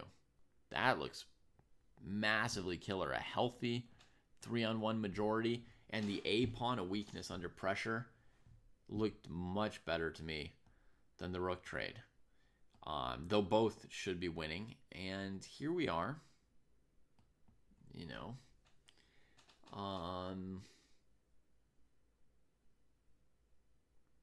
Wei Yi still looking for progress. In general, he seems to have been wanting to prevent f3, so he's not been playing a move like king d2 ever since black's pawn got to f4.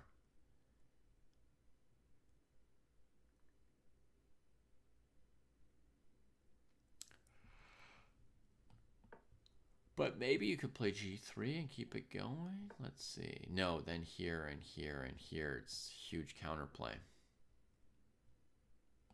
And if the king ever comes over, black just cleans up the queen side. Yeah, it looks like he's got to go back to d4 simply. Does this have a benefit? I suppose, potentially.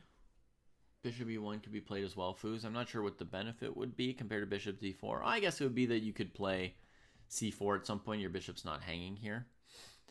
But since black's next move is knight b2, you don't have c4 or a4. Your king's busy stopping f3 for now. We don't see how Wei Yi is going to get either pawn going against the light square blockade if his king has to stay around f3. King d2 in the live position, chess lover, or after bishop e1, knight b2?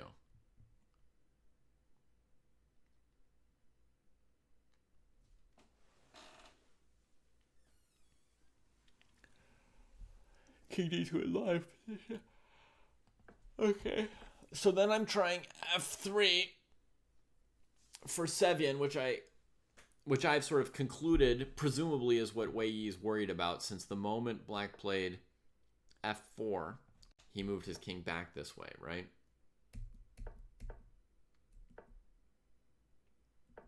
Literally his king just came from e2, right? So if knight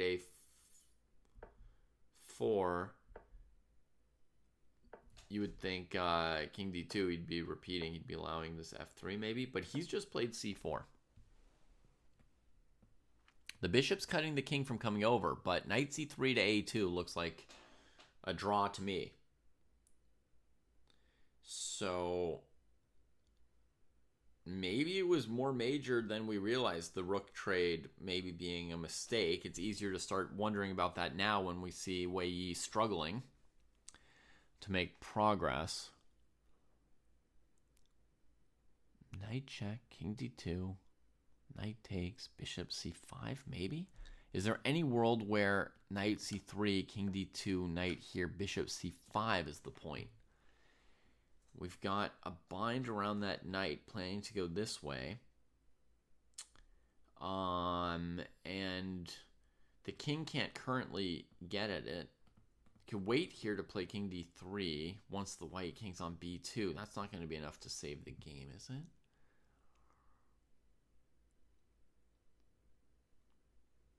No, far from it.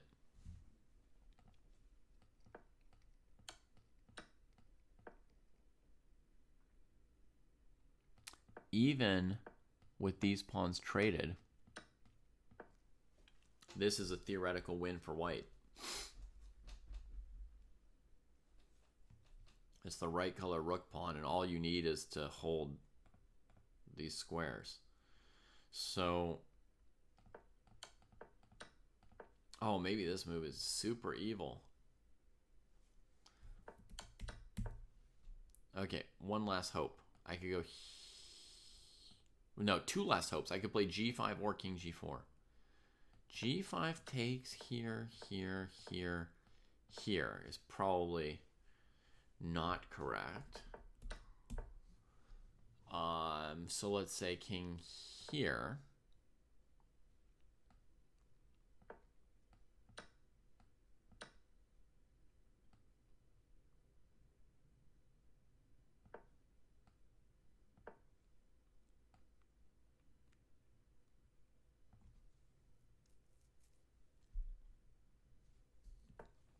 Actually, just something like this should be simple enough.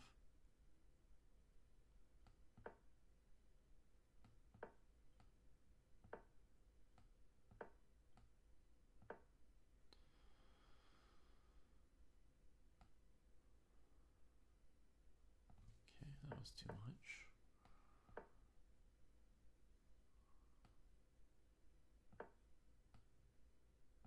Freeze. And that's an easy win. King defends this. Bishop can stop the 2 pawns. If the king ever comes to help them, then you queen faster. Okay, so at first, when I was thinking about c4, knight c3, I missed the idea of bishop c5. So I thought knight c3, king d2, knight a2, c5, knight b4 would be an easy draw for black. But in fact, after bishop c5, I think there's no hope for black. No way to trade off enough pawns or get enough counterplay to stop king b2. Sevian has played king e5 instead of checking and taking. So Wei Yi is now making progress.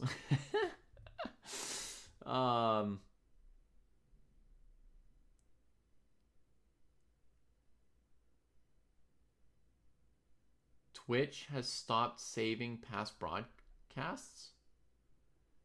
Well, that should be a big complaint for me too, Grenborg. Are you sure? And why would that happen? That's so weird.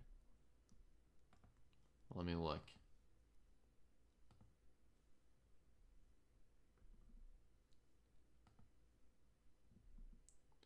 Videos. Recent broadcasts. 8 days ago, 7 days ago, and then nothing. Uh-oh.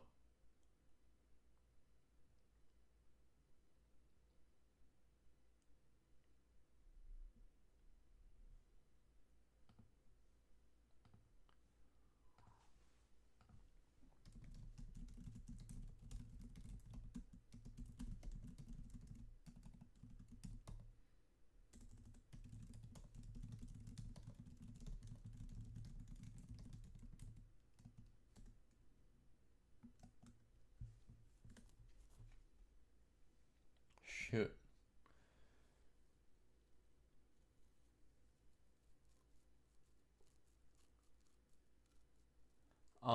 Thanks for bringing that to my attention, Gren. We'll try and find out what happened to our account.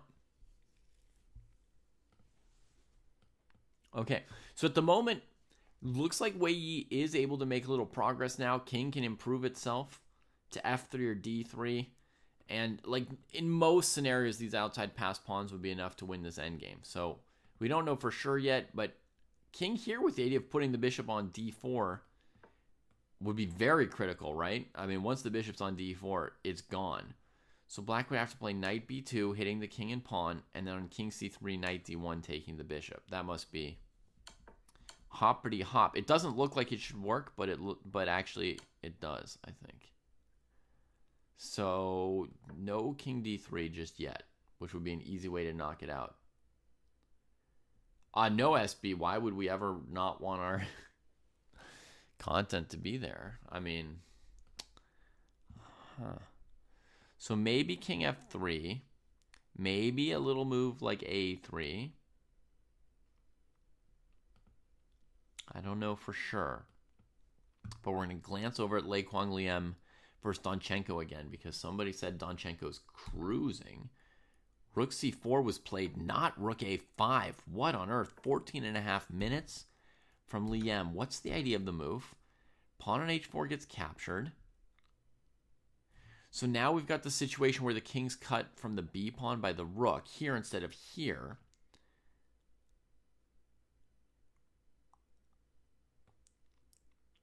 So it must be to stop an f4 move, and if rook check, he's going to go here to stop h4, h3.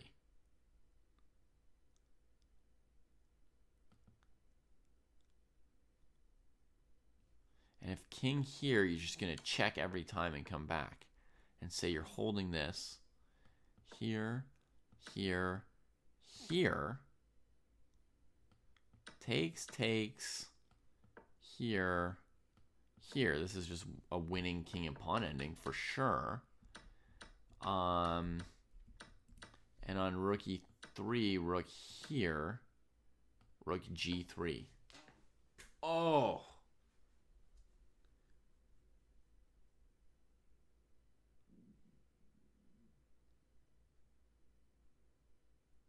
Dang. That's really misfortunate. That's really misfortunate. Rook c4 is a weird move, Patrick. I don't yet know if it's a blunder. It's a very weird move.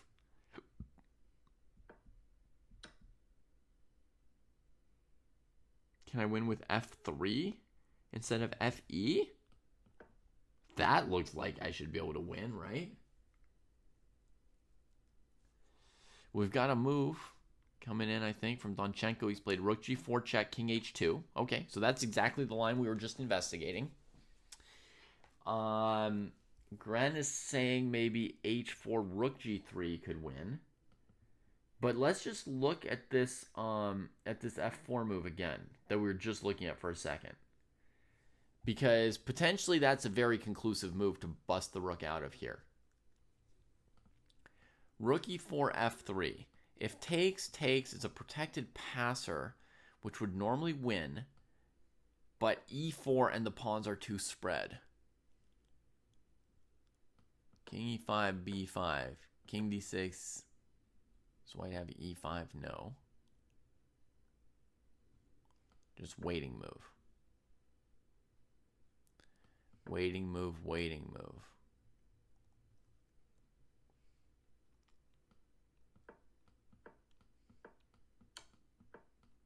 And White wins.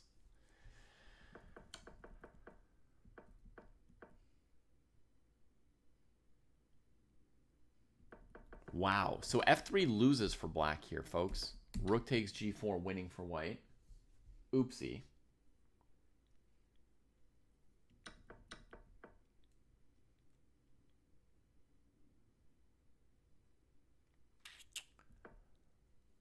Rook c4. Okay, so maybe not f4 in this position. Donchenko working on this problem right now. King c5 instead of king e6. Right here, king c5. Holy moly. That wins. Okay.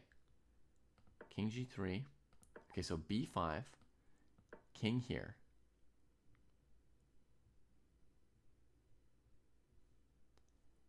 If here takes and you're still in the square, if here, takes, here, and you get back. Oh, the king's just in time here. And king g3, king c5. Winning. So it's winning for Black. Thank you, Yellow. Paying attention.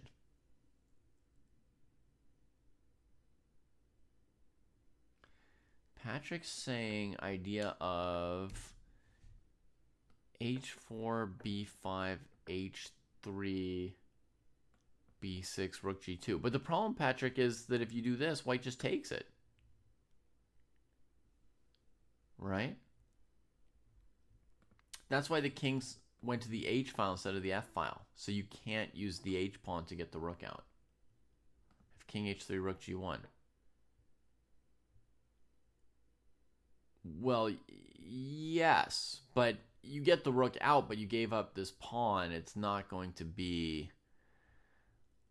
Basically, you're not going to be winning.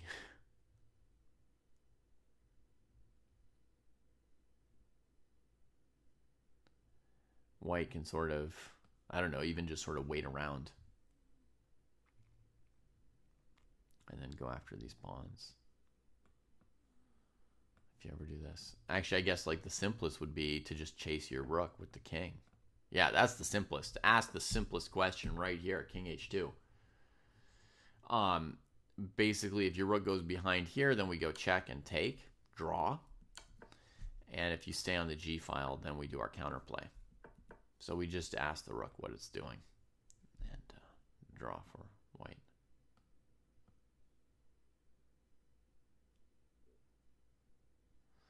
Okay, so let's try something else. Fu says h4. And the point of h4 would be b5, rook g3, b6, rook takes e3. We get out in time, it seems, and we've got 4 pawns, which is good. Now rook b4 could be tried.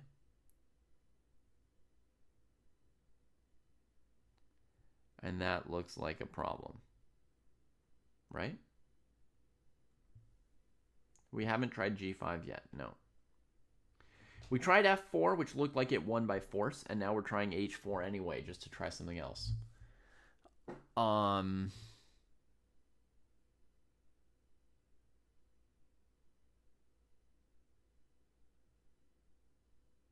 I might not even have a way to sack my rook for that pawn. I might be able to draw 4 pawns against a rook, but how do I even get there? Looks like white wins, right? With this move here. So h4, rook g3 looks slow. g5 looks even slower than h4. I don't know if we should look at g5, Dave. Given that h4 was too slow and g5 looks slower than it and f4 was winning. This is literally the live position. He's got a very important move to make here, Donchenko. I think f4 is the move. But it's really not obvious. The king and pawn ending that we're envisioning with f4, rook e4, f3, rook g4, h g4. You have to calculate this somewhat carefully. A lesser player than these two could misevaluate this as a draw or a win for white.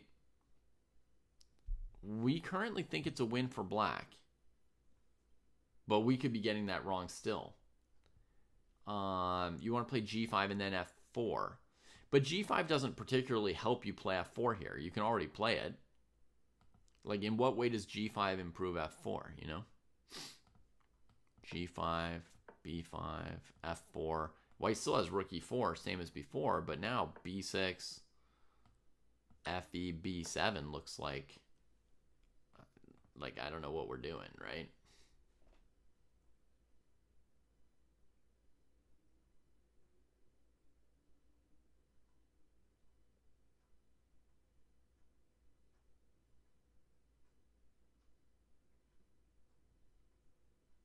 We should probably be double checking that pawn endgame. I agree, Foos. Because that's probably critical.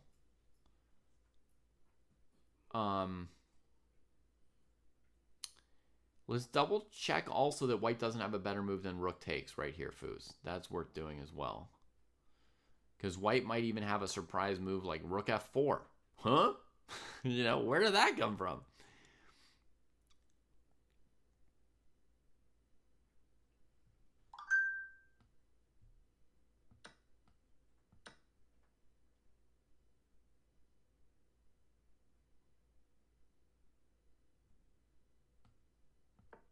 Oh, this is kind of a good puzzle. I think the only good move for black is h4.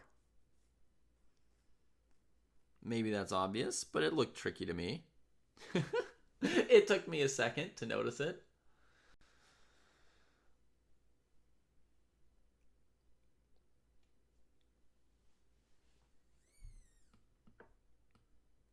Stopping white from playing king g3. If they play b5, sure, we deal with it. And if they come here, we go h3, king f2, h2.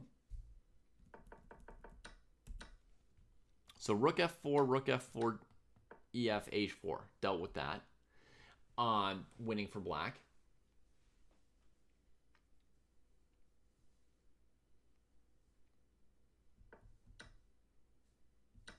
Let me look if there's any other move for white other than this. Rook d4, I think takes, g5 should be fine. In general, a position like this, if your king may not be able to take all the pawns, but he can hold them.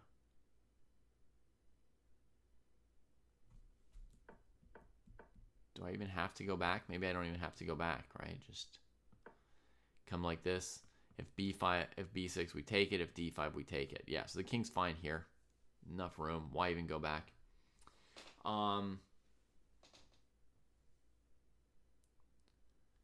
So I think rook d4, it looks like we can handle it.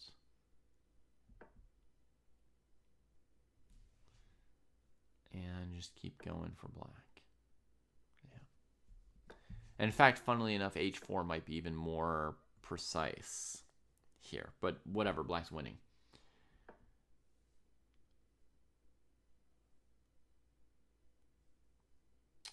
So Other move for white would be keep it in the rook endgame.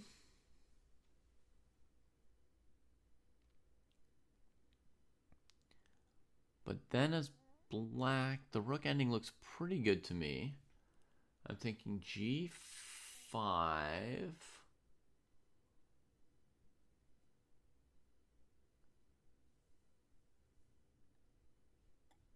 Idea is to be able to take and defend my f-pawn. Rook here, forcing us into this. I don't know which way is better for white. Either way, it looks like they are in trouble.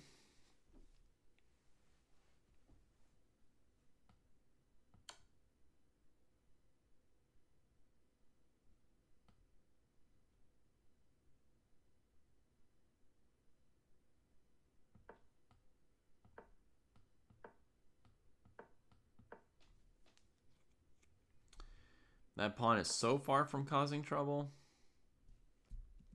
And I guess we could just queen with check. If the king comes this way, we'll give a check here, here, cramping the king. I think 3 pawns, I haven't studied 3 pawns, only 2 pawns, but I'm going to assume that 3 pawns can't be stopped by a king and rook. However, like, clever they try to be about it.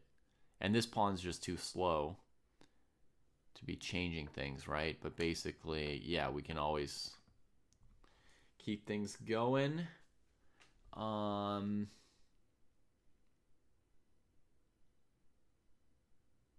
Try rook e8. Sorry, I don't know when to try rook e8.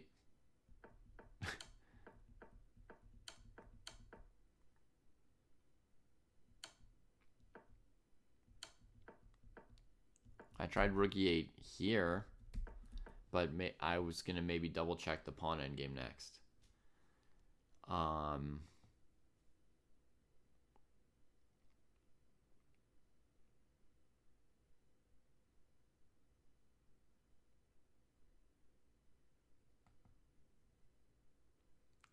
F4, rook e4, g5.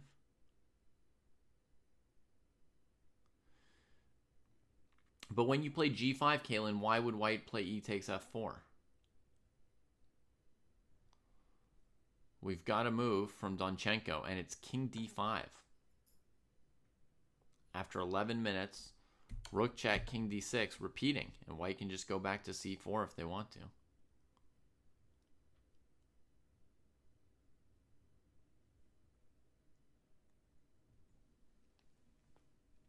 So he did not find anything. He got down to 4 minutes on the clock and then repeated positions. Let me see this rook takes g4, this king and pawn ending again, okay? Because I also do have a thought for white to try and hold it now as well. f3, rook g4, hg4, e4,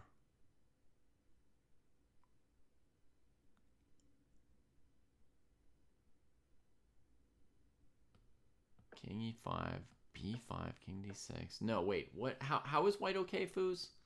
I thought I had some idea, but I'm not seeing it.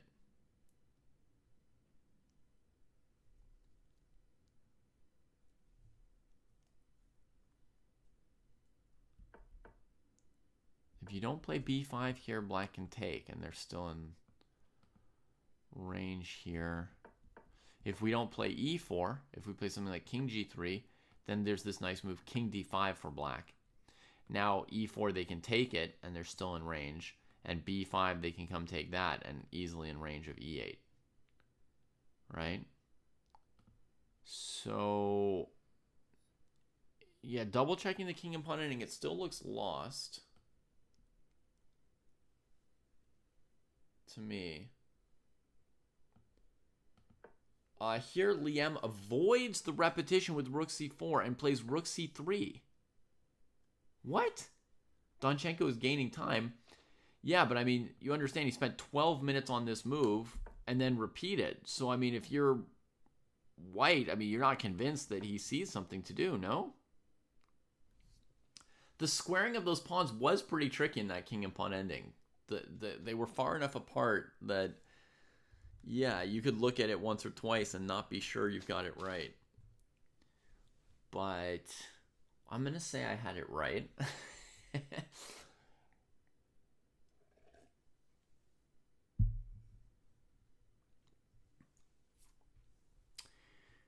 Homeless, how is it not obvious? Well, it took us a few minutes to calculate it, and dozens of people in chat were not confident about the variations, including strong players. So it's not obvious because the variations are long and tricky and slightly unusual. But I think it was winning.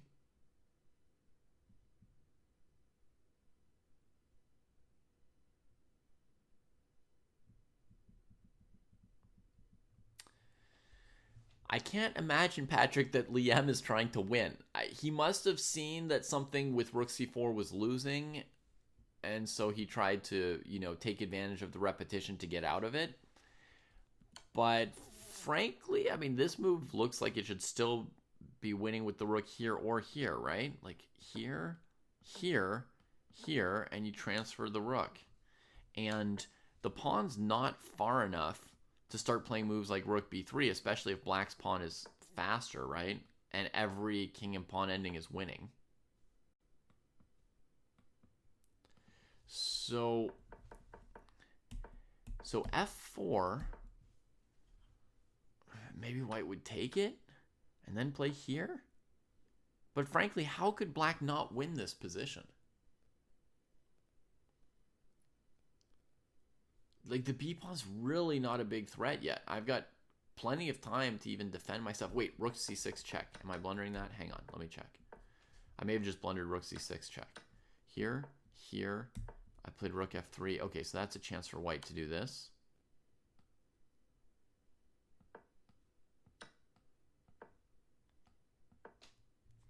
King g2. I probably blundered that rook check. I didn't mean to do that.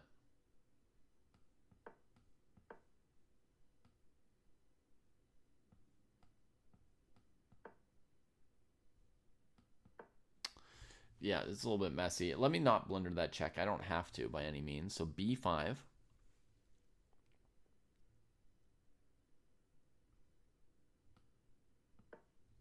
Maybe g5. Pawn here. Rook check. King here. Rook here. I mean, just some simple-ish moves, right?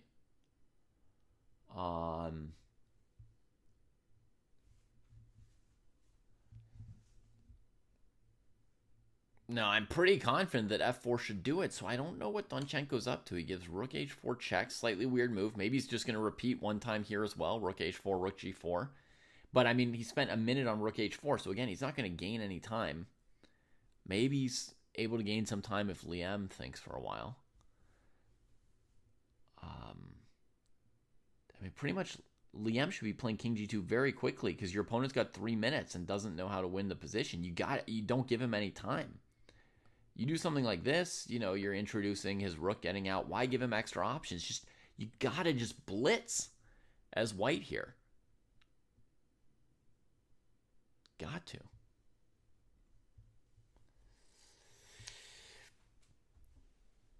Yeah, it's hard to know what it is, Lassa Suniskak, but either Donchenko is like,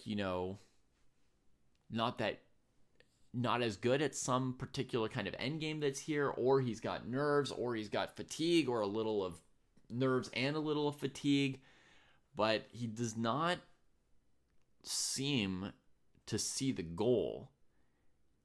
And in those cases, I think it's a real mistake for Liam to give him time to think here, or even to rest, even if Donchenko just rests while Liam thinks for 3 or 4 minutes. It's probably hard to rest when your chess career is on the line the way it is here with the candidates tournament spots at the World Cup. But, even letting him rest for 3 minutes would still be a mistake.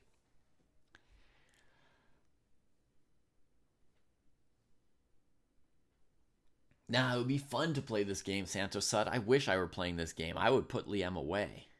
I would put him away. Rook c4 really looked like a mistake to me. It's fun to calculate these lines for black.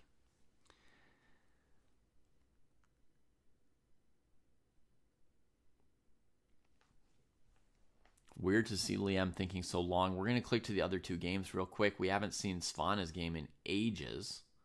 So after King H2, Bishop B7 was played in like... And he didn't play Rook F5 here.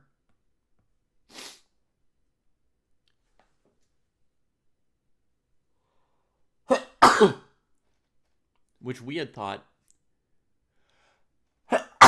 looked like an interesting and plausible move for white. He played Knight H4, and then the bishop just comes... We talked about this position being pretty solid for black. G4, rook gets active,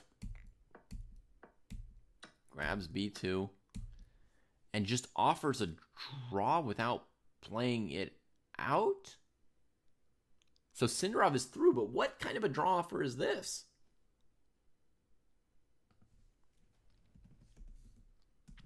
I mean, it seems like once the rook gets out, black should draw, but that's a little bit weird. Let's see what's going on at the end here.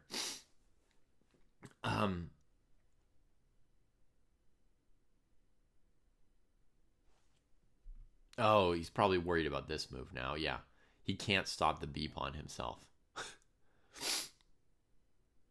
That's why he offered a draw. Black has achieved the needed counterplay, right? So we're looking at something like here, here, here, here, like this.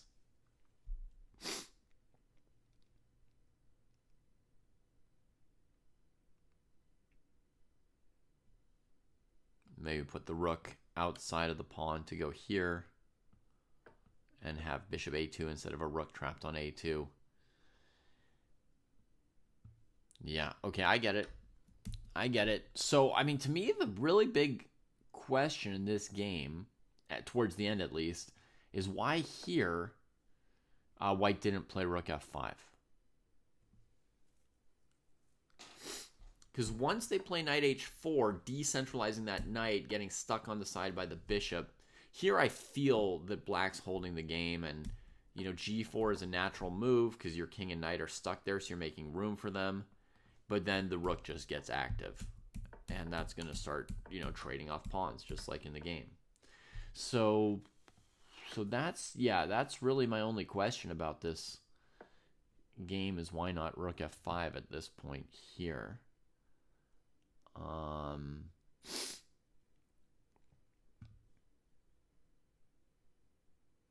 And so now we have 3 matches decided. Sindarov through, Yakubayev through, and Erigaisi through. So that's definitely 2 favorites in Sindarov and Erigaisi who've made it pretty far. Yakubayev doing pretty well in an emptier side of the bracket where other people have knocked out his toughest opponents. He may also not have played a tiebreaker yet. No, he did play a tiebreaker with Tai Dai Van Nguyen of the Czech Republic. I remember that.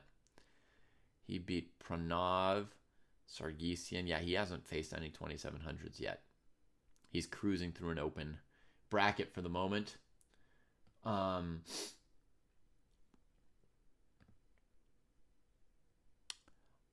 Yeah, Yellow, I don't know about today, but yesterday we had 68 people who'd put their names on the waiting list, including enough people for us to open up an 1800 plus group. So as it stands, we'll have game and profile workshops for 1800 plus, and we'll open up a second section of Najdorf for 1800 plus.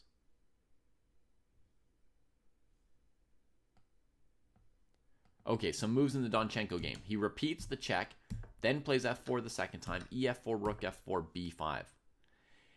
Here, rook c6 is threatened. We looked at g5 last time, which looked easily winning for black. I also had the move Donchenko played in mind as well, which is king d5, getting out of rook c6 check, and supporting this pawn. So now, if white plays b6, he might be thinking of just bringing the rook back to deal with that pawn. And if rook c6, he might be able to just run his e-pawn, right? e3, rook takes g6, e2. Looks thoroughly convincing. Short winning variation. So rook b3 is played. And to my eyes, he's got rook here to here. Or rook here first.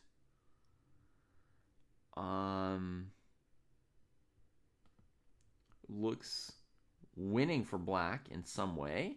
Got to still be careful, but 3 or 4 minutes plus the 30-second increment, I would expect to win this position at this point as black. I agree, Mr. Pizza. Normally, Dubov is a stronger rapid player than Sam, but the same could be said for Report. You know, Report is on a comparable level to Dubov, and Sam trounced him very, very overwhelming and convincing 2-0. It is expensive yellow, yep.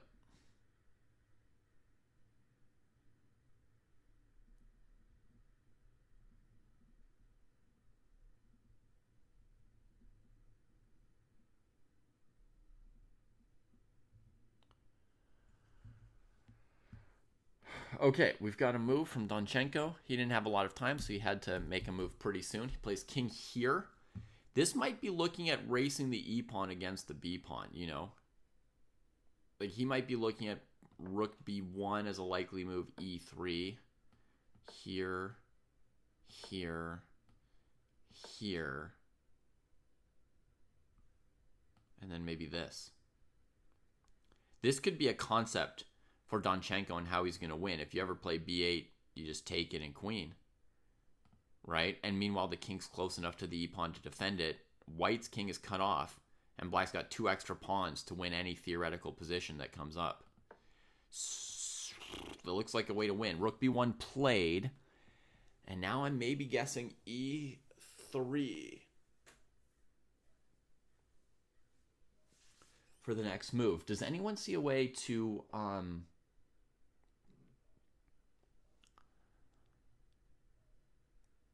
Dubov may be more consistent, Kalen. But Report does have a higher FIDE rapid rating at the moment. I mean, he's definitely a high-level opponent.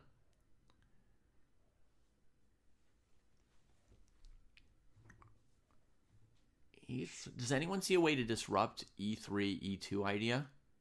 If you ever attack the pawn, I want to defend it with my king. If you attack my rook, I'm okay with just coming here. I've still got the king cut off, and this is my general plan.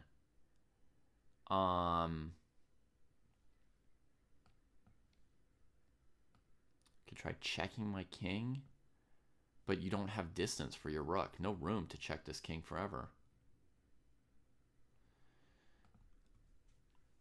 I don't think so right now, yellow. I think for January, there's pretty much no way we make a separate section for 2100 plus. I think the breakdowns would be 1800 to 2200 anyway, and then it would be 2200 plus at some point. And the 2200 plus, Kostya, Jesse, and I would all be in the students class, and we'd be hiring a strong GM to coach us in the way that we're coaching other people.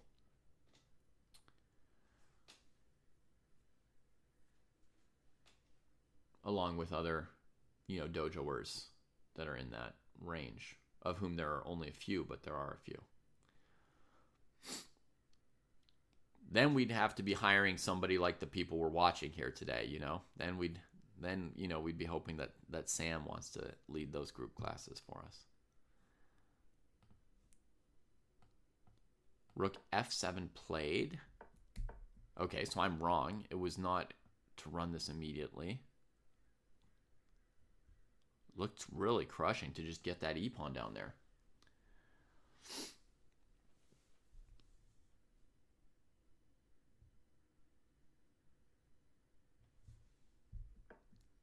There comes the king. Okay. And Again, I don't see the advantage of this compared to f8. He's not doing it my way, so I don't know what he's up to. Now he plays rook b7. So he just wants to take the last pawn and then hope he's got enough left to win. Okay.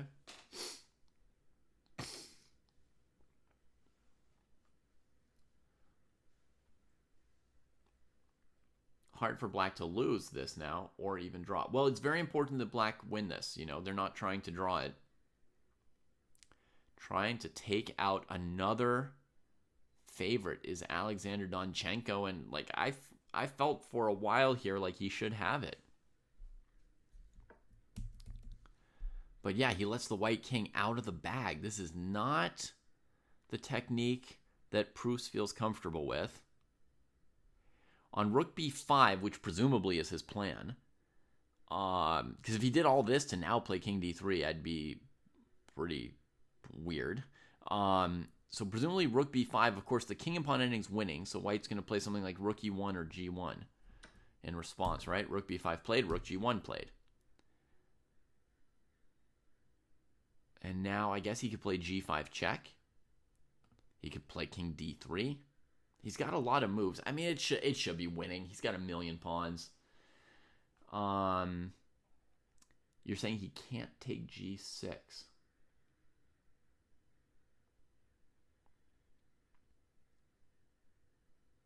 Isn't it an easy conversion?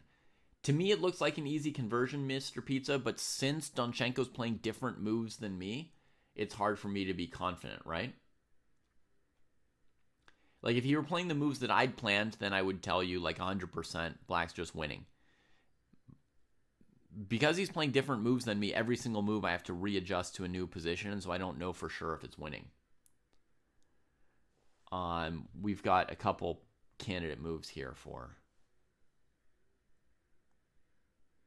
black.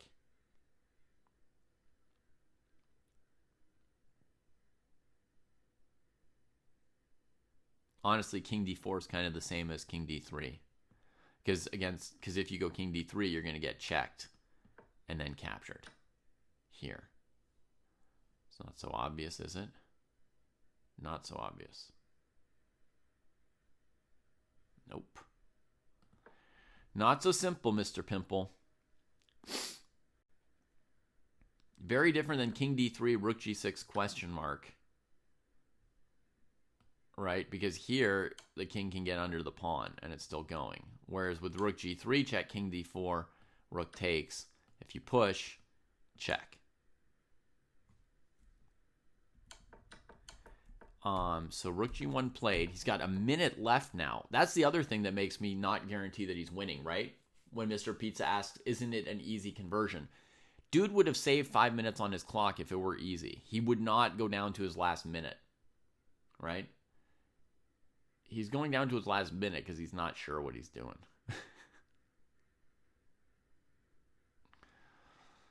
He does not know what he's doing, and he goes king d3. Now, I think on rook g3 check, the intention might be to bring the king under, because now your king's in good position to win with the e-pawn. And if they take, then maybe you can now play g5 and your king's in good position to support these pawns. Their king's locked out. That might be the idea. King d3, rook check, king e2. It might be brilliant, but he's not cruising. He's not in easy control. He's down to a minute on the clock. He does not know exactly what he's doing. I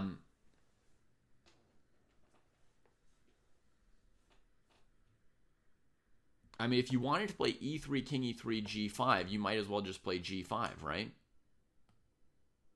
King e4, and then you get an extra move. Could be h4, could be g4.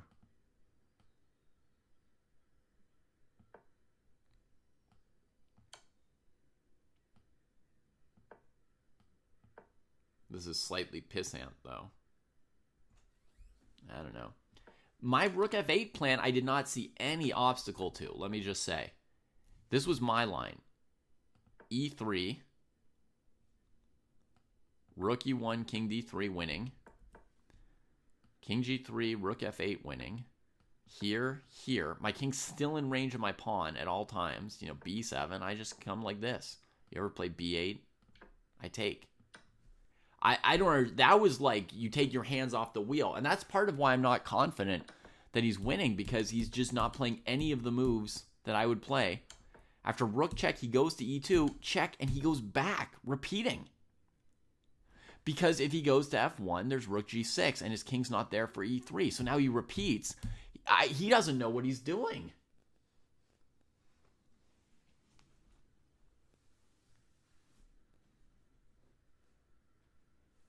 Silman says that's winning. Well, some two connected passers are winning. It depends where the pieces are.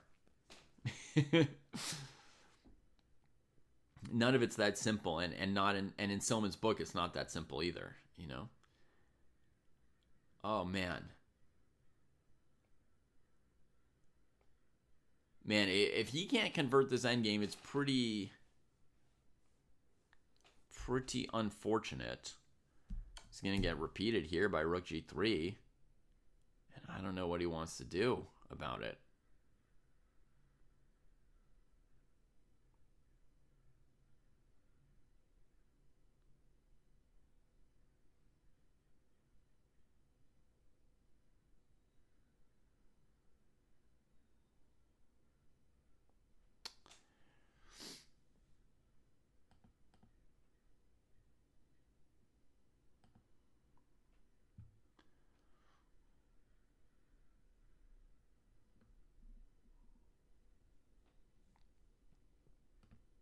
King e2.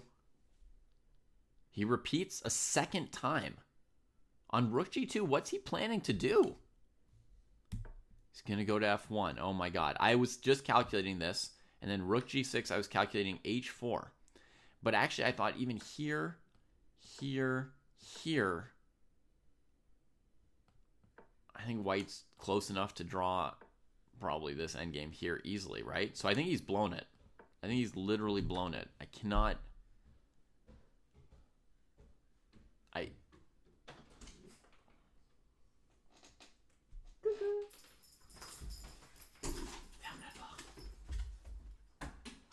Merci.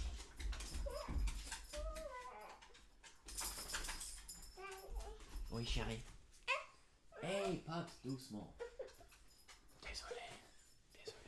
Papa likes that. Papa likes that, Dad. Mm-hmm. I want to go in it. Is that okay, Papa, go in it? Dad, you have no fear, Dad. Right, so yellow, you're saying here, here, here, here, rook here. So you cut the king off from advancing this way at least. You have no fear, But Dad. then how do you make progress? Dad, what's that? What's this, Dad? C'est un vide sac, mais il y avait des noix dedans avant. Oh.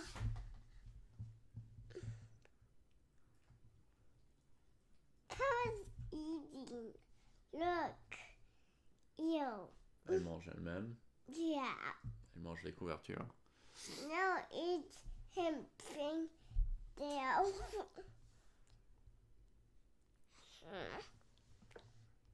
Dad. Oui. Even this.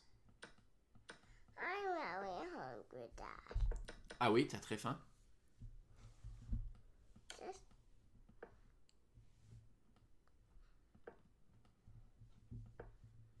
Hard to imagine getting the king out of here, right?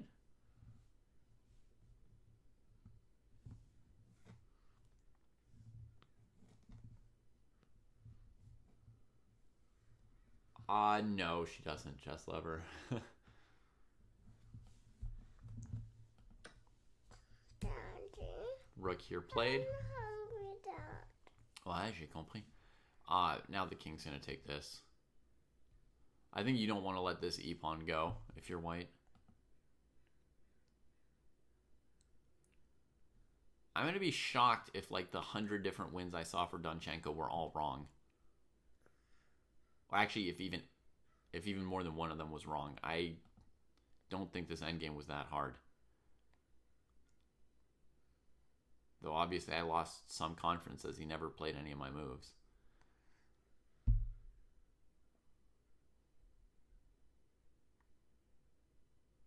Dad, Oui. it's only a thing from the robot.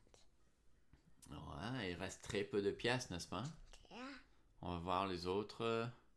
L'autre partie ici. Ici, il y a un fou contre un cheval.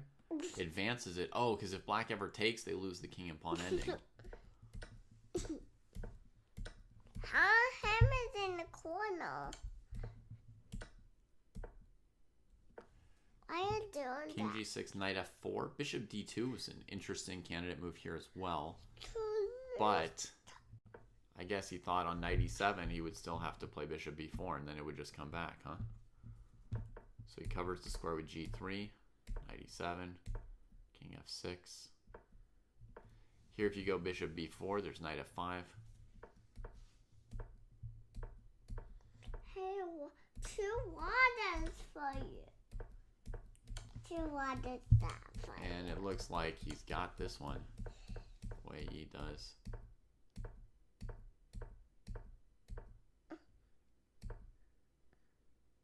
If the knight moves anywhere, there's going to be check and check. Now if king takes, he queens with this. Yeah. All right, so Wei Yi, another favorite, does make it through. I wanna listen to songs after the Socks? no. I want to listen from the music yesterday. La musique, hein? Yesterday. D'accord.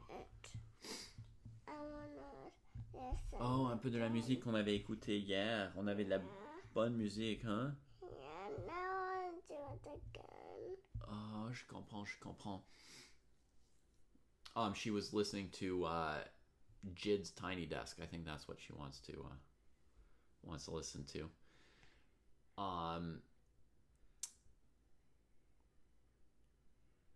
So Wei Yi goes through. For those of you keeping tally by country, that means the U.S. lost 2 of their 3 players today, Aronian and Sevian, and down to Shanklin in tie breaks tomorrow.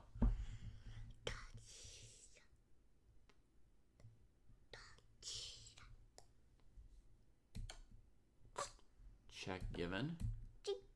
It's only tiny. That move looks bad, by the way. That's tiny. I'm not at their level, but it looks bad.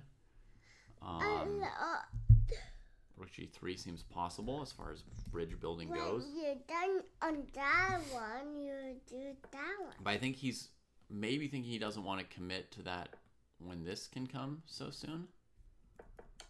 So he might instead hide his king at e2 for a moment and then play h3 and then keep going. La souris est à moi aujourd'hui, désolé.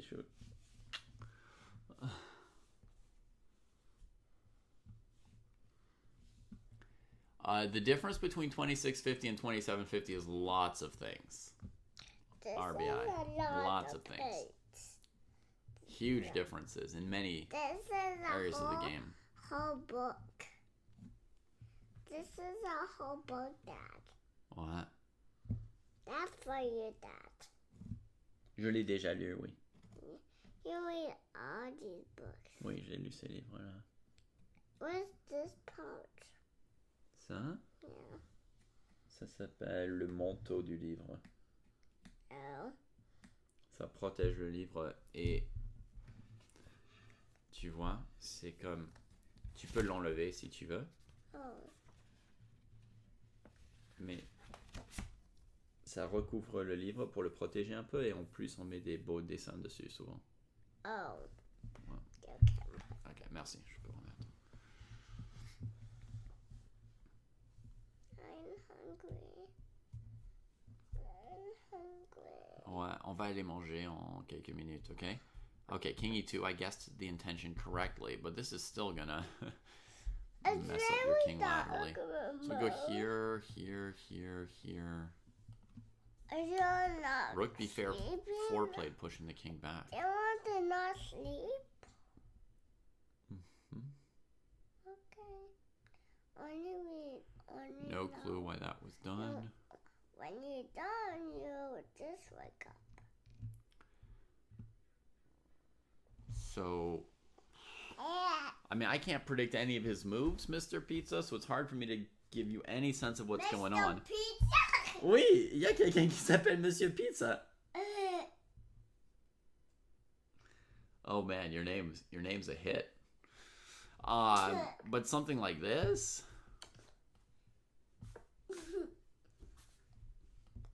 This move might be clever. Then you could shelter the king this way. Whoa. And against this, Are we're you going to keep okay going now? like, oui, je suis okay. I just The idea is to escape the checks over here, hold that king off, and keep going. Look at that is stuffing in here. Oh oui, et t'en as beaucoup là derrière toi aussi. Et dans le panier, et par terre, et dans le lit. T'as juste des tas et des tas de peluche, toi. They may have each blown it back and forth a few times. I don't know. I'm not wanting to be negative or arrogant about my own rook and pawn endings. But weird. I'm gonna be in here and be stuck. So king f5, h3 gets back behind it. Well, that looks like a simple draw. Rook here, king here. Done. Abject fail for Alexander Donchenko. So close. So close. Okay, je peux le fermer. Only this piece of away from me. Good. We're stuck in here. All right, so this game ends in a draw. King g4. He doesn't even need to think anymore. And we're going to put the score in officially here. 1-1. We have 4 decided matches and 4 tie breaks for tomorrow. So king f2. Wow, he's playing to bare kings. Huge miss by Donchenko. Probably 10 huge misses in one game. Yeah, good night, foos. Enjoy that sleep. And we're going to computer check one of the 10 million wins that I found to see if it was a win. 10 just became 10 million, but, you know, it was somewhere around 10 to 12 wins. So I would not let the white king into the game. So here, here, here. And now I want to play e3. Computer says e3 minus a million. Yeah, b6, e2, b7, rook f8. That was all my line. King somewhere, king here. And yeah, just anything.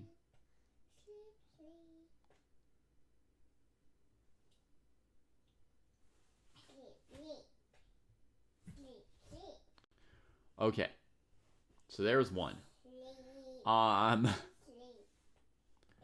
Okay, so rook b1, rook here, which is not yet blowing it. You can still go e3, e2, still the best move. He plays here for some weird reason, letting the king into the game. And now we get here. Now it's very hard to win from here. I was thinking maybe g5, king e4, and then I'd looked at h4, but then rook c1. Yeah, correct. Rook c1 saves the game for white. King f3. I got that one. So g5, very, very hard to still try to win. You have to play king C3 maybe, trying to come under the king. And very, very important here, H4 is generally going to mess it up to King F3. Somebody said, Silman said 2 connected pass pawns are winning, but it depends on the situation, right? So here, King F3 is going to hold. You have to play G4. And it's very, very hard to make progress here still. Dad, I want to pick. Yeah. King D3, here, here, here, here. There's still one last chance. Hey, Dad, I want that big goose. I want that big. Rook G3 is winning. I want that big goose. Goes the wrong way. I want that big Yeah. goose. He's got to eventually block on G3 here. I want that goose. Rook somewhere. Okay. The big goose. Whoops. No. This. I said that. Okay. Whoops. This way. Goose. And here there's one winning move, Rook F3. Nice. If they check you here, you block. And if they check you here, you shelter. And then when they run away, over here you can push now. So even this ending was just barely winning.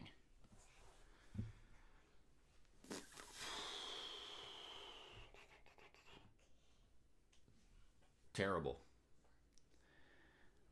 My review on that is going to be that it was terrible. We're also going to go look at another one. Okay, that was all very easy, but we're going to go check our king and pawn ending from here. Top move F4, as we said. Rook takes C4, F3, correct? Rook G4, H G4, king somewhere, king D5, correct? Rook F4, giving us top defense, but takes, and what about H4? Yep, H4! No, we got everything right. Everything right. Jeez Louise. I'm sorry for anyone offended by turning on the engine for a second, but I wanted to double check some of my work. And he played, it's one thing for the Grandmaster to play one move differently than me, but for him to play like 15 moves differently than me, like at some point I was just wondering, am I completely crazy?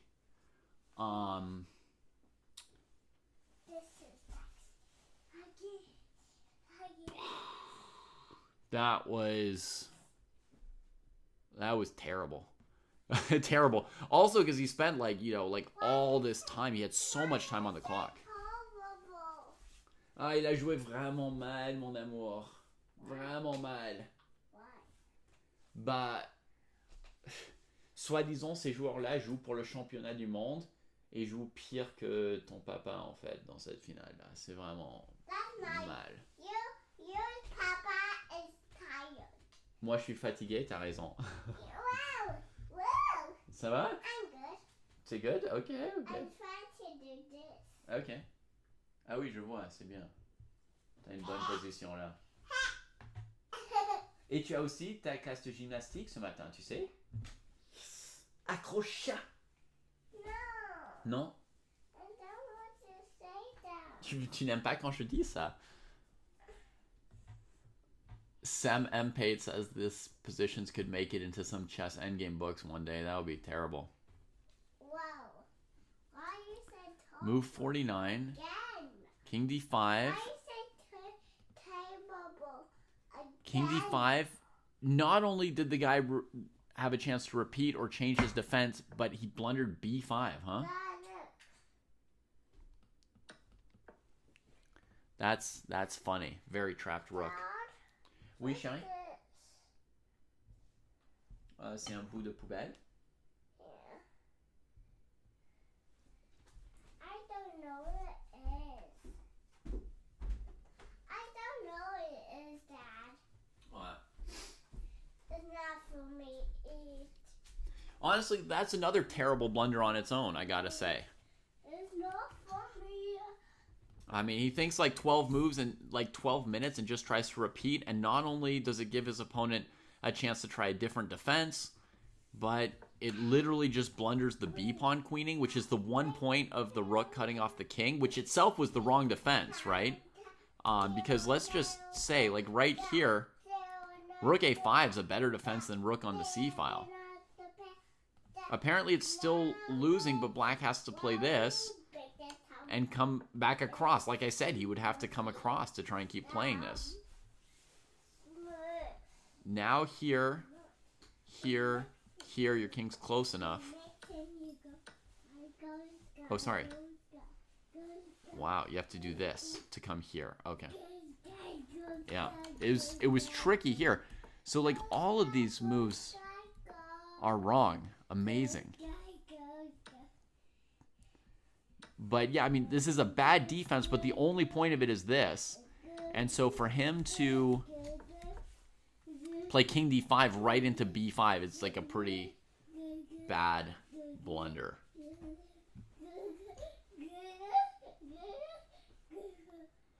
Liam drew Dark Mine.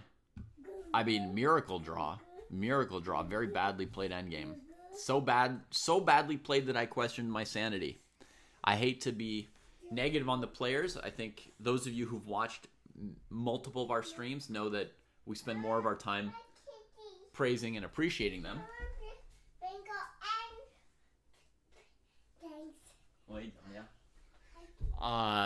So we don't try to be negative here. We know that it's harder to be in the chair sweating and playing your heart out with, you know, fatigue and effort and the strength of your opponent across the board from you, intimidating you and all that. We know what it's like to play.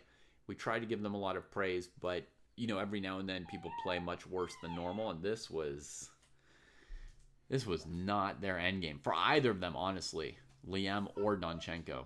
No. Crazy how that one played out. Made me question my sanity.